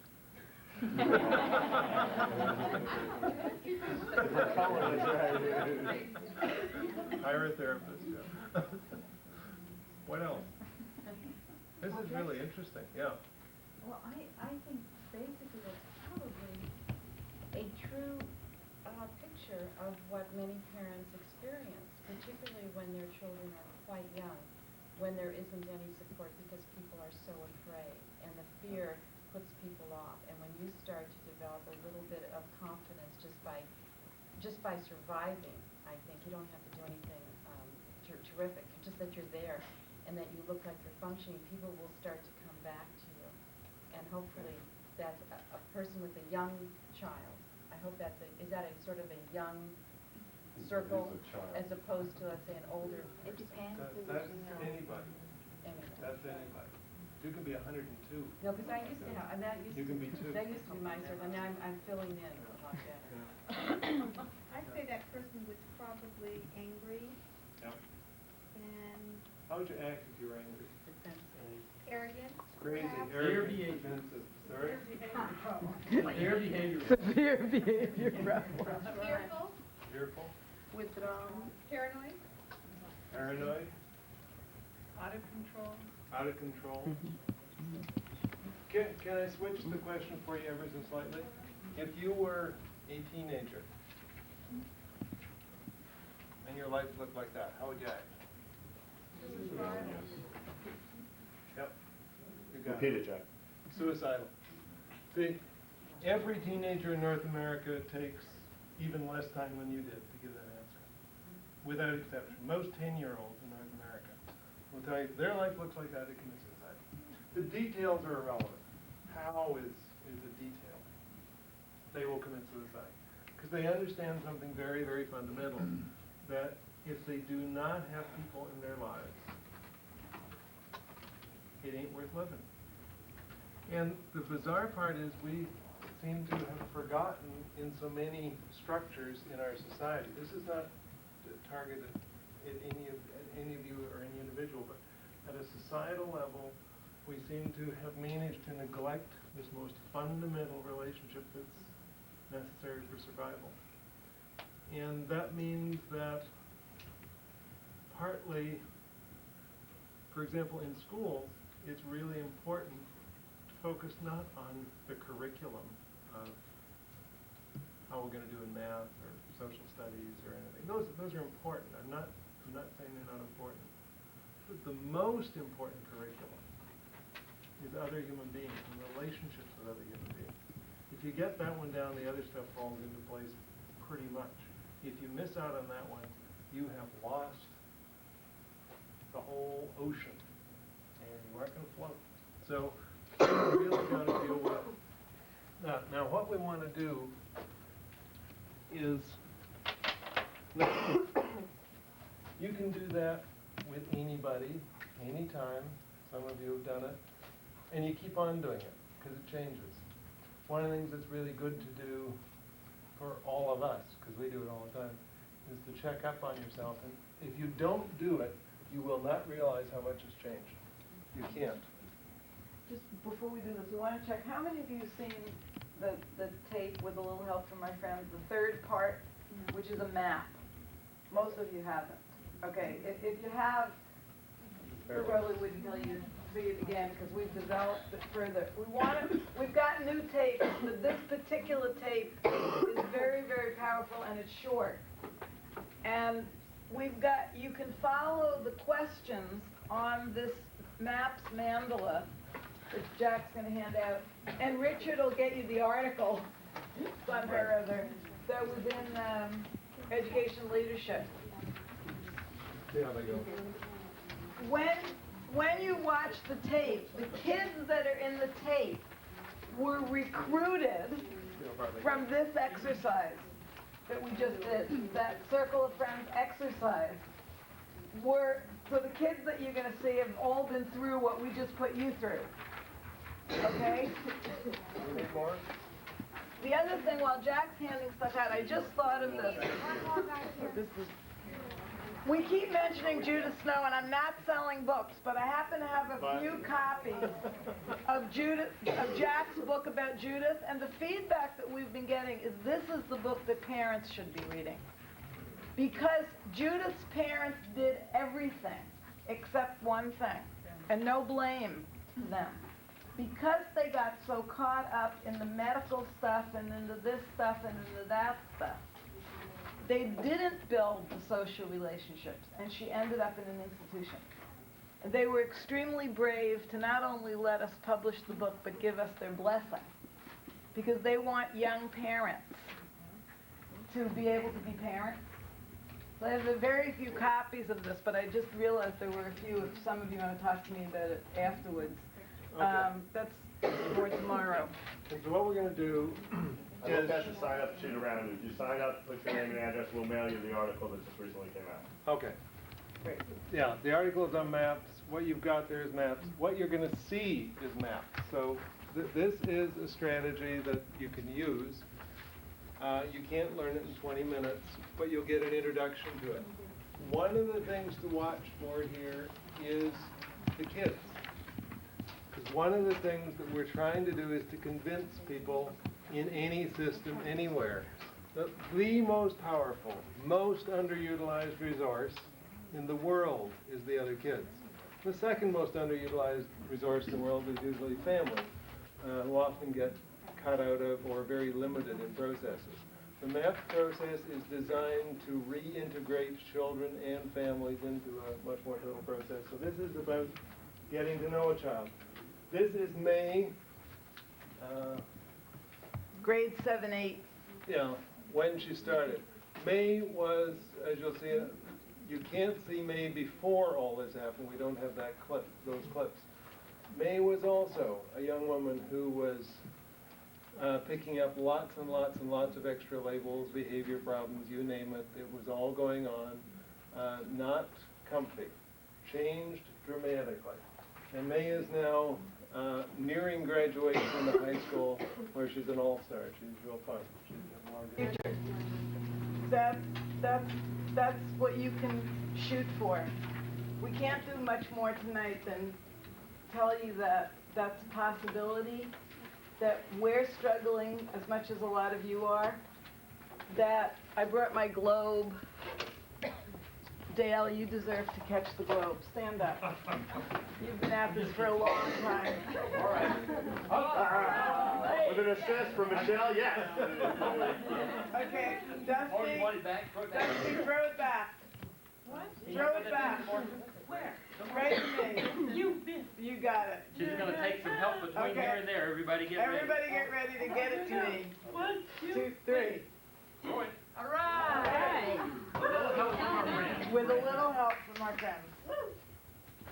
Right? The only thing we can tell you is that we work together because it's too hard to work alone. This is really hard stuff. It's very exhausting. We get attacked as much as you do. People who are advocates get just as attacked as the people who are parents very often. Because what it's all about is change. Tomorrow we're doing a workshop from 9 to 5, and what we're going to be talking about all day is change.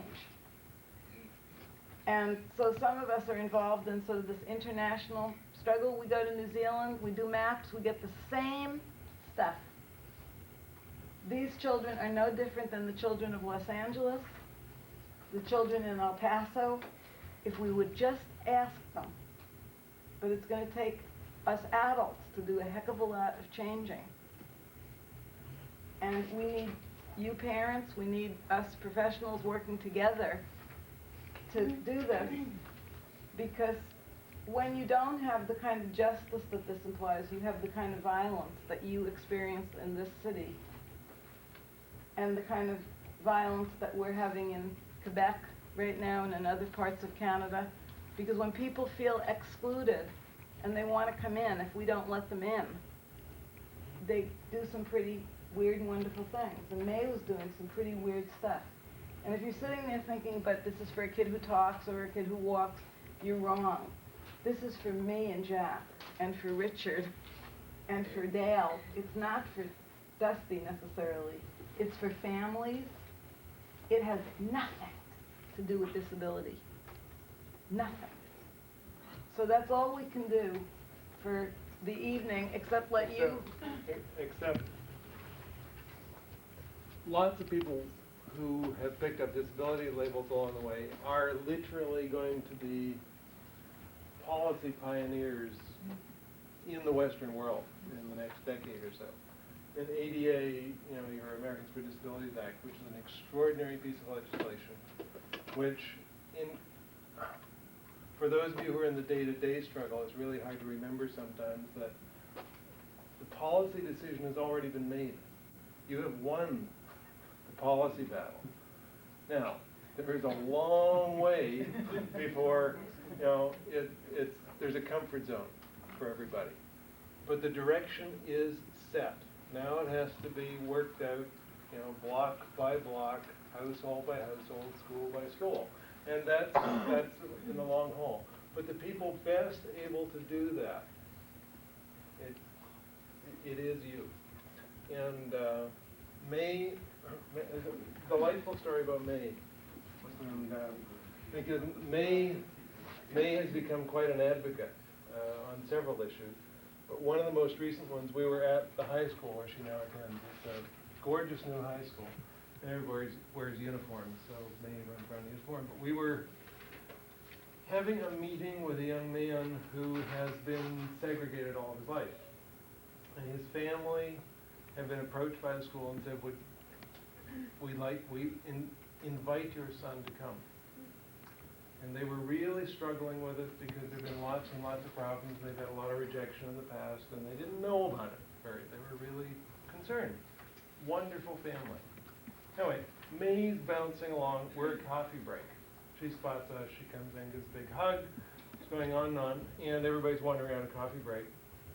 And the young man's father is standing there drinking, as we were, his coffee out of a styrofoam cup.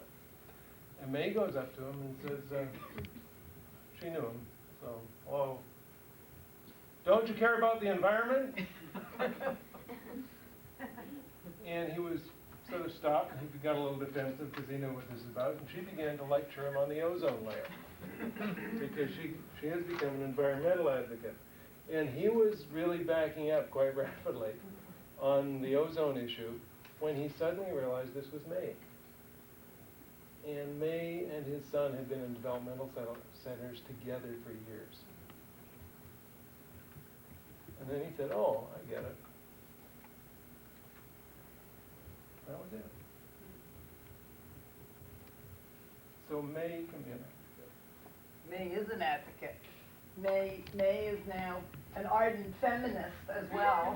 And she just got back from Ottawa, where she was talking to the Bureau of Women's Rights. But it also is a struggle that's ongoing. And the same question you asked us about the support system is an ongoing struggle for her and for her family. And they're not an affluent family, so they have even more of a problem. And that is an issue.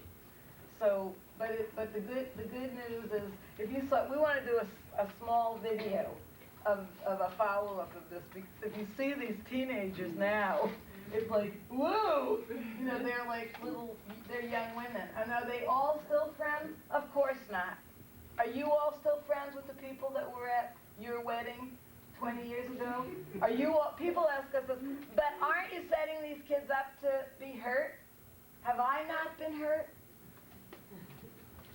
Why shouldn't May have the right to go through hurt and joy, as well as many of us in this room who have been divorced and have found the second time around love and happiness? Let's end on that. Now, we're going to give you a word, but this is another one of these never assume things.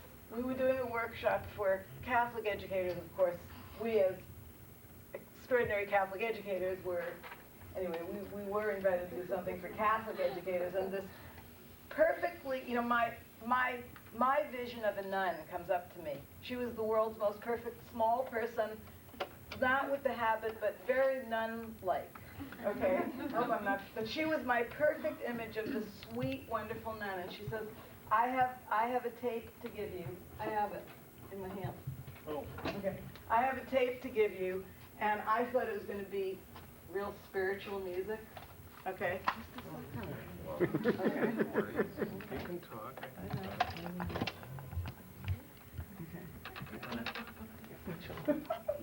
And this is what she gave me, if it works. See, I don't know this tape recorder as well, so we could make with it.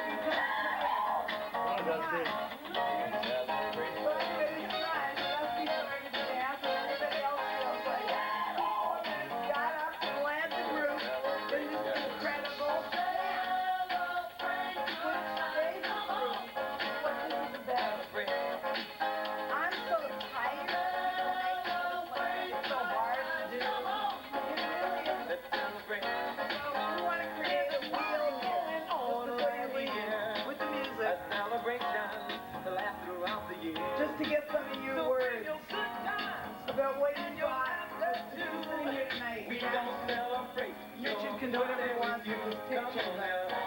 Let's get a few words for your finale here. Let's all celebrate and have a good time. And then I don't think there can be any words, good, bad, different. But let's get a picture. Richard, what's your word? I think I heard comfort zone a lot, and I like that. Okay. You got a word? Cool! What's your word? It's about time. It's about time. And just do it. Open doors. And journey. Give Jack a chance to breathe while you're thinking about this. It's a celebration. What else? I missed one. Open doors. Let's celebrate. Hope. Hope and hopeful. A dedication to last throughout the years. So bring your good times and your laughter too. We just want We're gonna in. celebrate and party with you. Come on.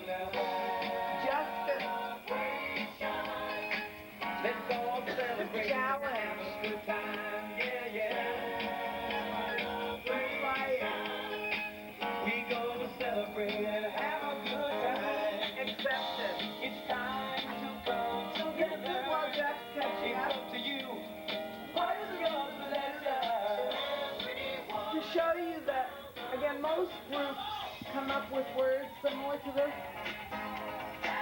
But usually, people are focusing their entire energy on the two people in the room that are having a nervous breakdown.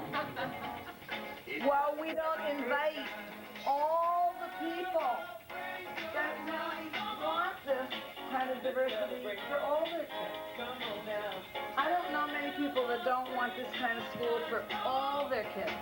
And for too long, we've been focusing on trying to change the two people that don't want it at the expense of all the people that do. And that includes professionals. This, what we just did with you tonight, we do with teachers. And the majority of teachers want to work in schools like this. They want principals like Brian. And the good news is more and more people are becoming those. So a couple more words. What if the teachers feel that it's going to add to their work? We don't want, okay, that's your word. Right now we're getting words and thoughts. What if? Let's use what if. What if? Let us join you. Pardon, let us join you. Let us join you. Friend. Okay. If you listen to those kids, by the way, if they said it all, they need their family and they need friends. Good luck. Come home, we gotta go home because we gotta do another long day tomorrow. We're not going to rest. We can't at 9 o'clock. Because I don't probably have an opportunity with parents, let me tell just a short story about the beginning of Come up my here. adult journey. No, I can do it from right here. We had started, my wife and I had started talking to Dusty about having this kind of a process start this fall, and we'd actually built it into some educational planning with the high school we're in. Over the summer, we began to start kind of the mapping process with her, and we started with a list of absolutely everyone Dusty knew in the whole world, and everyone she could think of, and she made the list up. It was interesting, as we described two things to her, we wanted to plan, we wanted her to plan really two things, and we needed from that list the people that should be invited. One thing was her 17th birthday party, and the other thing, which was quite separate, was the planning of a group of people that would begin to talk about her future. And there was only one name in common when we finished that between it, and it happens to be the young man that she's madly in love with. She discerned very quickly the people that she has fun with, that she wanted to have at her birthday party for ice cream and cake, and those people that she knew in her life and through her experiences that were important and had contributed to where she's gotten so far. So that's the beginning of a journey that we're now in the process of following through. But it was a real telling experience to us. And it is a journey. And They do this together. I think that there are people in LA County. There is the LA Integration Consortium, Ben Adams, Carlos Flores, Sharon, Mary Falvy, that are there to help pull people together. There are some advocates. So if you do feel alone, please open the telephone, reach out to people in this room, reach out to the consortium so you can do it with other people as you go on this journey, because people are going on this journey at different rates, at different elevations, et cetera, but I think we need to do it together, and that's real important. So you can reach out through us, through others, we will connect you. Liz is involved in a project, connecting parents. I think that's really, really important, and it's a big message that we want to get out. You are invited if anyone's able to come Thursday and Friday. It will be at Westside Regional Center. On Friday, we're real excited because Jack's going to try to teach us how to do some of this facilitation and this creativeness. And you can use it in your own personal life. You can use it in your church-related activities, your child, et cetera, et cetera. Again, I just want to do a warm thank you to Marsha and Jack. Appreciate Ben Adams doing the videotaping, and thanks to all of you. You guys are great.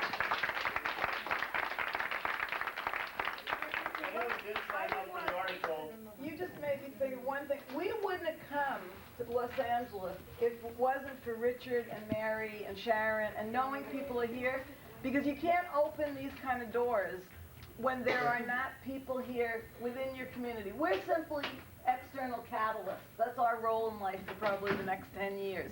Seriously, we would not be here if we don't do this anymore, especially these evening kind of things, because they open too much up that you can't possibly answer in an evening. You can only open the door, and then you guys take care of each other. Exactly. Take care of us too.